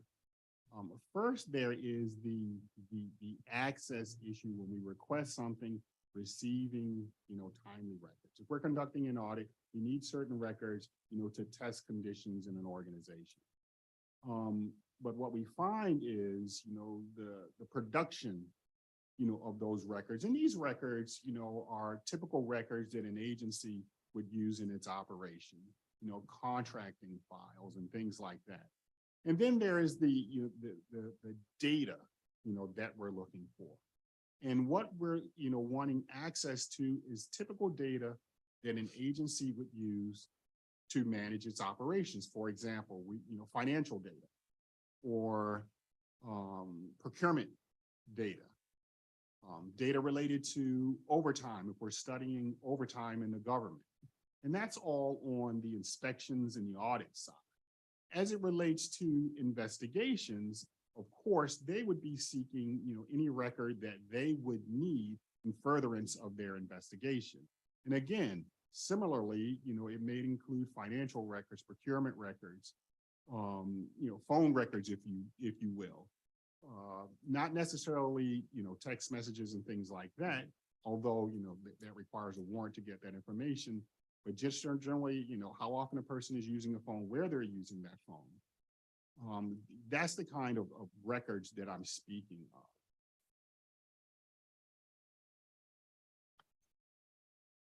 Thank you very much. Can you talk about the council's legislation that was passed in FY 22, 23, and how it impacts the work that you do? And I'm thinking about removing the requirement for you to seek the council's approval prior to initiating an investigation, like with the DC Housing Authority. Yes, ma'am. As you clearly articulated in your introduction, our jurisdiction really includes the entirety of the district government. But what we found, I think in probably 21, 22, that there was a carve out for DCHA. And, how that came about is, through a hotline, we received a complaint, and, when my team receives complaints, they review them and try and determine the best way to resolve the issue. And in this particular case, we communicated with DCHA to say, hey, this is in your purview. What are you going to do about it? And what we found in that process is, people in the organization, were less than transparent about the process. And of course, for me as the OIG, I have to get, to the bottom of things that are reported to me. And so we wanted to pivot to conduct an investigation, but what we learned was we needed approval from council to independently initiate that investigation. And, once we reported that condition to the council, they enacted legislation, that will allow us to initiate those types of engagements in DCHA without requiring specific approval. Yes, I was very much a part of that. But what I'm really wanting to get on the record is an understanding of how your agency, once it receives the complaint, how it begins to follow through with the agency, which is now it's the problem that you're trying to investigate, and what is your protocol for being in touch with the rest of government that may need to know, like an agency or even the council that would need to know? I mean, what is your timeline for being in touch with them? I mean, do you send them an email and say, just, for your information, we're taking a look at the number of trees that have been planted in my ward, Ward 5, this FY year. There seems to be some discrepancy between the number that were planned and the number that actually went in the ground. I mean, how is that information transmitted? And when it's transmitted, is there something that is informative enough that the government, the rest of government, or the council would know that now this is in the confidential vein of business? Or is it that we're looking at Department of what is that? I'm trying to remember, DDOT that does trees. And we'll be in touch with you. I'm just trying to understand how the information is handled and still handled in a confidential manner. Sure. So it all depends on the type of engagement that we're going to be pursuing. If it's an audit or an inspection, we will directly communicate our objectives to the agency. We also inform the council of exactly what we intend to do, as well as the executive. If it's an investigation, that's a whole different proposition. Obviously, if we're conducting a criminal investigation, we do not want people to know that it's underway until we're ready to disclose that information, so we do not compromise an investigation. Sometimes there may be an opportunity to report on certain investigations if I make the determination that it needs to be disclosed to the council or the executive. And when we make those disclosures, it won't compromise the investigation. For example, I may come to you at, request a meeting from, with you and say, Councilmember Launch, you need to know, that we're investigating X within this organization. And I request that you keep that confidential, because I've made a determination that in your role as providing oversight, you need that information. Okay, so when we talk about the difference between the audit process and the investigation process, I kind of understand that. But when we talk about investigations, are all of your investigations with an eye to determining whether or not it's a criminal circumstances? So you don't do investigations like, I pick up the phone or someone picks up the phone or sends you a little paper saying, I don't like the way this went down. I think there's some fraud there. You need to take a look at that. That does not necessarily constitute an investigation that your agency would do. Is that correct? Sure. So we can do both, criminal investigations and administrative investigations. And we often refer, some allegations to BEGA if it's within, the scope of their responsibilities. But there are some matters, that we believe are better handled, by an agency. We will refer that, that particular complaint to them and say, can you take a look at this and get back to us?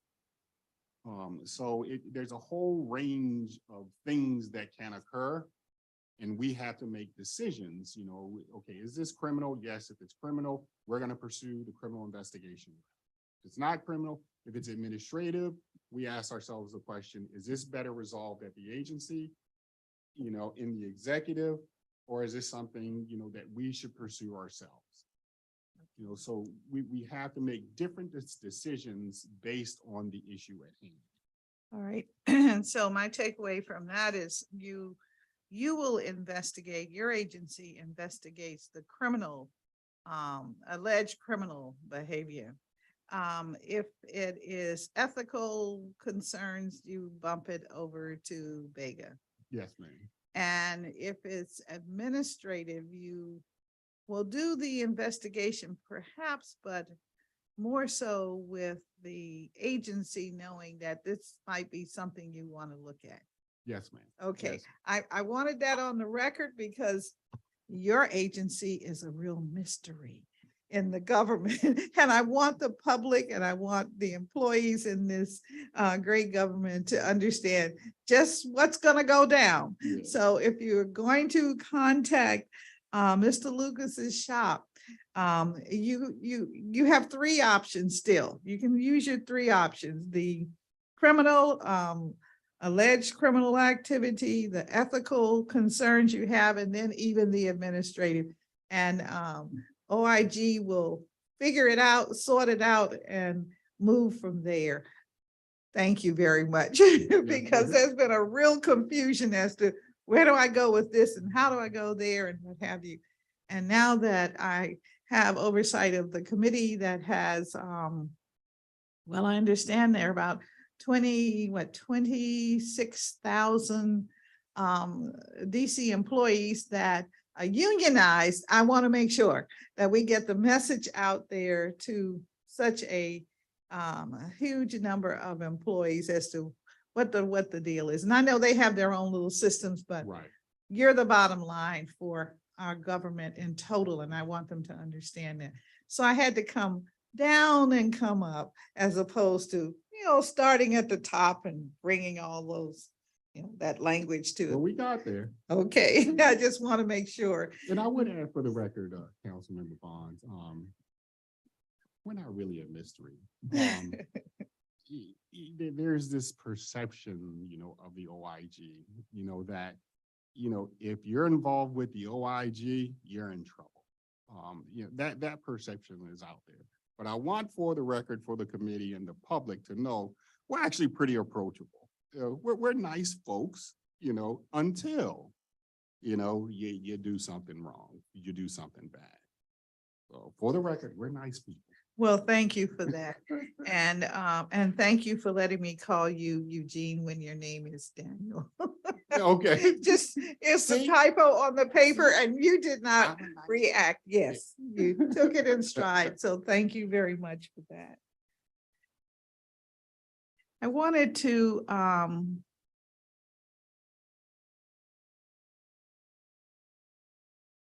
let's talk about this situation that you find some of your investigators in, and that is, how do you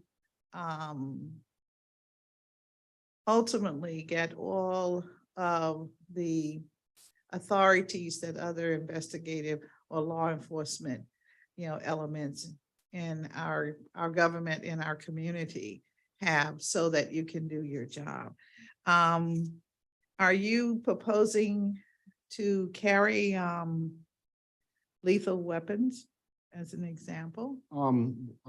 We already have the authority to carry lethal weapons. I think what's important for the public to know is we have a very our criminal investigative mission is very, very narrow. Okay, we investigate whether or not people are committing fraud against the district government. Okay, we're not out, roaming the city, flashing lights, shaking people down or anything like that. The vast majority of our work is done, behind a desk until we prepare a case to a point where we're ready to talk to people. We bring people in, we tell them exactly, what we're investigating. We give them a chance to put, things on a record.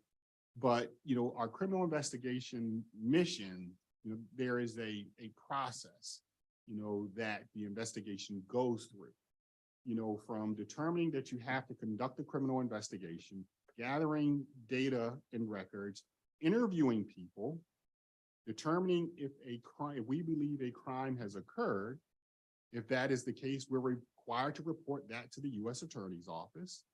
When we do, there's a determination made whether or not if they're going to go prosecute the case. If the answer is yes, we continue the investigative process where people may be arrested. We may serve search warrants to search premises. And oftentimes, and more often than not, a lot of this activity must occur outside of the District of Columbia. And where we find ourselves is, by law, we're required, to independently conduct criminal investigations, but we don't have the precise language in DC code that recognizes OIG criminal investigators as law enforcement officers that have the authority to conduct every aspect of the criminal investigative mission. That is, arrest someone on probable cause. We can't do that because we're not, recognized as law enforcement officers in the rules of criminal procedure. The same holds true with serving search warrants. And then there is the matter, as you mentioned earlier, about lethal weapons. The OIG, has been authorized, to carry weapons, over 20 years. And that authority was granted to them, as a matter of safety. They need to be able to protect themselves if they find themselves in a situation, where something goes awry and they have to protect themselves. But, again, a lot of times the work we do outside of the district conflicts with our ability to carry a firearm outside of the district to conduct that business. The legislation that's been passed last year, this fiscal year, gets us closer to having all the tools that we need. I think the only piece that's left is making sure that OIG criminal investigators are identified in DC code as law enforcement officers for the purposes of conducting investigations into fraud, waste, and abuse in the district. Okay. Wow. All right. You have told us that, well, first I have to ask, how many inspectors do you currently have that have weapons? We have a total of 32 sworn agents who are authorized to carry a firearm. There are 20 with our investigations unit, and there are 12 within our Medicaid fraud control unit. Okay. And so you're saying that in order to do your work, number one, it goes beyond the confines of the district government buildings or people doing work hours, as an example. Yes. Although we do have many that are 24/7, many employees. You're saying that you want to make sure that you can do a thorough investigation. So if it takes you to the beaches of Florida, you want to be able to do that. Typically how that would happen is we would be working with the FBI on that, because they have federal jurisdiction and their reach is much longer than ours. We would partner with them in that case. Okay. But outside of the district is where much of your work would be done if Yes, you're ma'am. doing a criminal investigation. Yes, ma'am. I think there's 40% of district employees reside outside of the district. More than that. Yes, sir. Yes. I got you. Okay. This is very far reaching. And I think, again, I hope that the public is listening, because, on one hand, we are a society in the district that says that we don't have enough law enforcement. And on the other hand, many say we don't need anyone else with a gun or a lethal weapon. And so this is a dilemma that we find ourselves in. And the irony, ma'am, is that decision was already made. We already have, the lethal weapon. The challenge is, making sure they can go where they need to go and protect themselves in the process. I understand. You made that very clear, but I also I'm looking at this. I don't think there's anyone in this government other than your staff that would know that you're carrying. Let's just put it on the table. And now we know you're carrying. Yes. And that's a different thing, a different state of reference. So And you're right. There have often been times when I tell people, my criminal investigators, are armed. Oh, they are. Yes, they are, and they have Yes. been for decades now. Yes. But All it's right. just not something we, kind of wave around. Exactly. But what it does, it elevates the work that you do. And certainly the individuals who are doing the work to, this is law enforcement, Correct. Yeah. and you have that authority. And you're saying, don't just give you 70%, you need 100%. I could not have said it better. Okay, I'm just slowly Mhm. bringing us along here because I think these concepts are very important. Most of us look at the IG, oh, they'll be examining paper and what have you, excuse me, and have no real understanding of the breadth of the responsibility that you have. Absolutely. And, you have a lot of responsibility. We talked earlier and you were telling me about, you do the CAFA, which is the financial reporting, the status of our government. We all assumed it was done somewhere else and, or through another, entity. And so this is a lot of responsibility that you have. And I just want, our listening public to have some respect for what has to happen and how it has to happen, and know that it's happening just amongst us, the people of the District of Columbia, and the employees. They have this awesome responsibility. It's not like the CIA is scooping down on us or Right. anything like that. Yeah. So, and I know I'm beating the horse and it's dead and it's not only leather, it's now a handbag, but I just thought, I just want to make sure we all are clear as to what's going on. This is, of course, education to some degree for me with, this being a new committee for me, but, I take it where I am, many other people are as well. And so it's important that they understand that.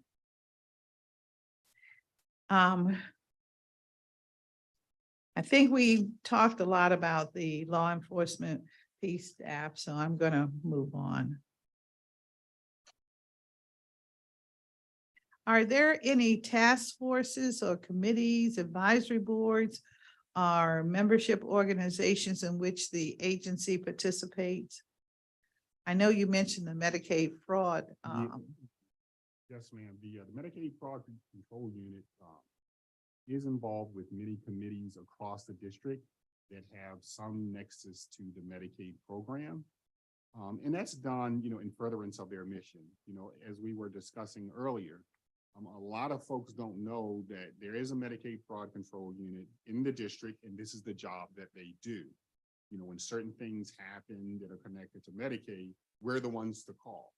So they're absolutely involved in those committees. And I myself am part of, National Inspector General's Association. And also I work with the federal government's inspectors general. All right. And what about the developmental disabilities? Yes, that's a specific committee that the Medicaid Fraud Control Unit is a part of. Okay. Because a lot of times what we find is, in that particular area, there are issues that occur and the team wants to be close and have a good relationship with those agencies. So in FY 22, how many Medicaid fraud cases were brought to your attention? Or alleged to have occurred? 22, second.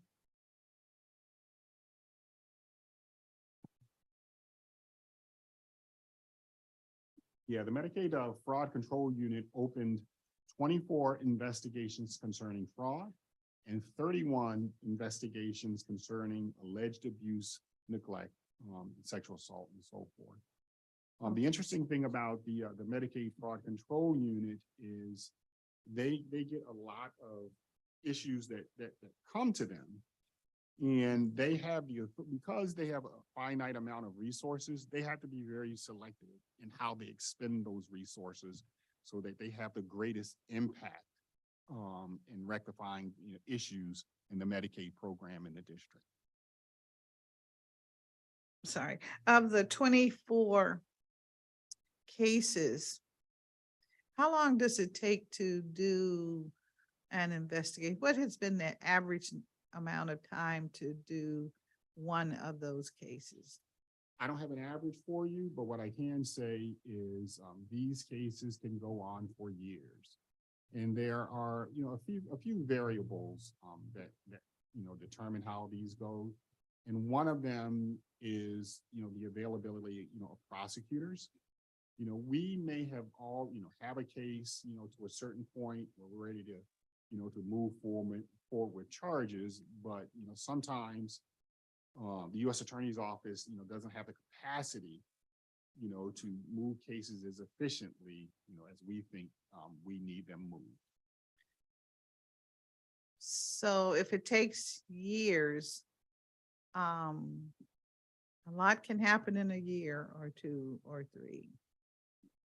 So if the subject of the abuse expires, then I guess the case ends. Not necessarily. We still have to follow through and figure out what happened. The case that I mentioned, earlier, where the nurse aide abused, the 74-year-old veteran, that case proceeded. I think they got that case to a point and ready for prosecution in less than a year. So there are times where we can efficiently get through that process. This was one example where we did. Okay, well, one of the biggest concerns that I think we should have across the government now is, how do we get this important work, not just with the Medicaid fraud, but just in general, the work that your office does investigating situations, how do we get it done faster? Because when I hear from an agency and it's like, well, that can take a year or so. Sometimes we really can't wait. We really need a faster turnaround. So what needs to take place in order to have a faster turn? Sure. So I would tell you, I would love to have more people to have, a smaller caseload per agent. But truthfully, sometimes cases just take a while to matriculate through a process.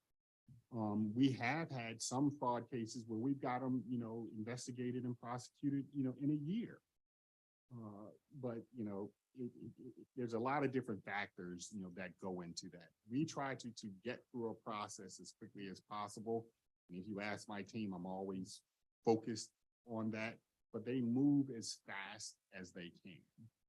Obviously, more people would help, because, an agent can have fewer cases, to focus on. So we try to get through it as fast as we can. So to investigate a case of alleged grand theft within an department where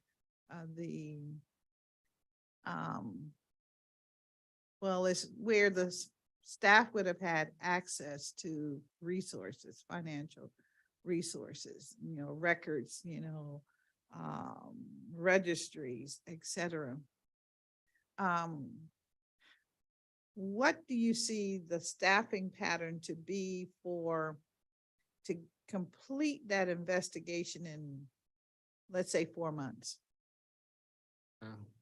That would be difficult. Because there's so much that has to go, into an investigation to maintain the integrity, of that investigation. You can try and step through an investigation in 4 months, and you may make mistakes. You may miss evidence. So the important thing to remember is a criminal investigation is a methodical process. It is a process that requires the team to examine thousands upon thousands of records in one case. Then try to go out and interview people that may be out of, their reach, and we may have to rely on a federal partner to conduct certain interviews. So all of those things kind of draw out, the investigative process.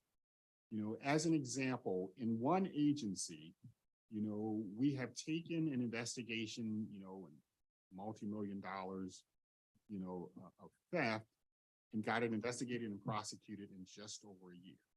And in the same agency, we have another instance, where, there is similar, type activity, but to examine, to obtain and examine those records takes a long time. Okay. So, it's difficult to kind of, nail, that kind of timeline down. So, in order to expedite a case, we're now saying that you need an agreement, or do you need an agreement from federal agencies that can assist you? And if so, would you need a MOU, or what would you need in order to do that? So, Like with my ATF or something like that? my preference is not, to have to rely on the feds to do the job that the district is asking me to do it. However, we are in a situation we do have to rely on our federal partners. And we don't have to have any, specific agreement in place to do that work together, because we both have jurisdiction and we work together to get those things done. There are, however, we would have to put an agreement in place if we were to do something like be a part of a task force, an FBI task force. We would then, have to, get the agreement in place with, whatever the federal agency is that we're going to be working with. If we're going to seek deputation from the U.S. Marshals, there's, agreements that have to be put in place. So there's a mutual understanding of who's going to be doing what. And who would make that determination as to whether or not you would be a part of a task force? Would it be you, or would it be the mayor, or would it be? In all cases, it's me. Okay, you would make that determination. Yes. And so then your arrangement would be proposed to the U.S. Attorney, or would it be Justice Department, or? It would be the federal agent that we're going to be. Okay, The just want task force, whoever is running the task force, the agreement would be with them. okay, just trying to get an understanding on that.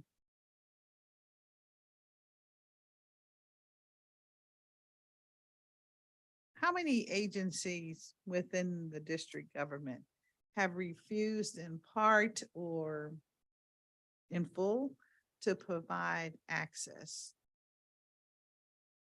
in this past year? We'll just go with this past year, FY 22. So there have been no agencies that have outright said, no, we're not giving you what you're asking for. But we do have maybe 3 agencies, who produce information slowly, or, attempt to get us to sign, an agreement to turn over the records. Normally, my answer is we're not signing anything. The law says you have to give it to me. I want it. But there have been instances, just to further an engagement, we may have signed, an agreement, for particularly data. Okay. Would you care to tell me who those 3 are? No, not at this juncture. Okay, but if they're in this committee, then would you let me know? Yes, ma'am. Okay, and any other committees within our government, you'll let me know? Yes, ma'am. All right, Yes. please. I think that's important, because that says we don't want to use those models. We want to be forthcoming. I Right. mean, you're created by law, and you have a statutory responsibility, and we want to make sure that we are cooperating, even if it sounds onerous, you know what I mean? Even if folk are like, all these documents, my goodness, what time it's gonna take, Mhm. you know, we still want to make sure that we do that. We try to be, reasonable, but there are times when we're investigating a crime, and we need, and it gets back to your point of efficiency. If it's taking the agency months upon months to produce something, that obviously prolongs our work. We like to get on with things, so.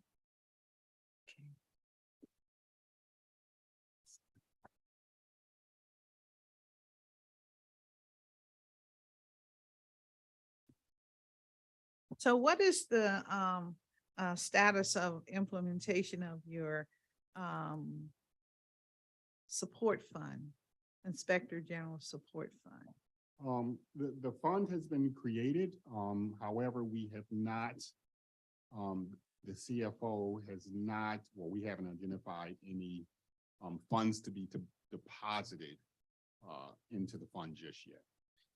Okay, and what kind of funds would be deposited? They would be restitution, fines, from our investigative work.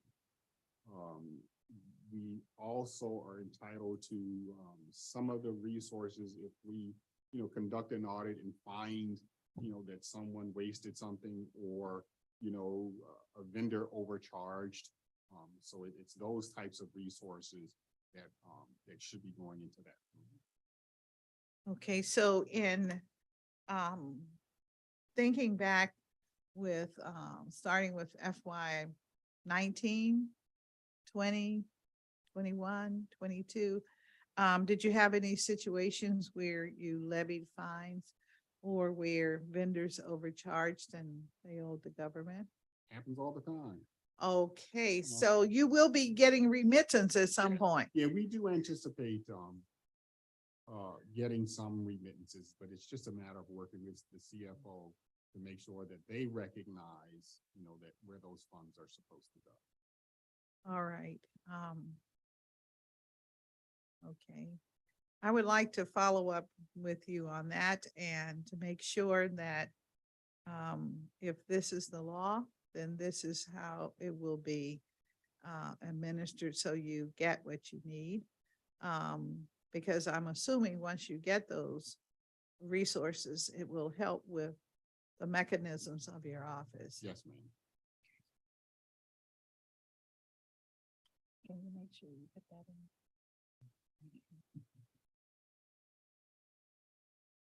Yeah, this is very generous. 25% of revenue received by the district as a result of recaptured overpayments identified by your agency. Could be lucrative, sounds Could like. be. But we're only allowed to keep up, I think it's 5 million. 5 million, okay. And so when you get to 5 million, or as you are getting to 5 million, how are you gonna really use that money? The law stipulate how you have to use it? No. If we have those types of funds available to us, it presents all, kinds of opportunities for us to, get subject matter expertise, procure some piece of equipment that we need now, hire, perhaps, consultants. It just opens up this whole, avenue, for us, to add, particular things to our processes, to produce outcomes. All right. Well, in this government, we're always looking for dollars to help keep our residents afloat. I'm thinking since you're going to be doing a lot as it relates to fraud and abuse, I'm wondering if, and particularly that Medicaid fraud and abuse, I'm wondering if some of those dollars should not be used directly to assist some of our seniors that may be in dire situations, getting them out of a dilemma where they can be abused. Just wondering, you know, I'm sure that the mayor is looking at that as it may become somewhat of a windfall too. We're just looking to get work done as, you know, as best we can. I hear you, Mr. Lucas. I just thought I'd take the opportunity and just sort of explore what we might be able to do with resources, given where, you know, the, you know, revenue analysis says. So I'm just trying to keep us there. In your pre-question responses to number 6, you indicated that the agency is developing a roadmap for human capital life cycle. And what does the term human capital life cycle mean, and how are you using it? Sure. The human capital life cycle essentially says what you want to do is make sure you're finding, you know, taking care of, keeping, and preparing employees, you know, for professional growth. You know, oftentimes, you know, in the human resources, human capital space, you know, all we really focus on is filling vacancies. But what we endeavor to do is make sure we create the system, you know, that attracts good candidates. You know, we're able to take care of those candidates so we can keep them and we can help them grow as professionals. Okay, all right. So I guess I'm wondering, I appreciate that, and I know that's so necessary to have a good government. How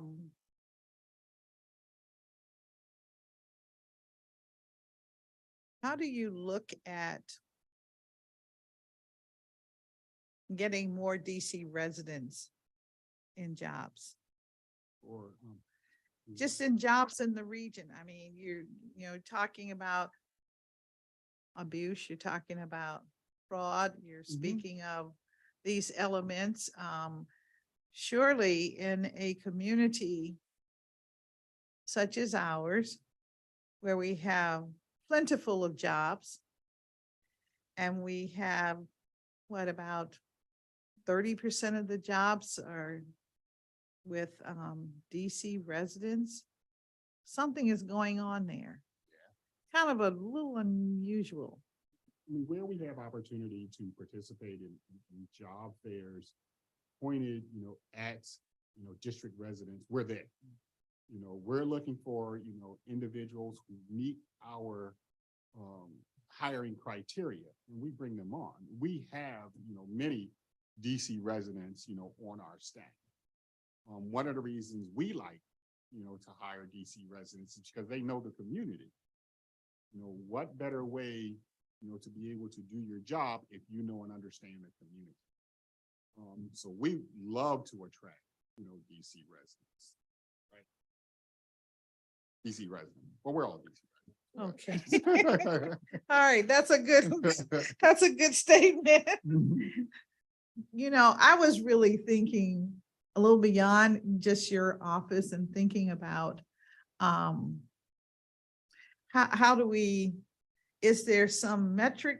Is there, of course there is, but is there some philosophy, some a system we could put in place that would hold our District of Columbia to being more thoughtful and more decisive in hiring DC residents, even if it means that we put more money into the current process where we actually give money through the WIC to employers to train and retain. Wondered if you had thought about that. I mean, you know, we've got all kinds of systems, Right. Systems that could be reviewed. Someone could look at to see if we're really getting, if we're held to the standard of the law. I'm thinking You know, you do administrative investigations, so I'm coming up the road, so to speak. I mean, sure, there is an opportunity, to examine, that issue. That is, what are the barriers, to district residents entering into the district workforce? That is, an engagement, that we could take a look at. All right. Great, I thank you for that.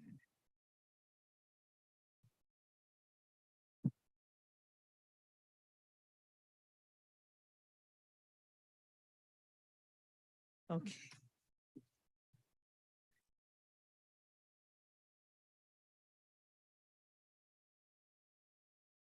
Well, tell me, how does your agency engage the universities in the District of Columbia as it relates to employment? Do you do any recruitment, direct recruitment, or? Yeah, we do look at universities for recruitment. We go and talk to the employee developers at the universities. I mean, we have attracted graduating students to our organization, where we develop them fresh out of college into being professionals in our organization, because many of our jobs have specific requirements, education, experience, just to, be eligible, for the job. And so we often, work with local district universities to find that talent. So do you have a internship program with maybe like, Howard Law or UDC or American U? Yeah, our internship program is dormant right now. We haven't had an intern pre-COVID, but it is an area, that's going to be part of our human capital life cycle. Okay. And are you planning on having some of the summer youth employment program participants? If, we can find, those individuals that are participating in the program can be eligible to do some of the jobs, that we have in the agency, that's certainly, an opportunity for us. Okay, and mentorship, that's what we're looking for too, as you well know. Okay. I know BEGA is thinking, oh, are they gonna ask us that? Yes, we are. We want to know that too. Anyway, I want to thank you very, very much. I tried to make a lot out of what your agency does. You were very thorough in explaining to us, who you are and what you do. But I wanted the public to get down to the nitty gritty and to feel you as a real person and, and not, this, like you said, oh my goodness, no, it's not the Inspector General. It is a part of our government, part of our community. So I thank you, and I think I wasn't going to ask you about budget today, and all of that. That comes later. So thank you very much. And you can make a closing statement if you need to, Mr. Lucas. Just a couple of things, Council Chairperson Bonds. We are in fact, a part of the district government. Although part of our role says, find and eliminate fraud, waste, abuse, mismanagement, public corruption, we're also responsible for improving the economy and efficiency, of the government. That's the highest calling, that we have. And we do that by helping, the district agencies understand that our role is to help them be better. Our role is to help them see what they ordinarily would not see during the course, of their work. So everyone should know that we're approachable and we are truly, here to help. And just one more thing, just in response to Mr. Khan, questions about, not, having a follow-up. Our, complaints intake process, we do acknowledge receipt of complaints. And if that didn't happen with Mr. Khan, I apologize for that. But we do respond. We may, after we respond, we may not tell you what we're doing, but we will acknowledge that we have received your complaint. So Thank you for that. I'm pretty sure that's what he said. He said it's been acknowledged, but he doesn't know what you're doing. So that is, and you haven't gotten back to him on that. yeah. So maybe just after 3 months, send another little note that says we're still working on it. Cannot divulge the details or something like that. But yes, I appreciate that. And to your point of also helping agencies, offices improve. I wonder, do you have economists and what is it, re-engineering managers on board in your office that assist with that? Specifically, no, but we do have auditors and analysts who are quite adept, at figuring out systems and understanding where challenges are. If we do find ourselves needing a specific talent, we'll bring consultants in. Okay, you will need an economist for sure, and re-engineering experts, because again, our financial, report has indicated we're moving into a different realm Yes, as a government, we are. and so we'll see what your budget says. Yeah. All right. Okay. Thank you so very much. Thank you. Thank you. Councilman. Thank you to your team as well. And I look forward to working with you too. All right. Now we are going to the Board of Ethics and Government Accountability. And as we are changing teams at the table, and again, thank you to the staff that so willingly came in person, and I hope we'll have more in-person opportunities. I think that helps us as a government. The Board of Ethics and Government Accountability investigates alleged ethics law violations by district government employees and public officials. BEGA also provides binding ethics advice and conducts mandatory training on the DC government's Code of Conduct. BEGA is comprised of two distinct offices, the Office of Open Government and the Office of Government Ethics.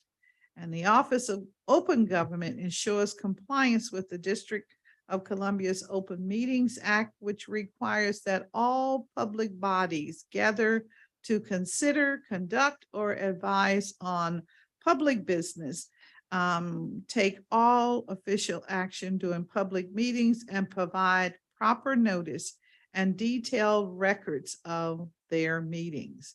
And then the Office of Government, Open Government also renders formal and informal advice to public bodies seeking guidance on compliance with the provisions of the District Open Meetings Act, and conducts trainings and outreach on the procedural requirements of the act. In addition to enforcement of the Open Meetings Act, the unit advocates for fair and effective DC Freedom of Information Act, the FOIA process.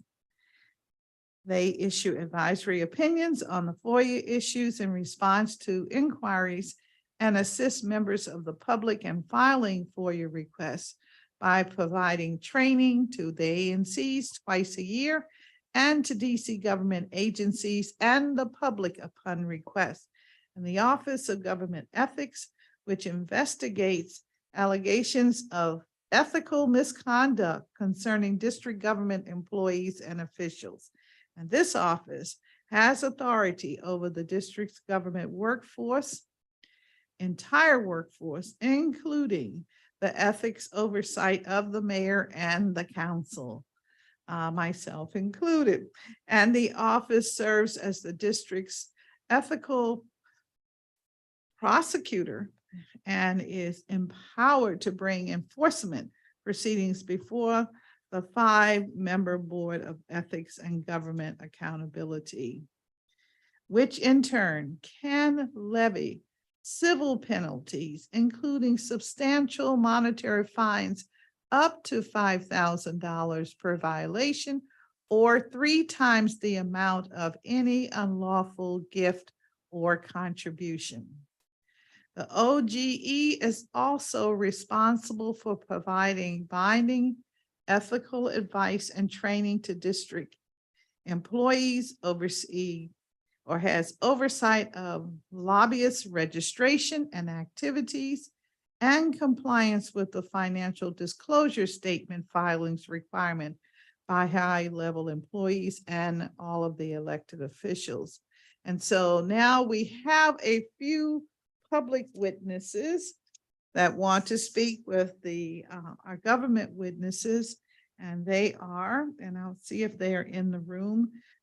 Again, Dorothy Brazil, who's the Executive Director of DC Watch, Robert Becker with the DC Open Government Coalition, Simon Gottlieb, who is a public witness and former head of the Office of ANCs, who's retired. And then, of course, Mr. Ronald Kahn, who is speaking as a public witness. And so, are any of them in the room? Yes. All right. Okay, great. All right. Well, Mr. Kahn, we're going to start with you. I see you're here, and Yes. we'll start with you, and then we'll go to Mr. Gottlieb and Mr. Becker.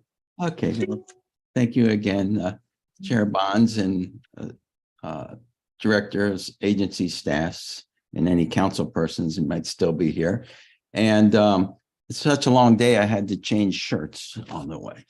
And I wanted to ask 4 questions associated with BEGA. And one question is kind of my first one is an overlapping question, more than just an ethics question, okay? And here it is. Can you consider the importance of an independent or a more independent organizational structure for IG ethics and audit? I'm including audit investigations.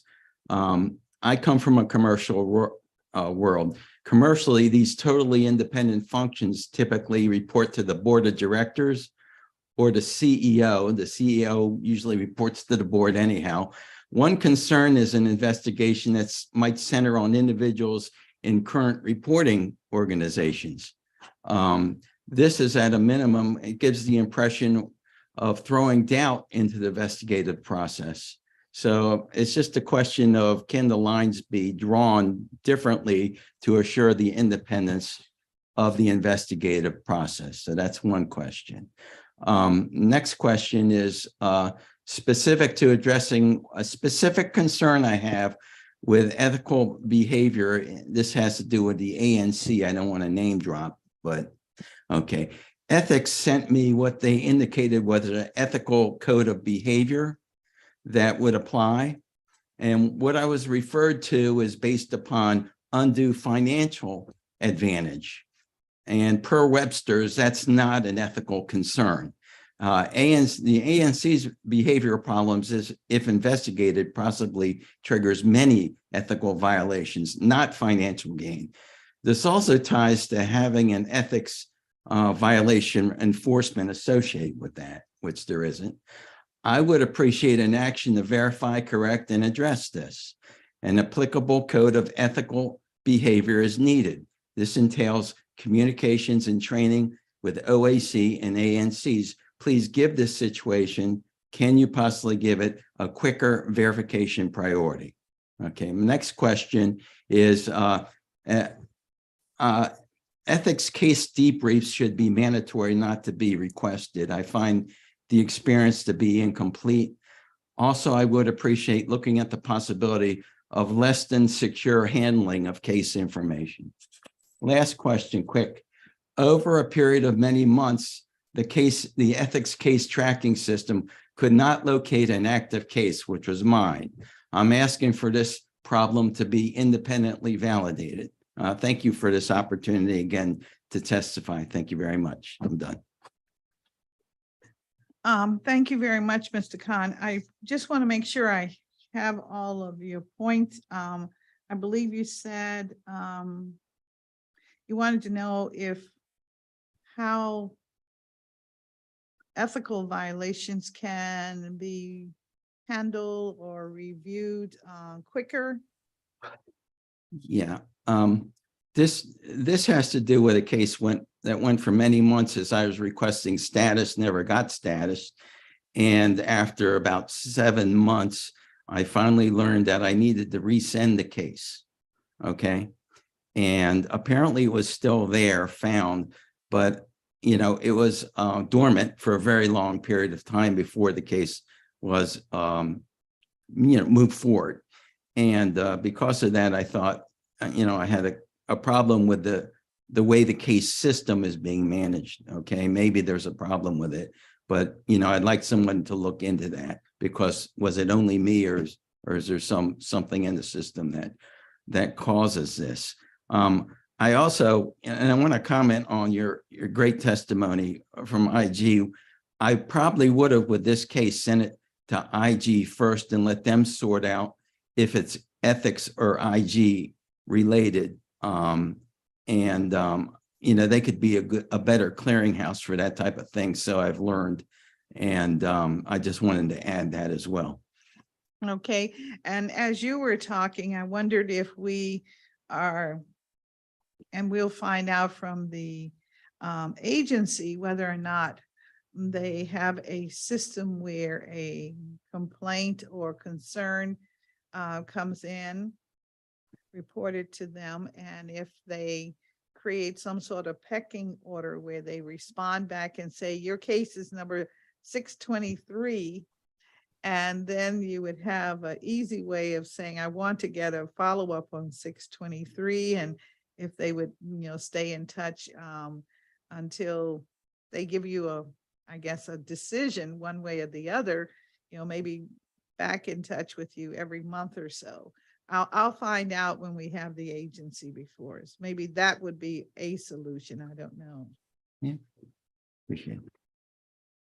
All right. Well, thank you very much for your testimony.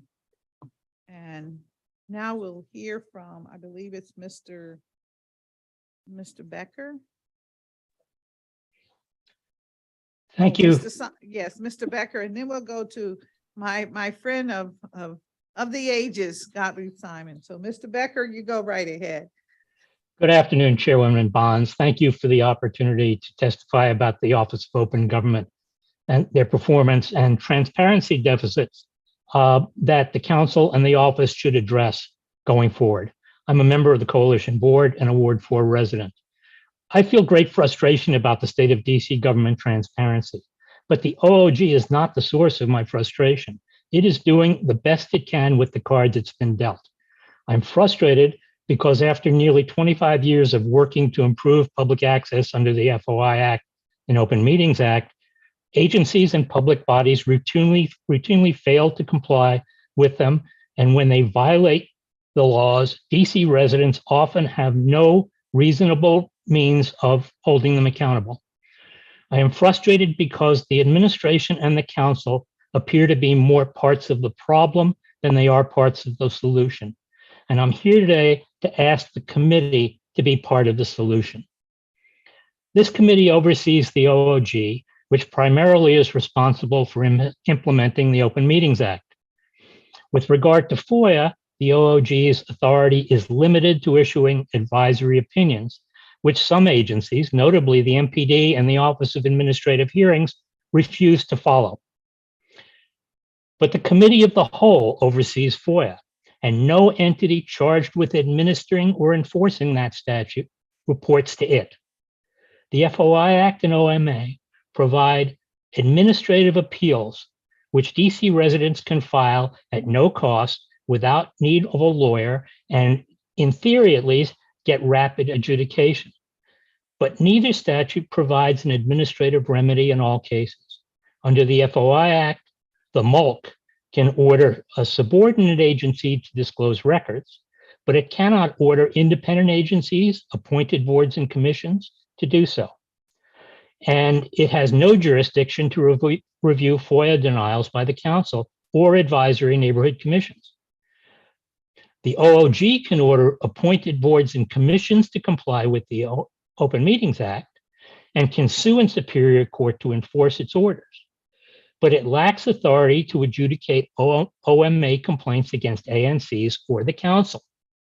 The bottom line is that if the council, an ANC, an independent agency, an appointed board or commission absolutely refuses to disclose public records, the requester must litigate his appeal in Superior Court. If the council or an ANC violates the Open Meetings Act, a person denied access to the meeting has no remedy at all because the court has no jurisdiction to interpret the council rules governing access, and the only obligation imposed on ANCs is that they cast their votes in public. For several years, the coalition and the OOG have called attention to these issues and have proposed modest amendments that would remedy some of them. I will make those requests again today. Amend the OMA to make it apply to the ANCs. Amend the FOI Act to empower the OOG to adjudicate administrative FOIA appeals from ANCs. Amend the BEGA enabling statute to give the OOG better tools to investigate complaints, including subpoena power. And amend the OMA to permanently provide for virtual and hybrid meetings. The council and executive agencies began the transition from paper to digital records at least 2 decades ago, but there are no standard design requirements to guide acquisition and implementation of information management systems. And no agency ensures the suitability of systems public bodies purchase. The OANC and individual ANCs have no centralized system to store records, and retiring commissioners routinely take with them all government documents stored on personal devices. Many ANCs don't have websites on which to post documents, meeting agendas, minutes, or recordings. Many commissioners use personal email accounts and send texts from personal devices. To improve transparency and reduce its cost, the DC government needs to modernize systems the executive and legislative bodies use to maintain, preserve, secure, and retrieve their records. In addition, the district needs to digitize its paper records. Last year, Councilmember Nadeau directed BEGA to develop a budget and begin planning how to digitize government records. BEGA's responses to this year's questionnaire do not address that issue. We asked this committee to support legislation to create an Information Technology and Transparency Commission comprised of executive and legislative branch representatives and outside experts. The goal would be to develop a government-wide strategy, implement standards-based records management and public engagement systems that include transparency as a critical design criterion. We look forward to working with the committee to strengthen the FOI Act and Open Meetings Act to provide resources the OOG needs to perform its unique role in the government and to increase access to public records and meetings. I will be happy to answer any of your questions. Thank you. Thank you very much, Mr. Becker, for your testimony. You raised a number of issues, and I can tell you this committee is also has oversight of the archive, so you're hitting on some points that are very important. So we'll be a partner with you the best that we can to get some of this work done. So thank you very much. And I know that the representatives, our government representatives, are waiting to give us some very specific responses to your 3 issues that I recorded here. So thank you very much. Thank you. Mr. Gottlieb Simon Gottlieb. Gottlieb Simon is the name.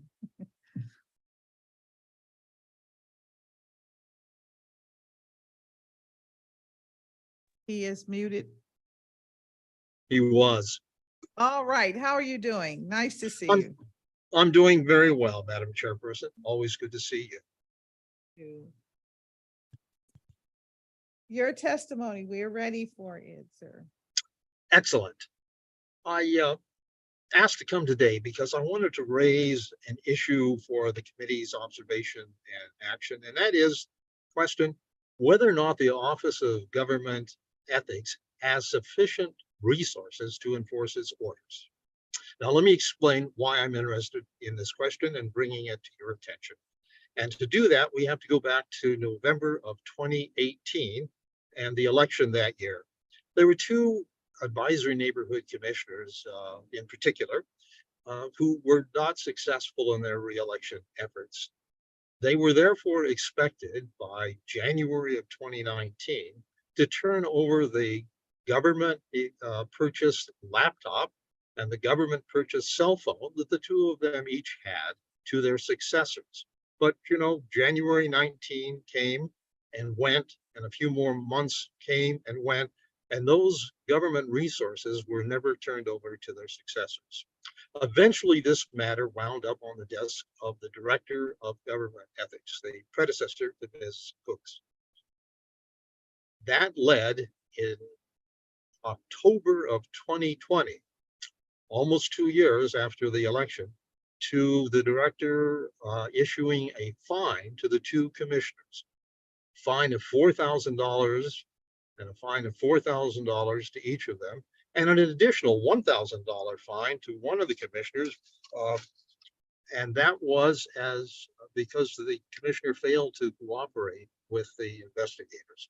Both of those commissioners appealed, and in the following month, 2020 November, BEGA denied their appeals. And in the case of one of them, the order read, in evaluating this appeal, the board considered the seriousness of the underlying charges and the fact that the appellant failed to accept any responsibility for the consequences of his actions.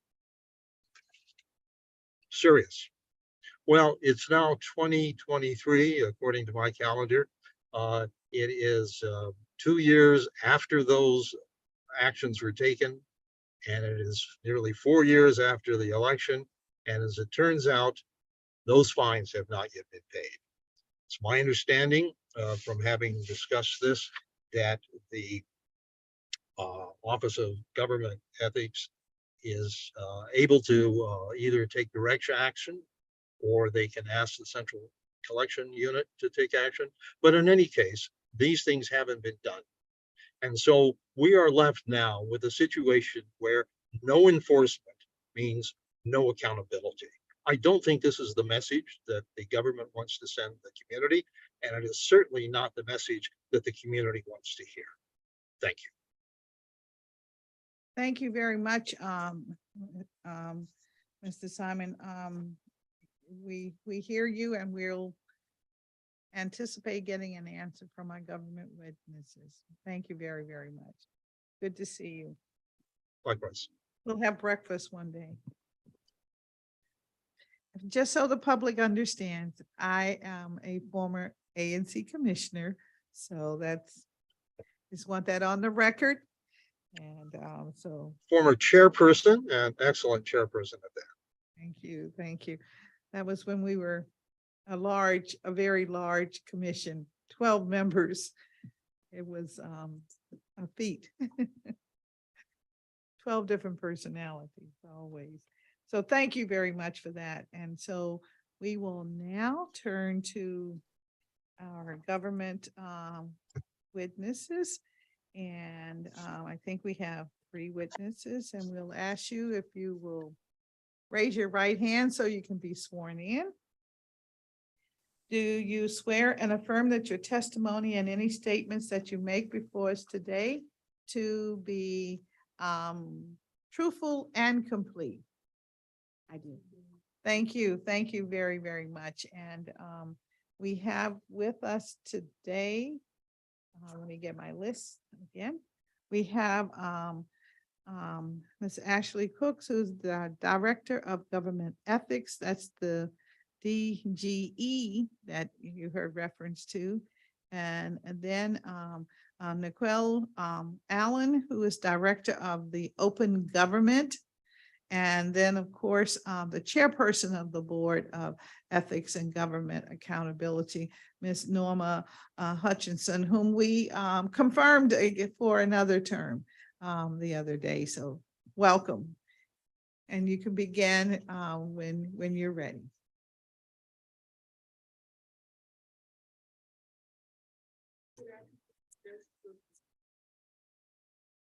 Good afternoon, Chairperson Bonds and members of the committee. I am Norma Hutchison, Chairperson of the Board of Ethics and Government Accountability, also known as BEGA or the Board. I am pleased to be here to update the committee and the public on the status of BEGA and its operations. With me today are Ashley Cooks, Director of the Office of Government Ethics, or OGE, and Nicole Allen, Director of the Office of Open Government, or OOG, whose respective offices are overseen by the board. Both Director Cooks and Director Allen will provide testimony separately about their respective offices. I would also like to acknowledge the support of my fellow board members, Charles Nottingham, Felice Smith, Darren Sobin, and Melissa Tucker. BEGA enters its second decade in operation as an independent agency tasked with fostering an open, ethical, and transparent district government. The board oversees the work of the Office of Government Ethics and the Office of Open Government to advance the goals of fostering high ethical standards for district government employees and strengthening the public's confidence that district government business can be conducted with impartiality and integrity. This has been another busy period for BEGA. The board met 12 times for its regularly scheduled monthly meetings in 2022. As of today, the board has met twice in calendar year 2023, with the third monthly meeting scheduled for tomorrow, March 2nd, 2023. In calendar year 2022 and 2023 to date, the board did not preside over any contested hearings and approved 10 negotiated dispositions with fines totaling in excess of $34,000. On December 29th, 2022, BEGA issued its annual best practices report, which included recommendations for changes to the district's ethics and open government laws. As in past reports, the board continues to recommend that the district enact a comprehensive code of conduct that would consolidate government ethics laws in one place and standardize the practices between the legislative and executive branches. The board believes that this comprehensive approach will strengthen the district's ethics framework. The best practices report also includes recommendations for changes to the Open Meetings Act, or OMA, and the Freedom of Information Act, the FOIA, to make the operations of the district government more open and accessible to the public. These recommended changes are a priority for the board and for both Director Cooks at OGE and Director Allen at OOG. Director Cooks and Director Allen also continue to pursue initiatives aimed at expanding their outreach and education efforts directed at other district employees and agencies, as well as the general public. Director Cooks and OGE have focused on programs aimed at training district employees on the ethics standards and providing formal and informal advice on compliance with the code of conduct, as well as receiving, investigating, and adjudicating alleged ethics violations. OGE will continue to implement upgrades to its online reporting portals for financial disclosure reports and lobbyist registration and activity reports, along with collecting delinquent debts from fines from late or non-filed reports and civil penalties. Director Allen and OOG are focused on advising and educating public bodies and the general public on FOIA and the OMA, as well as enforcing the provisions of the OMA in the event of violations of its provisions by public bodies.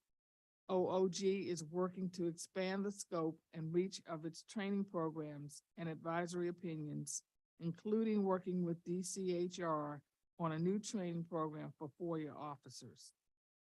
In addition to their work overseeing the substantive programming for each office, Director Cooks and Director Allen have worked together to grow the BEGA staff so that the agency is better positioned to serve district employees, public bodies, and the general public. In FY22 and FY23 to date, BEGA added a new Chief of Staff, Christina Mitchell, and a new Human Resources Specialist, London Green. OOG added a new Attorney Advisor, Anthony Skirbo, and a new paralegal, Kimberly Brown, while OGE added Attorney Advisor, Millicent Jones, and is in the process of onboarding another Attorney Advisor, Fran Van, and filling 2 open vacancies, Supervisory Investigator and Auditor. Under the skilled leadership of Director Cooks and Director Allen, the agency is ready to further its mission of a more open, transparent, and ethical district government. Thank you, and I am pleased to answer any questions the committee may have as our Director Cooks and Director Allen. Thank you very much for your testimony. And we do have a few questions. I guess, Ms. Hutchison, as you were reading, I was thinking about BEGA, and then I was thinking about the Office of Inspector General and wondering how and why we haven't thought to have one conglomerate. Just a thought, thinking about the work of the 2 entities. But I must say, when we talk about open government, that does cause us to pause, because that's the goal of our government, but it seems kind of hard to realize because you're not getting all of the compliance that you need, is the impression I get. But that was just my response to what you read, and I'll let the others go ahead and give their testimony, please.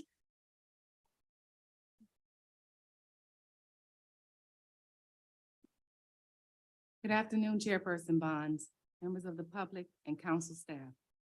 I'm Ashley Cooks, Director of Government Ethics, and I'm pleased to update the committee and the public on the performance and operation of the Office of Government Ethics, OGE. OGE administers and enforces the District of Columbia's Code of Conduct.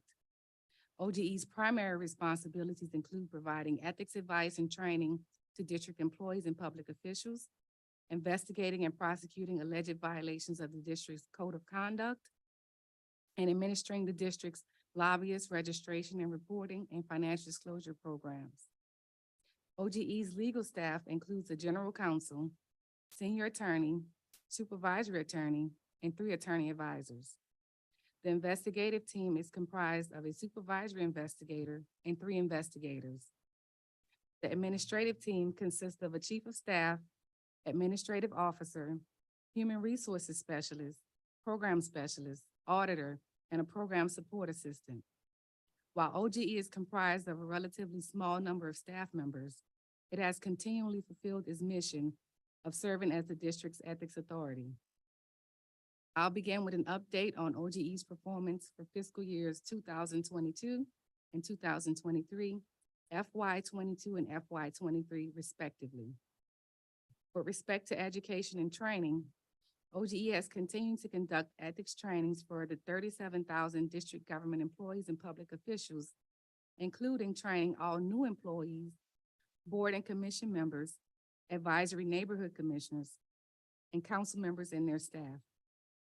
OGE has utilized various virtual platforms such as Microsoft Teams, WebEx, and Zoom to conduct trainings on various ethics topics, such as post-employment, outside employment, gift restrictions, financial conflicts of interest, financial disclosure, lobbying, and the local Hatch Act.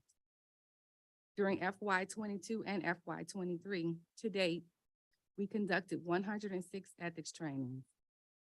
I'm also pleased to report that in FY 22, 2,217 employees completed our ethics training using the Department of Human Resources online database, PeopleSoft. And in FY 23 to date, 100 employees have taken that same ethics training. We look forward to offering additional online and virtual ethics trainings.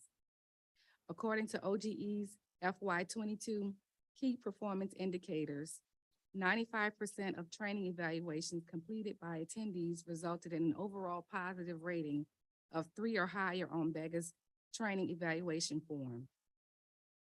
During the week of October 18th through the 22nd, 2021, BEGA held its annual ethics week entitled Reapproaching Ethical Values.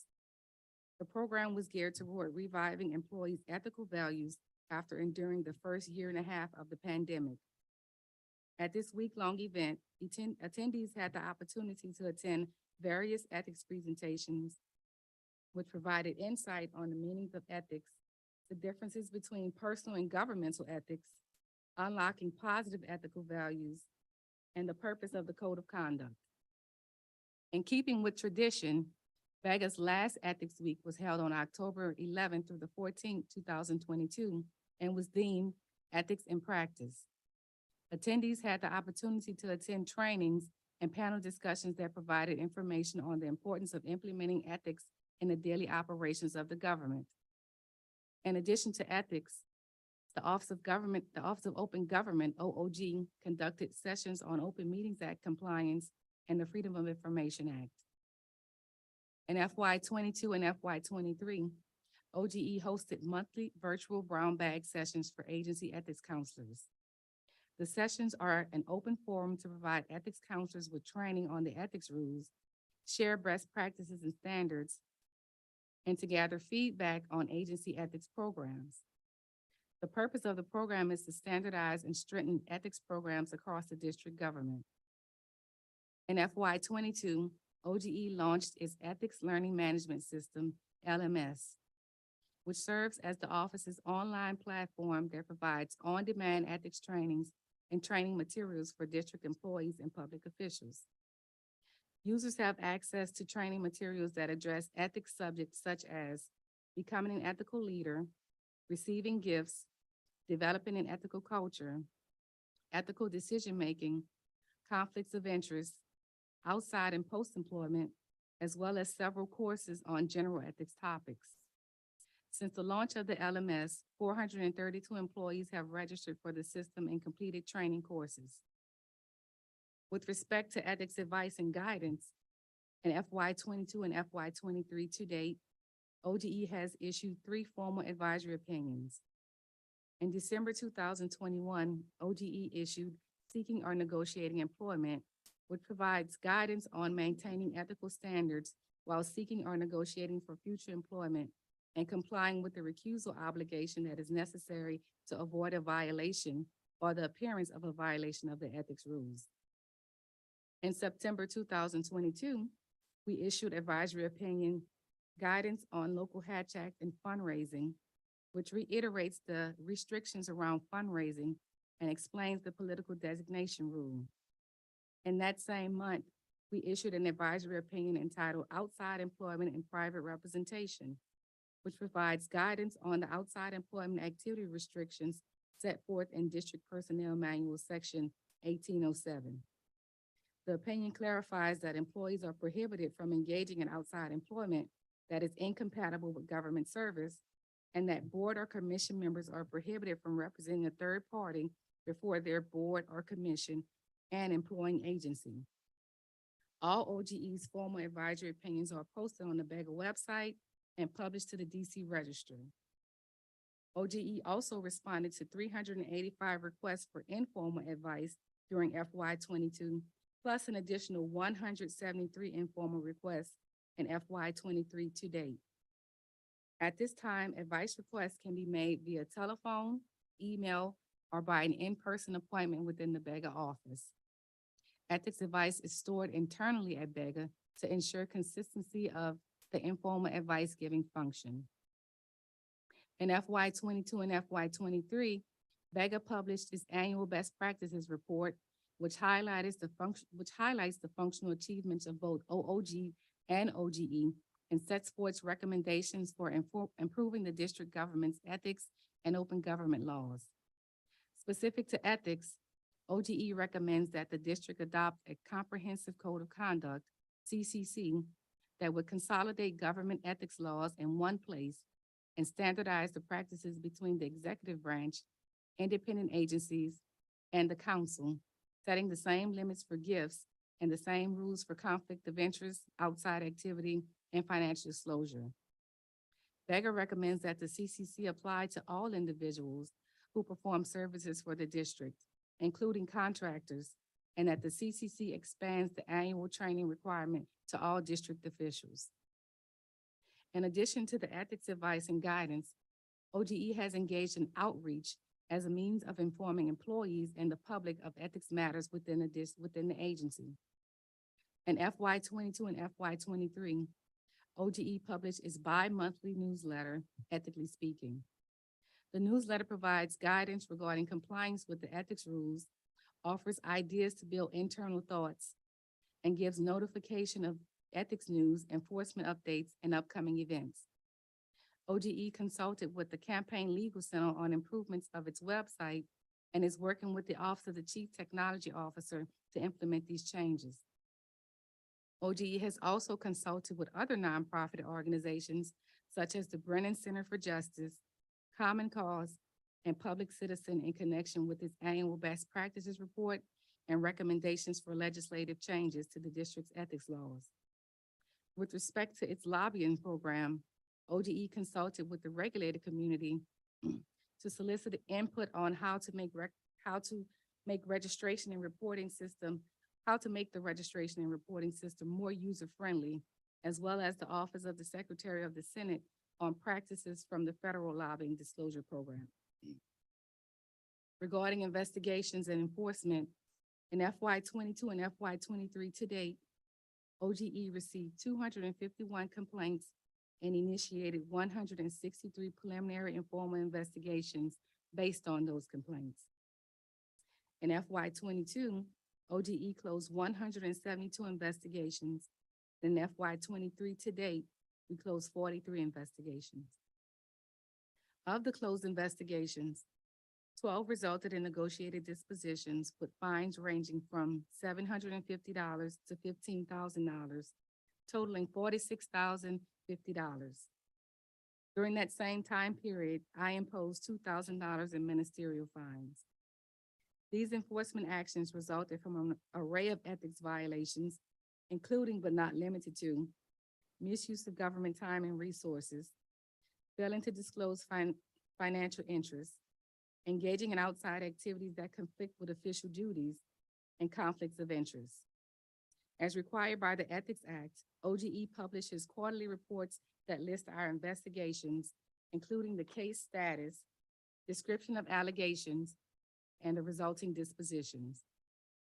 All final orders, as well as negotiated dispositions, are posted on the BEGA website. On December 21st, 2022, the Board of Ethics and Government Accountability Delinquent Debt Recovery Amendment Act of 2022 became effective.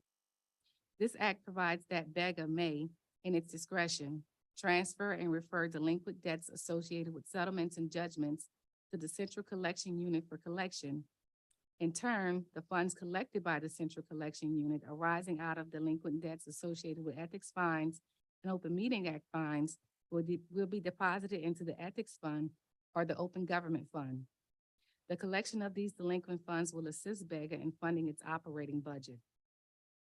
In FY22, OGE launched an online fine payment portal, which is available on the BEGA website. Users can access the portal to pay civil penalties that resulted from ethics violations, lobbyist registration and reporting failures, or non-compliance with the financial disclosure statement requirements. OGE is also responsible for administering the district's lobbying registration and reporting system. Pursuant to DC Official Code Section 1-1162.27A, a person shall register with the Director of Government Ethics and pay the required registration fee if the person receives compensation or expends funds in the amount of $250 or more in a 3 consecutive calendar month period for lobbying. According to section 1-1162.30A, each registrant shall file quarterly reports concerning their lobbying activity. OGE maintains an electronic filing system that lobbyists use to meet their filing requirements, which is accessible to the public through the BEGA website. As a compliance agency, BEGA measures success in achieving compliance through the accurate and timely reporting of lobbyist registrations and activity reports. The lobbyist registration and reporting e-filing system tracks the number of total registered lobbyists, filing dates, and penalties, while OGE's program support specialist and auditor monitor the system for late filing penalties and fine payments. In calendar year 2022, OGE received 339 lobbyist registrations and 1,854 activity reports, which resulted in $113,850 in registration fees. In calendar year 2023, as of February 15th, OGE has received 279 lobbyist registrations and 464 activity reports, resulting in $88,550 in registration fees. In calendar year 2022, BEGA assessed $4,990 in fines and late fees, and to date has collected $4,140. The last performance update concerning OGE's administration concerns OGE's administration of the district's financial disclosure statement program. BEGA is responsible for ensuring that employees and public officials who meet the statutory requirements file annual financial disclosure statements, FDS. The FDS e-filing system is the repository for all public financial disclosure filings by public officials. Interested persons can access this system to search for employees' public financial disclosures. OGE ensures compliance with the confidential filing requirements through agency ethics counselors. In FY22, FDS filing the FY22 FDS filing season was successfully completed in June 2022, with 3,830 public filers submitting their financial disclosure statements using the e-filing system, and 3,614 confidential filers submitting their statements within their agency. In FY22, OGE successfully implemented major upgrades to the FDS e-filing system with the purpose of making the system more functional for users and OGE staff. Those upgrades included, number one, improving the advisory neighborhood commissioner login and redirecting to ANC-only confirmation statements. Number two, creating an e-signature for filers.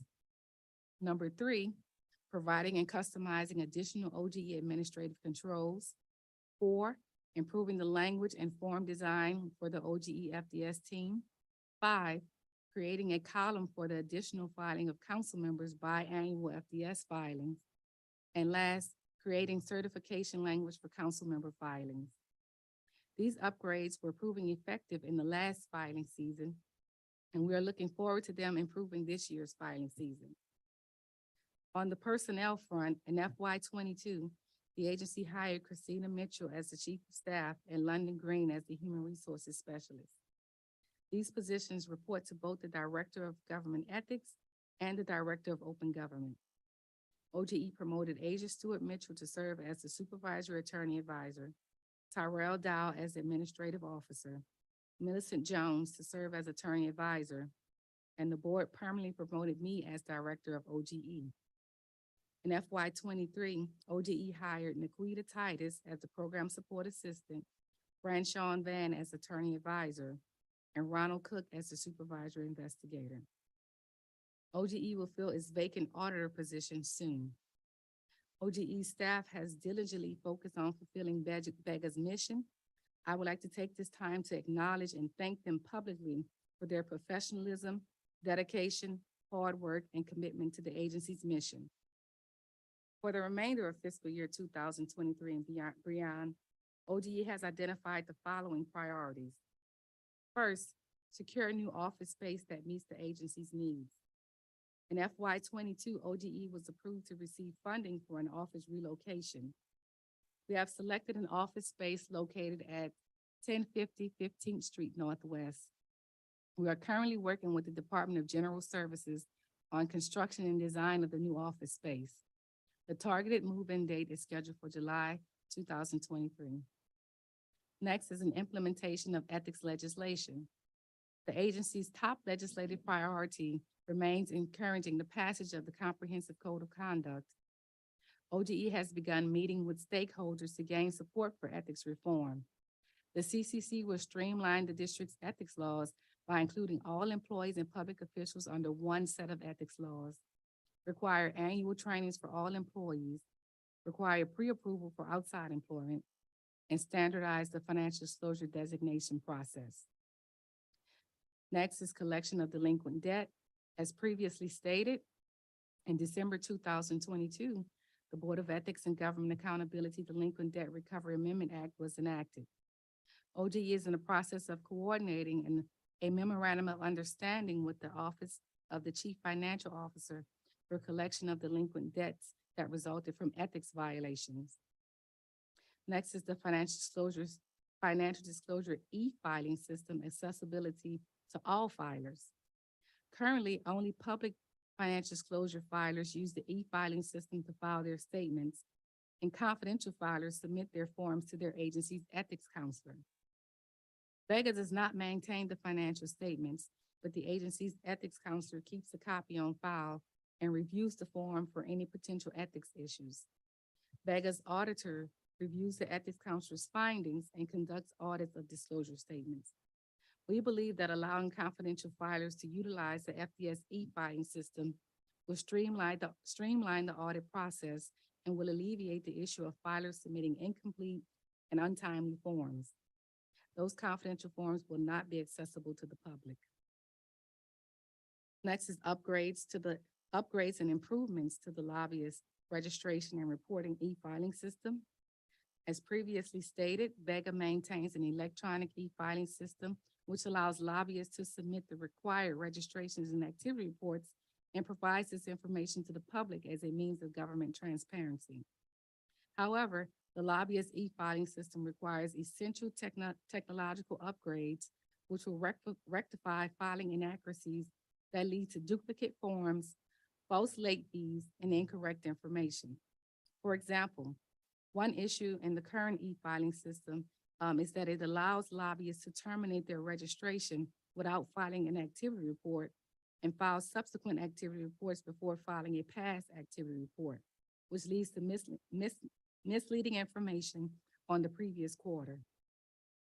The upgrades will greatly improve the filing process for lobbyists, provide accurate information to residents, and allow BEGA to properly administer the program.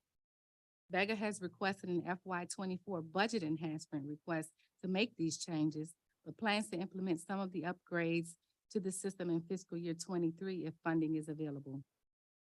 Thank you for this opportunity to highlight OGE's performance and operations. I look forward to continuing to working with BEGA staff to improve the agency's operations and fulfill BEGA's mission. I also look forward to working with this committee to meet our shared goals. I'm pleased to answer any questions that the committee may have. Thank you very much for your testimony. Very thorough. I think I know exactly what you do and have many questions, of course, but we won't keep you too long. So thank you.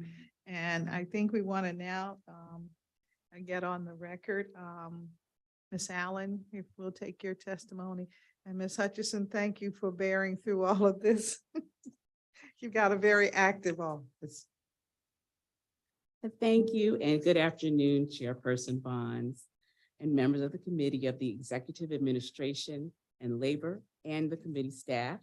I am Nikhil Allen, Director of Open Government with the Board of Ethics and Government Accountability, or BEGA.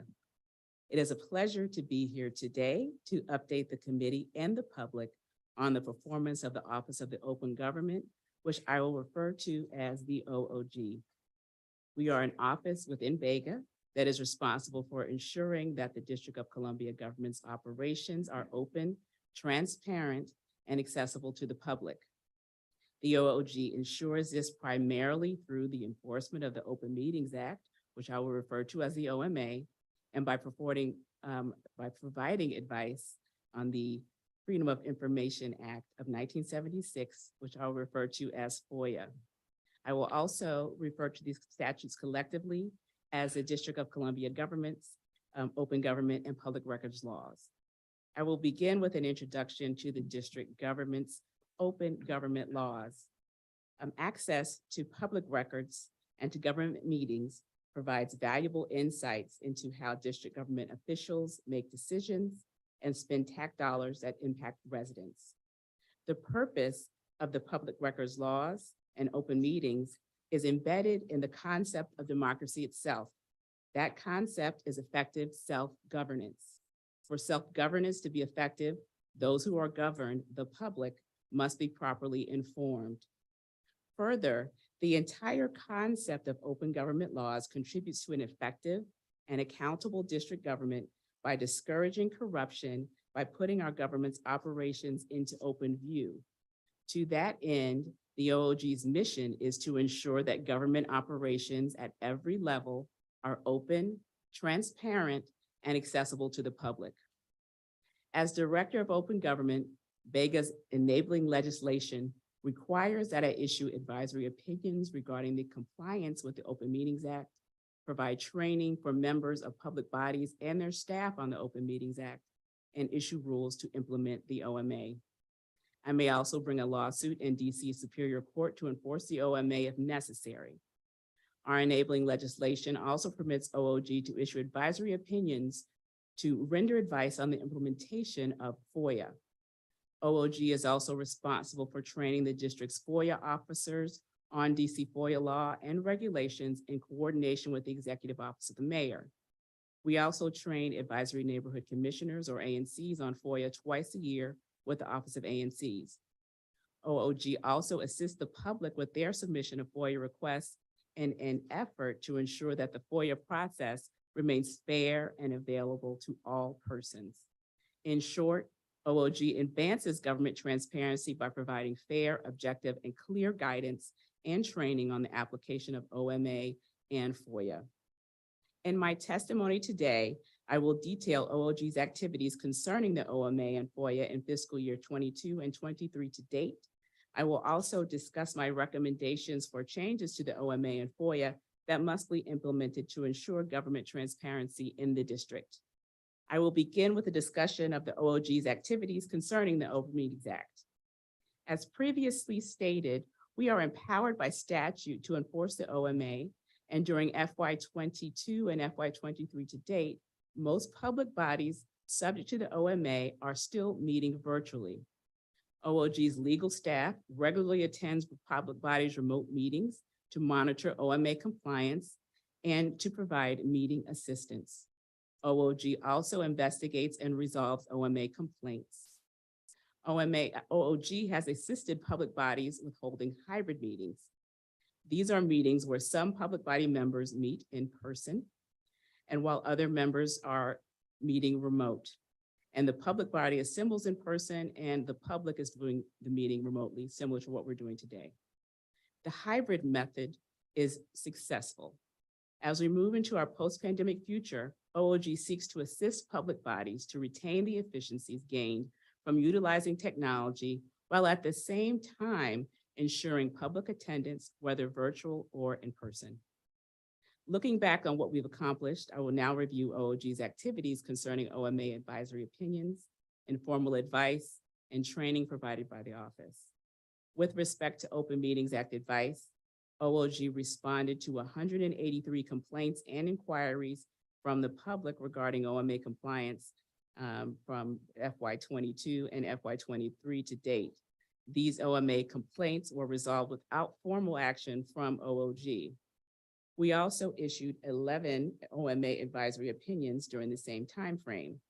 Those issues include OOG's lack of jurisdiction over ANCs, the electronic meeting notice contents, COVID-19 related meeting requirements, emergency meetings, closed meetings, record of meetings, and public testimony at public meetings. In regard to OMA compliance activity, OOG carried out activities designed to ensure that public bodies comply with the OMA. Training is our primary tool for achieving OMA compliance. In FY22 and FY23 to date, OOG has completed 18 OMA webinars. OOG has also put its training videos on our YouTube channel, and our training videos for the OMA have about 506 views. OOG also commissioned a training portal for district personnel to learn about parliamentary procedure, namely Robert's Rules of Order. By having more orderly professional meetings, OOG anticipates that public bodies will be more compliant with the Open Meetings Act as a result. We are continually promoting the portal and providing access to new users. As stated in my introduction, OOG has also deployed its legal staff to attend online public body meetings on a regular basis to assist with Open Meetings Act compliance. Having our attorneys present at the meetings enables our office to identify Open Meetings Act compliant issues before the public is impacted and resolve those issues upon recognition of the problem.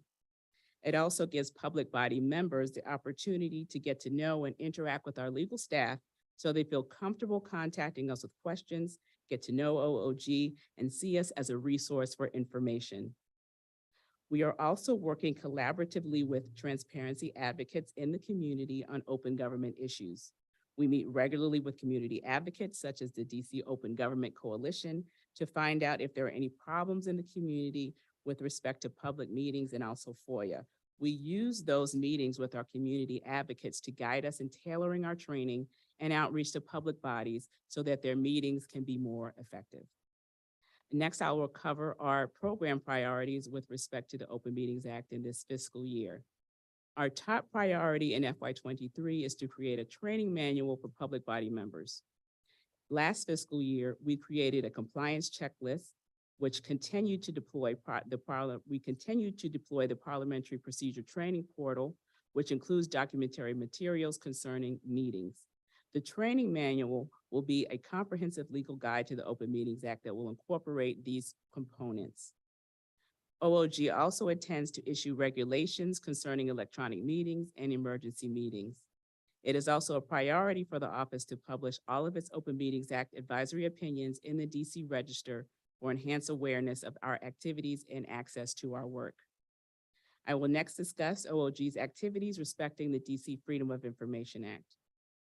OOG is empowered to provide advice and training and issue non-binding advisory opinions on FOIA matters. There is a public perception that OOG has the authority to provide remedies, including enforcement action, for FOIA issues that may arise in the district. However, our enabling legislation does not provide us with FOIA enforcement authority, but we do try to assist with resolving matters that arise given our relationships with DC agencies and DC FOIA officers. OOG does provide legal advice, guidance, and training to all parties, the public, and the government on DC FOIA. With respect to FOIA advice and non-binding advisory opinions rendered by the office in FY22 and FY23 to date, OOG responded to 164 informal requests for FOIA advice where we did not issue a formal advisory opinion. In the same time frame, we received 6 requests for FOIA advisory opinions and issued 6. The FOIA issues that these legal opinions addressed included document review fees, the Mayor's Office of Legal Counsel's backlog of FOIA appeals, posting information online that should be available without a FOIA request, namely final orders, the applicability of FOIA to text messages, the FOIA portal, which is the district's online FOIA processing system, and the personal privacy exemption to FOIA. In regards to FOIA training and publications, in FY21 and FY23 to date, OOG provided 23 FOIA training opportunities. We hosted the biannual FOIA training for ANCs just very recently on February 15th, and we've hosted various FOIA webinars. We had a webinar series from August 22 to September 22 on various topics relevant to FOIA officers. OIG also made training available on its YouTube channel, and our FOIA training videos have received about 826 views. I will now discuss our FY23 FOIA priorities. OIG's top priority respecting FOIA is making its training courses available to DC FOIA officers through the Department of Human Resources. Providing these courses through DCHR will provide resources for agencies to quickly onboard new FOIA officers and make sure they are up to date on their training requirements. OIG is also looking to publish our advisory opinions regarding FOIA in the DC Register as well to make them more accessible to a wider audience.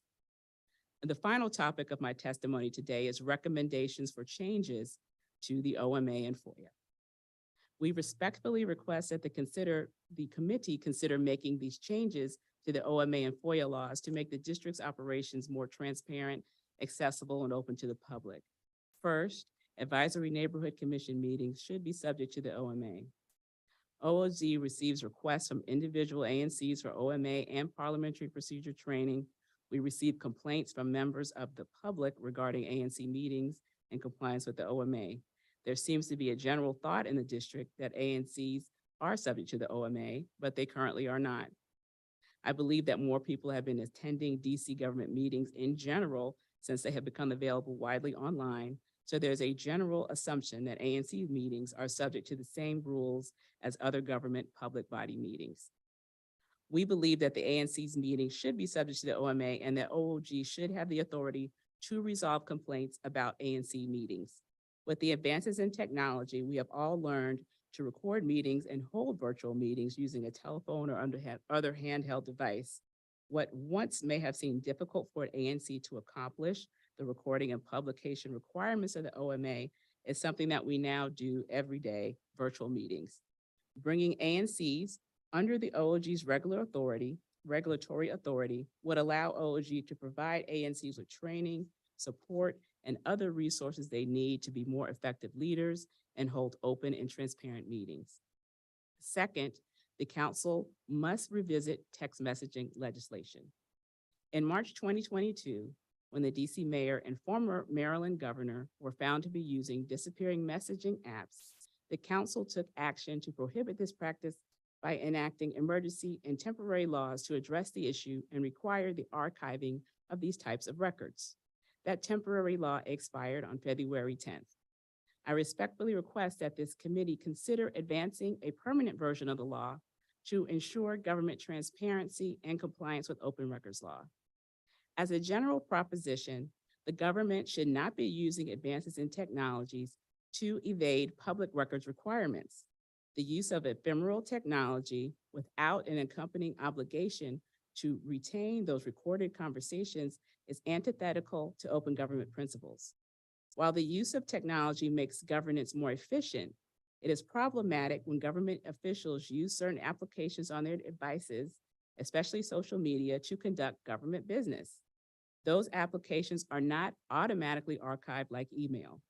This can result in government officials creating records that are not properly retained and are thus inaccessible to the public. The use of technology cannot erode the public's right to access government records. Government officials' use of applications cannot set up a barrier to the execution of FOIA. The now expired DC law stated that communications created or received through any electronic messenger service shall not be deleted or destroyed through any automatic mechanism or by the district official or employee creating or receiving the communication.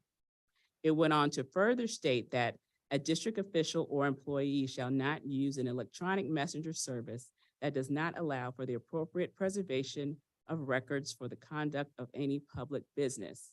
This was a sensible solution to the preservation of electronic records, and I hope this committee will revisit the issue and will enact a permanent version of this now expired DC law. Third, required public information must be available in electronic format pursuant to FOIA. The government now uses technology extensively in conducting its business, and most government records are created and maintained in a digital as opposed to physical paper format. Electronic records are most accessible when the records are posted online. Given this reality, district government agencies are still failing to post public information, which DC FOIA defines as records required to be made available without a FOIA request that must be posted on the internet or on agency websites.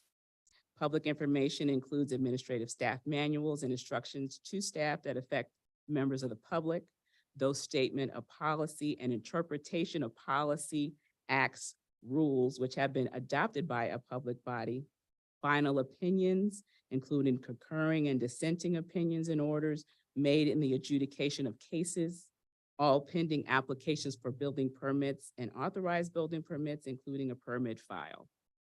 The requirement that public information be proactively disclosed by DC agencies was in DC FOIA when this measure was first enacted in 1976. In 2001, DC FOIA was amended to require that public information created on or after November 1st, 2001 be made publicly available on the internet or by other electronic means. Approximately 22 years have elapsed since the enactment of the latter provision. Yet OOG had to issue advisory opinions to several agencies to instruct them how to comply with this law. This must change. Fourth, DC law should permit public bodies to meet remotely on a permanent basis. As you know, to conduct government business during the pandemic, the council enacted emergency and temporary legislation to allow public bodies to meet fully remotely while protecting the public's right to full and complete information regarding the affairs of the government. These provisions, one, deem meetings open to the public when the public body takes steps reasonably calculated to allow the public to view or hear the meeting while the meeting is taking place, or if doing so is not technologically feasible, as soon thereafter as is reasonably practicable. And two, waive the physical posting of public notice requirements. While the temporary law states the council's intent that these provisions remain effective through the end of the year, they will expire after 225 days on August 3rd, 2023. Many public bodies have expressed the desire to continue to meet fully remote under these provisions. While the OMA does allow for remote meetings, the aforementioned provisions do not apply to these meetings after the expiration of the temporary law, which is currently effective. Therefore, it is necessary to enact permanent legislation to allow for these fully remote meetings under these provisions. OOG supports these changes being permanent and has found that fully remote meetings do allow for greater public attendance and access to more meetings. Lastly, I will briefly discuss the BEGA Board's 2022 Best Practices Report recommendations concerning open government. In their 2022 report, the board made several suggestions concerning open government issues that I hope the committee will consider implementing through legislation. The board supported the following: one, adopting privacy laws that allow individuals to receive information about themselves without triggering FOIA exemptions and protect consumers from misuse of their personal data. Two, adopting reasonable and uniform retention rules for government email. Three, addressing ephemeral text messages and record retention requirements through sensible legislation. Four, providing the Office of Open Government with the authority to ensure that ANC meetings are open to the public and transparent by amending the OMA to include ANCs. Striking the word feasible wherever it appears in the OMA because it does not define a regulatory standard. And six, permanently enact rules to permit remote meetings.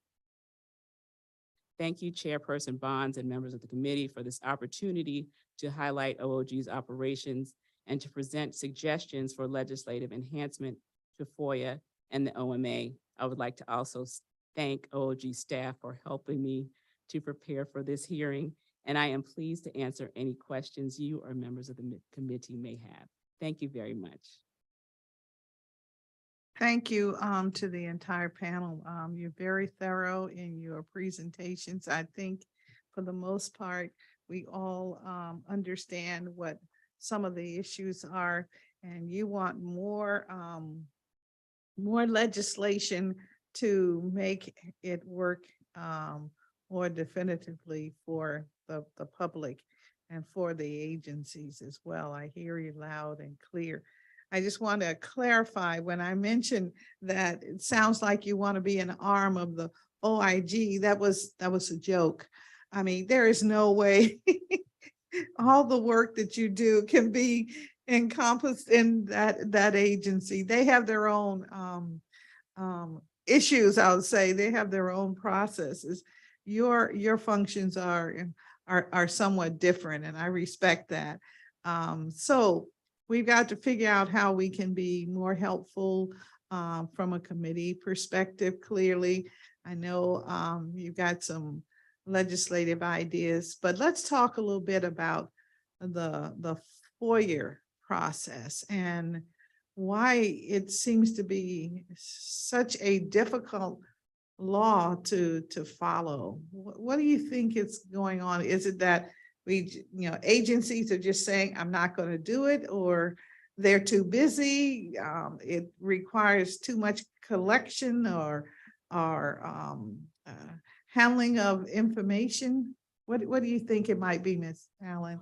Well, I think that kind of at the heart of all of it is that we do not really have a plan as a government for digitizing all of our records. So I think once this is accomplished, there will be a lot of things that will be solved from FOIA and other laws. So for example, the Office of Administrative Hearings has a large body of opinions that have not been published. So for years, they have kept those in paper in individual offices or on computers. There is a cost associated, for example, with putting a large body of documents and records online. And agencies have told us that they do not always have the budget and they're not able to do that as quickly as we would suggest. So that's a barrier. With respect to FOIA in general, I think it depends on the agency. Some agencies have a huge volume of FOIA requests that comes to them. We hope that they have enough staff. Sometimes they do, sometimes they do not. Sometimes the FOIA officer duties are other duties as assigned and not someone's full-time job. So that sometimes I think makes it difficult for the agency to have an effective FOIA program and therefore to release their records on time. The Mayor's Office of Legal Counsel with Appeals, Mr. Becker, talked about that. They are having sometimes, again, a difficult time with the volume of requests that they have received, and they have not been able to turn over, appeals they received. They have not been able to turn over those in a timely manner. Some of that is, again, we have not really looked at the FOIA law and see what makes sense and what needs to be changed. One of the things I did recommend last year was that we put together a task force to look at FOIA issues as a whole in the district and come up with solutions. We have very talented individuals in the district with specific expertise. We also have federal government who also has experience with records. They're problematic over there too, as well as in the district. So calling together a panel of experts and the community to find out what the problem is, I think would be a great solution to the district's FOIA problem. But again, we do need to invest in technology. We need to invest in making sure that all of our records are electronic. I know Archives has a piece in that. The Office of the Secretary has a piece in that. But that is something that as a government, especially now, given that we're just coming out of the pandemic, it showed us how important, again, that is, that if we can't get into physical offices to utilize our records, to search for our records, then that's a liability for us as a government.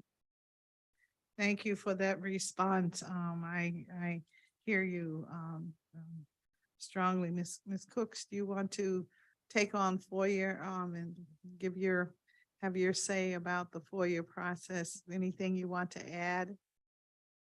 I do not want to add anything. I leave that to Director Allen.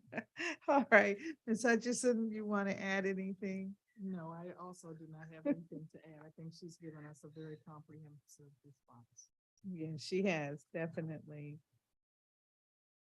I do have just a few questions. I'm gonna let you go home and have dinner and and get some rest this evening, so we won't be here all night. I promise you. Ms. Hutchison is saying, what did you say? Oh my goodness. Okay.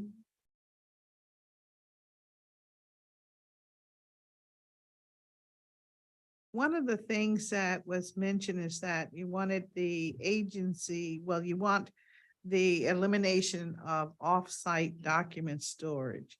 It's one of your priorities, or was your priority in FY '22. I wonder, have there been any improvements in that, or is it still an issue?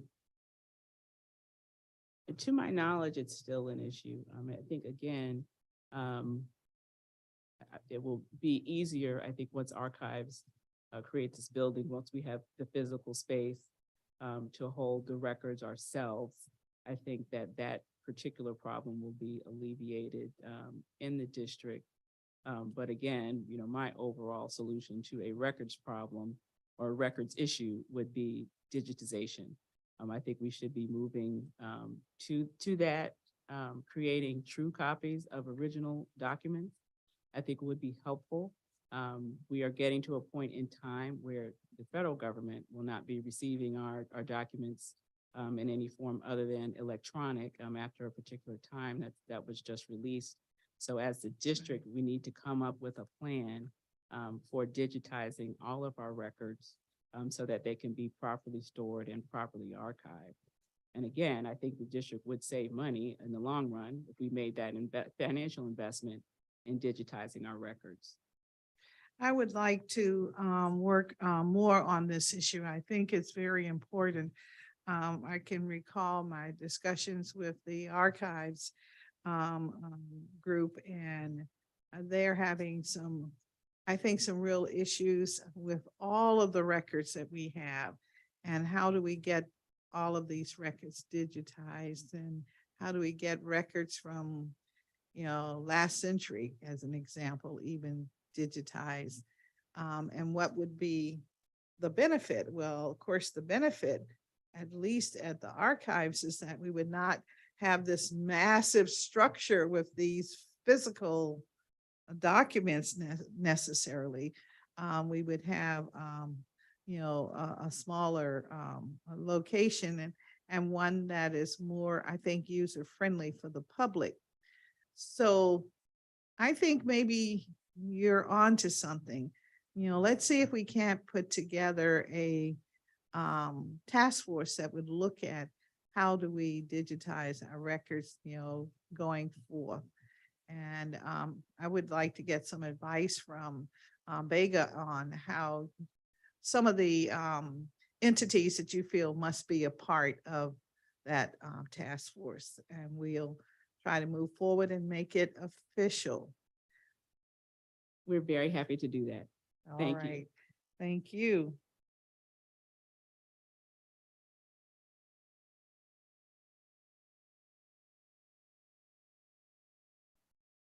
So tell me again, what's going on with your space? Is it moving forward, or is it kind of because of is it moving?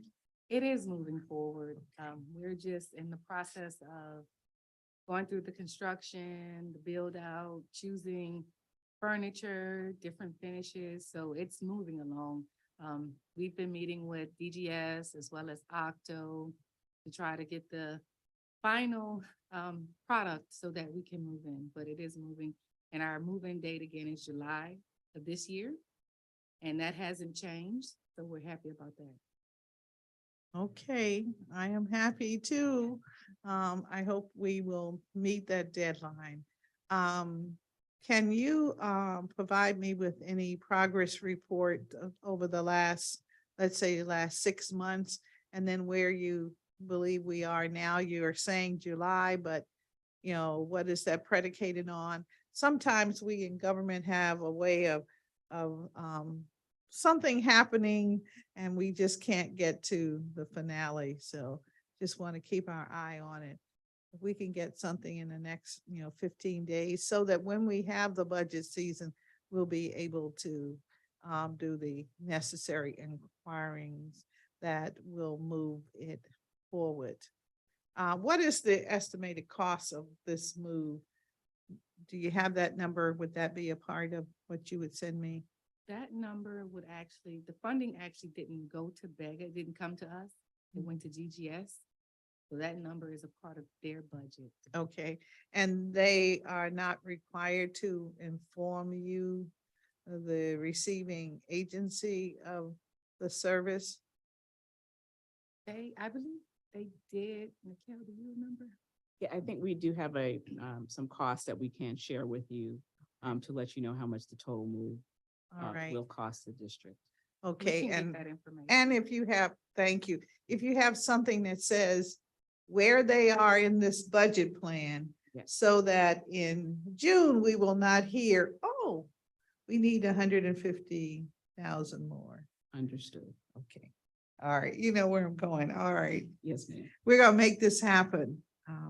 This is very important for our government.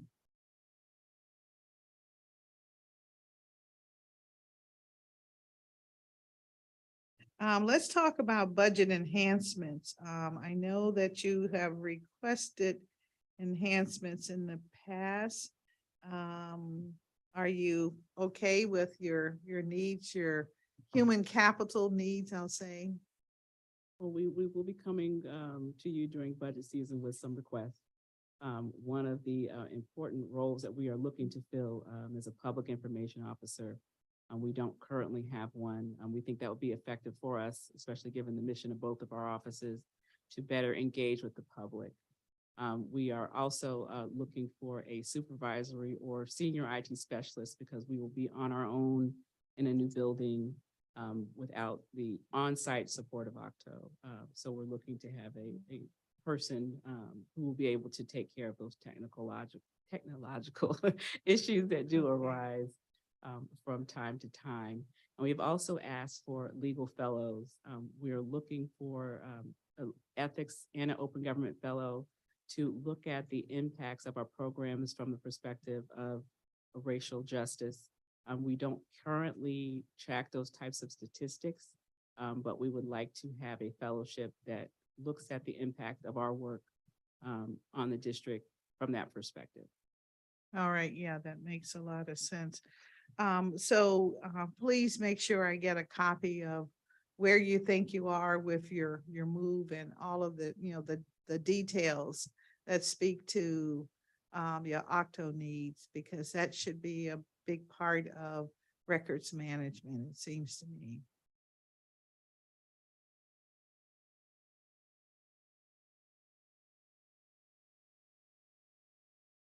What are the key performance indicators that you use to evaluate the effectiveness of the work that you do? The two offices within the agency. So on the OGE side, we use, we have key performance indicators that target our advice giving function. So we want to make sure that we are giving advice in a timely manner. We try to answer advice inquiries within a 48-hour period. Also, when it comes to advice, we want to track our informal advice requests as well as our formal advisory requests. We also track our investigations and enforcement. So we actually have a case management system that provides us with the data as far as the number of complaints we receive, investigations we open, the dispositions, how long our cases have been open, and things of that nature. So that's also a part of our key performance. That's a large part of it, our investigations. But we also track our training as well. As I stated in my testimony, we get feedback from persons who attend our trainings. We have a form that has 5 questions that attendees answer, and we use those answers to the questions, those scores, to track how we're doing in our training, whether we're delivering our message clearly, whether employees are actually learning the ethics rules from our training. So those are the key performance indicators that we mainly track. But we also have our LRR system, our lobbyist e-filing system, that tracks on-time registrations and activity report filings. And we have our FDS e-filing system that also tracks timely filings. And when we have lobbyists that register on time or file their activity reports on time, we count that as a success for our office because we try to inform them in advance and make sure that they're notified of the deadlines and that they're actually reporting the activity that they're engaging in. All right. Well, I remember from your testimony, you indicated that, well, first I have to ask, how many lobbyists are registered in the district or were registered in FY22? In FY22, it was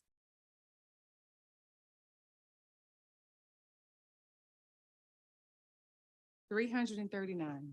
Only 339, okay. And of the 339, how many did you work with? All 339. Did you? Okay. Yes. So once they register, they become your pool of individuals. So there could really be 2,000 in the city and only 339 actually registered with you. That is correct. They are, we have actually relied on folks to issue or to file complaints with us when they know someone is lobbying and hasn't registered with our office. And we've been successful in having those folks to register after we've investigated whether they're actually engaged in, whether they have actually engaged in lobbying. But one thing that I was going to mention at budget oversight was that I think that the office could use additional staff so that we can proactively search to see if individuals are lobbying here at the Wilson Building or at other government buildings. Again, we rely on complaints to come in to tell us that folks are actually lobbying. So I think if we have additional staff, we can get ahead of that and it will increase our registration numbers because we have heard that more folks are lobbying than are registered with us, but it's just the function of us actually investigating those matters to find out if they're actually engaged in lobbying. Okay, I'm here at the Wilson Building, so that's why I'm asking these questions about the whole lobbying piece. And I ask it because it sounds like it's a part of the law that we don't have teeth. We you know, it depends on me and my integrity to report to you. And maybe I shouldn't use the word integrity, but that's the way I see it. Others may see it as I'm kind of busy to be, what is this form? What is this process that I need to use to report to BEGA on this? And I really think we need to look at this part of the law as to the usefulness of it and what it requires of your office to keep track of this and be concerned with this. So I really think we need to look at that. I know when BEGA was created, there were some circumstances that the government was attempting to react to and to address. And I know that, as is the nature of government, the office has grown by leaps and bounds because there's always more. Sometimes we think more is better, but I just wonder if that's a piece that, like you said, do you have the capacity to do this? And if not you, is it a function that's really critical to our government? And does it inform us? And does it make better product within our government? I think those are the issues we have to think about. And so I'm back to some degree Ms. Allen's point about a task force. Hers was a task force about something else, but I'm just wondering if it isn't time for us to look at some of these pieces of government that we have that, you know, just to see. I mean, I'm thinking, Ms. Hutchison, we're talking now about how much money are we gonna have over the next 4 or 5 years? And how are we gonna use the money that we have? And so, let's do what we know we gotta do that's really extraordinarily beneficial. And then we'll add as we blow up again. I guess is the way. Yes, Ms. Cooks. And I'll add that in our CCC, Yes. that we have added additional restraints to that lobbyist section of the Ethics Act. For instance, there is a provision in there where we have inserted that a lobbyist who does not pay a registration fee should not be able to lobby or submit an activity report or a registration report. As the system is now, they can still engage in lobbying without actually having paid that registration fee. Also, another recommendation that we have is that 501c4s and 501c3s should be registering the same way as it is now. There's an exception for 501c4s that they don't have to register, but they engage in just as much lobbying as 501c3. You better believe it. Be down here any day. So we have made recommendations in our draft of the CCC to strengthen the ethics provision of the Ethics Act. All right, I appreciate that so much, because I'm sure that there are some that are saying, oh, this registration and fee collecting system is just another, what is it? A red light and speed camera system. Because, in some circles, DC government has a strong reputation of living off of its fees that we collect. So I don't want that to be the case with what you're trying to get done in BEGA. So I do think the idea that you projected, Ms. Allen, is right on time, and we ought to think about, a couple of task forces. So I would be very happy to hear from your agency, Ms. Hutchison, as to some of the issues you think we might want to take up in a task force, so we can move forward and make a stronger agency, even if it is becomes even smaller, but certainly have meaning for our government and for our citizenry. That would be very helpful.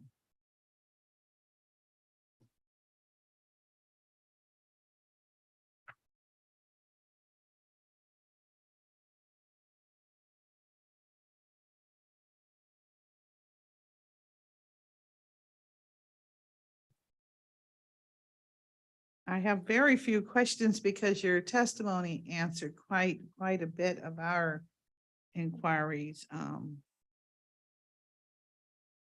Oh, I do want to ask you about this.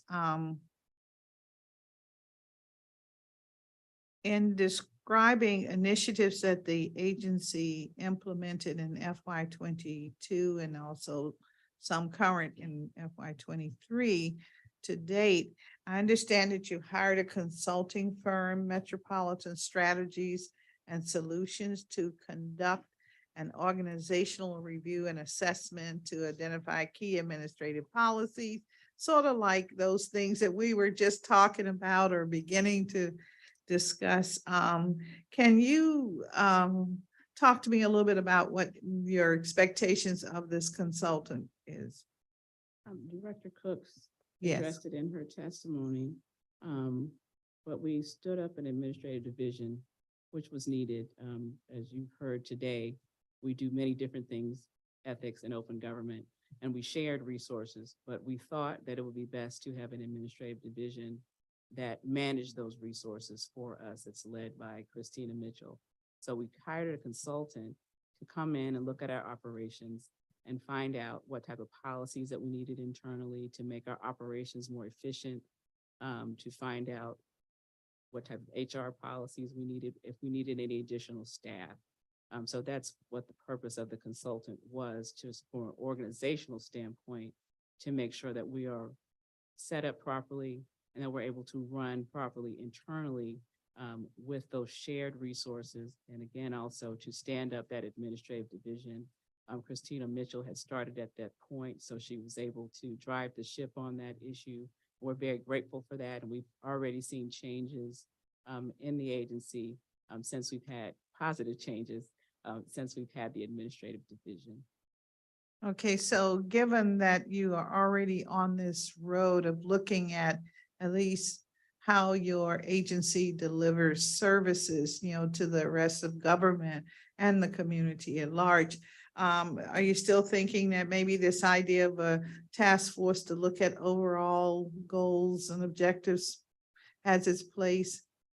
Oh, absolutely. I All think right. that's, that was more so our internal structure. This is out facing the task force. We'll look at how our programs as a whole would impact the district and what the district requires in our respective subject matter here. All right, so then Ms. Hutchison and I can move forward thinking about the larger, okay. Yes. Just want to make sure we're all on the same page. Thank you for that.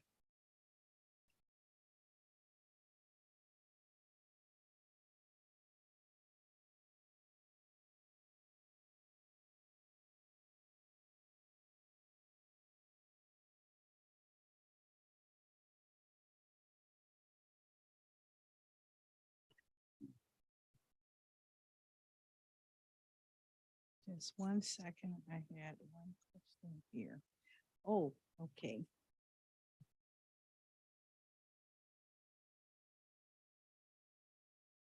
I think Ms. Cooks, you said during, to date, you have conducted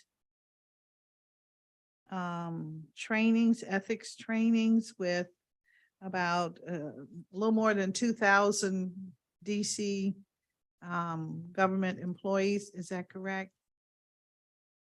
I stated that 2,000 district employees have completed our online ethics training using PeopleSoft.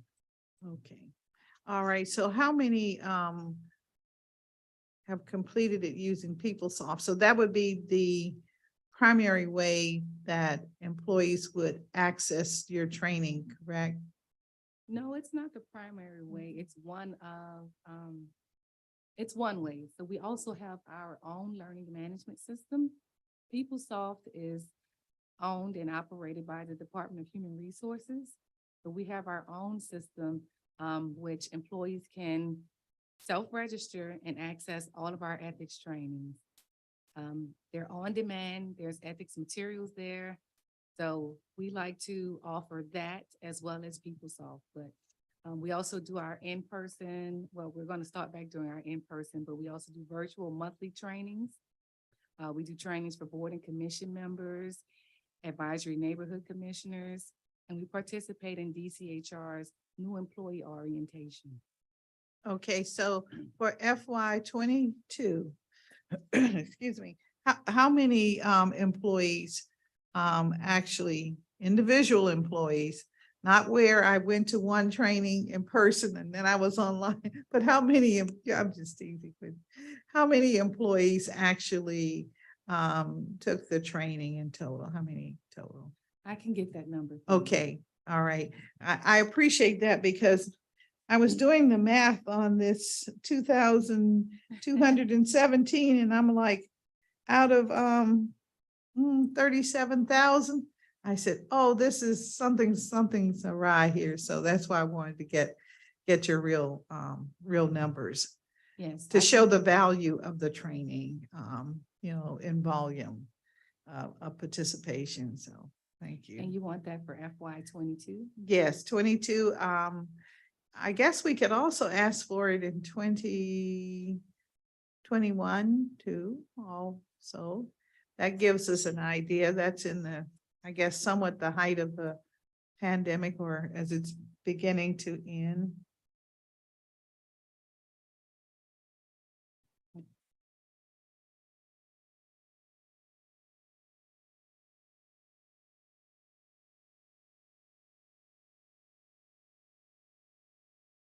And if we could also get your, you mentioned that you provided ethics advice and guidance, and there are 4 different guidance, I guess you seeking or negotiating employment, if we could get a copy of what that is.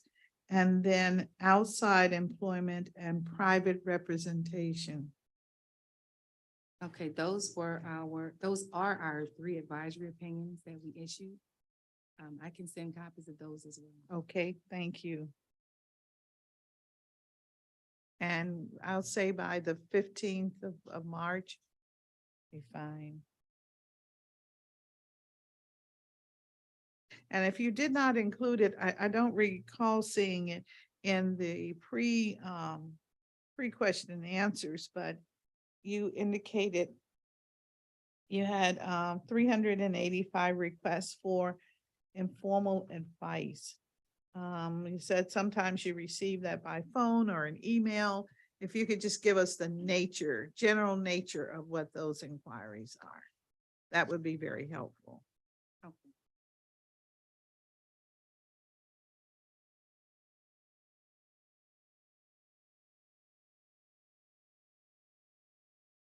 And if you could give me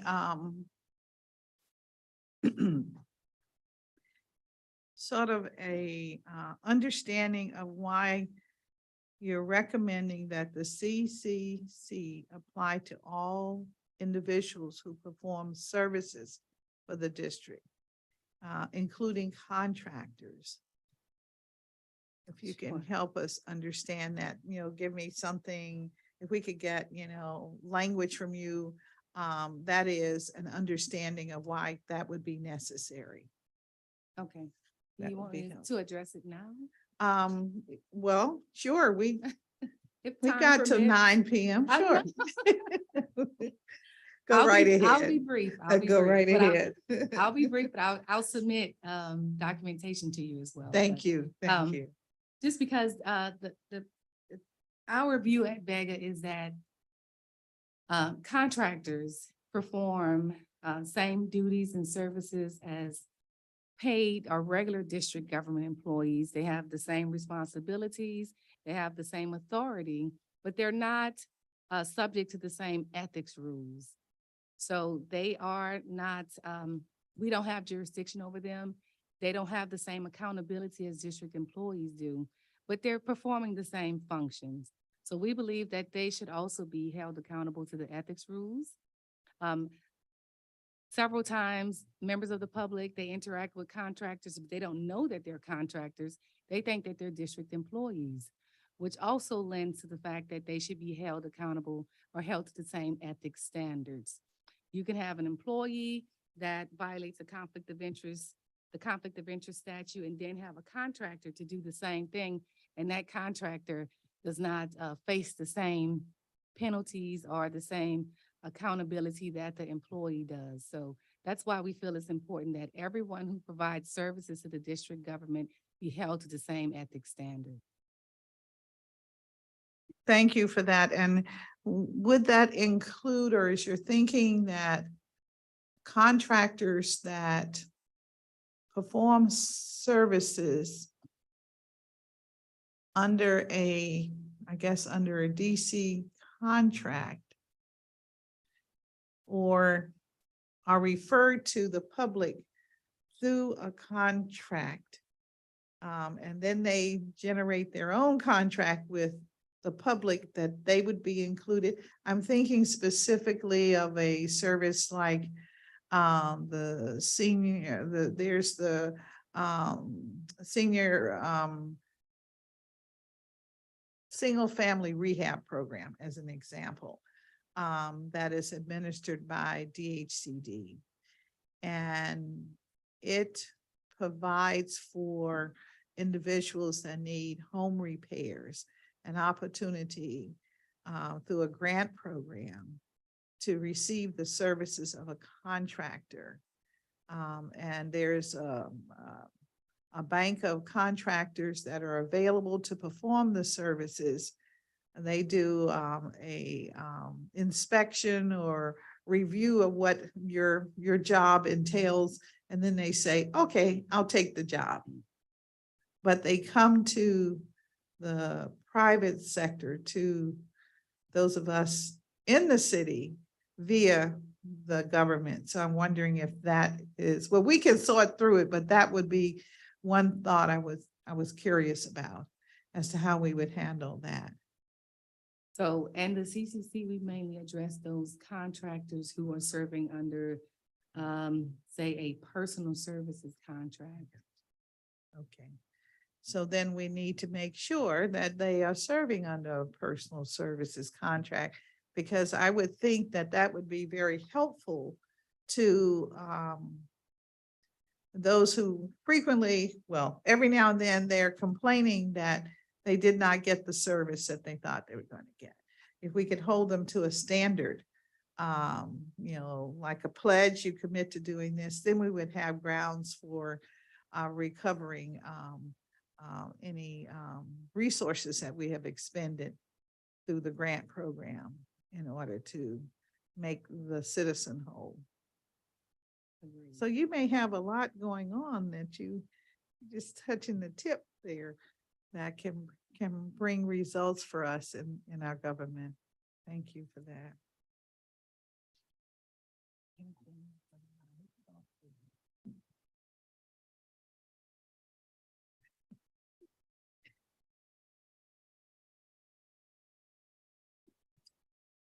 Well, I want to thank you all very much. I obviously could go on. We could talk more.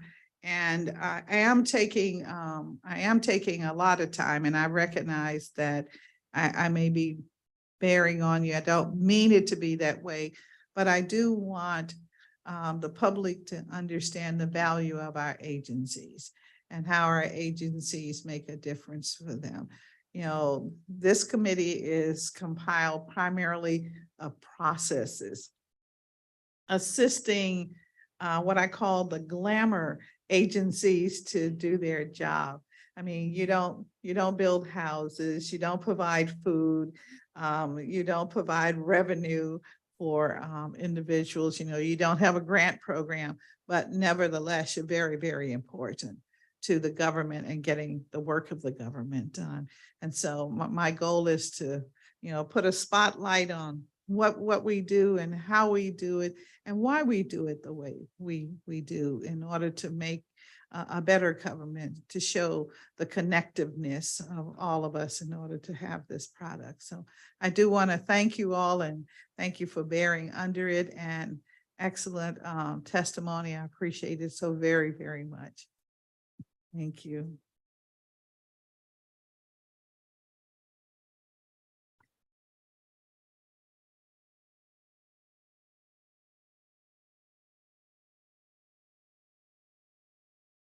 And so today I want to sincerely thank everyone who participated in the performance oversight hearing for their contributions. I think we learned a great deal, and hope that those who are watching have a better understanding of the work of these agencies, and particularly what they have undertaken during the past year.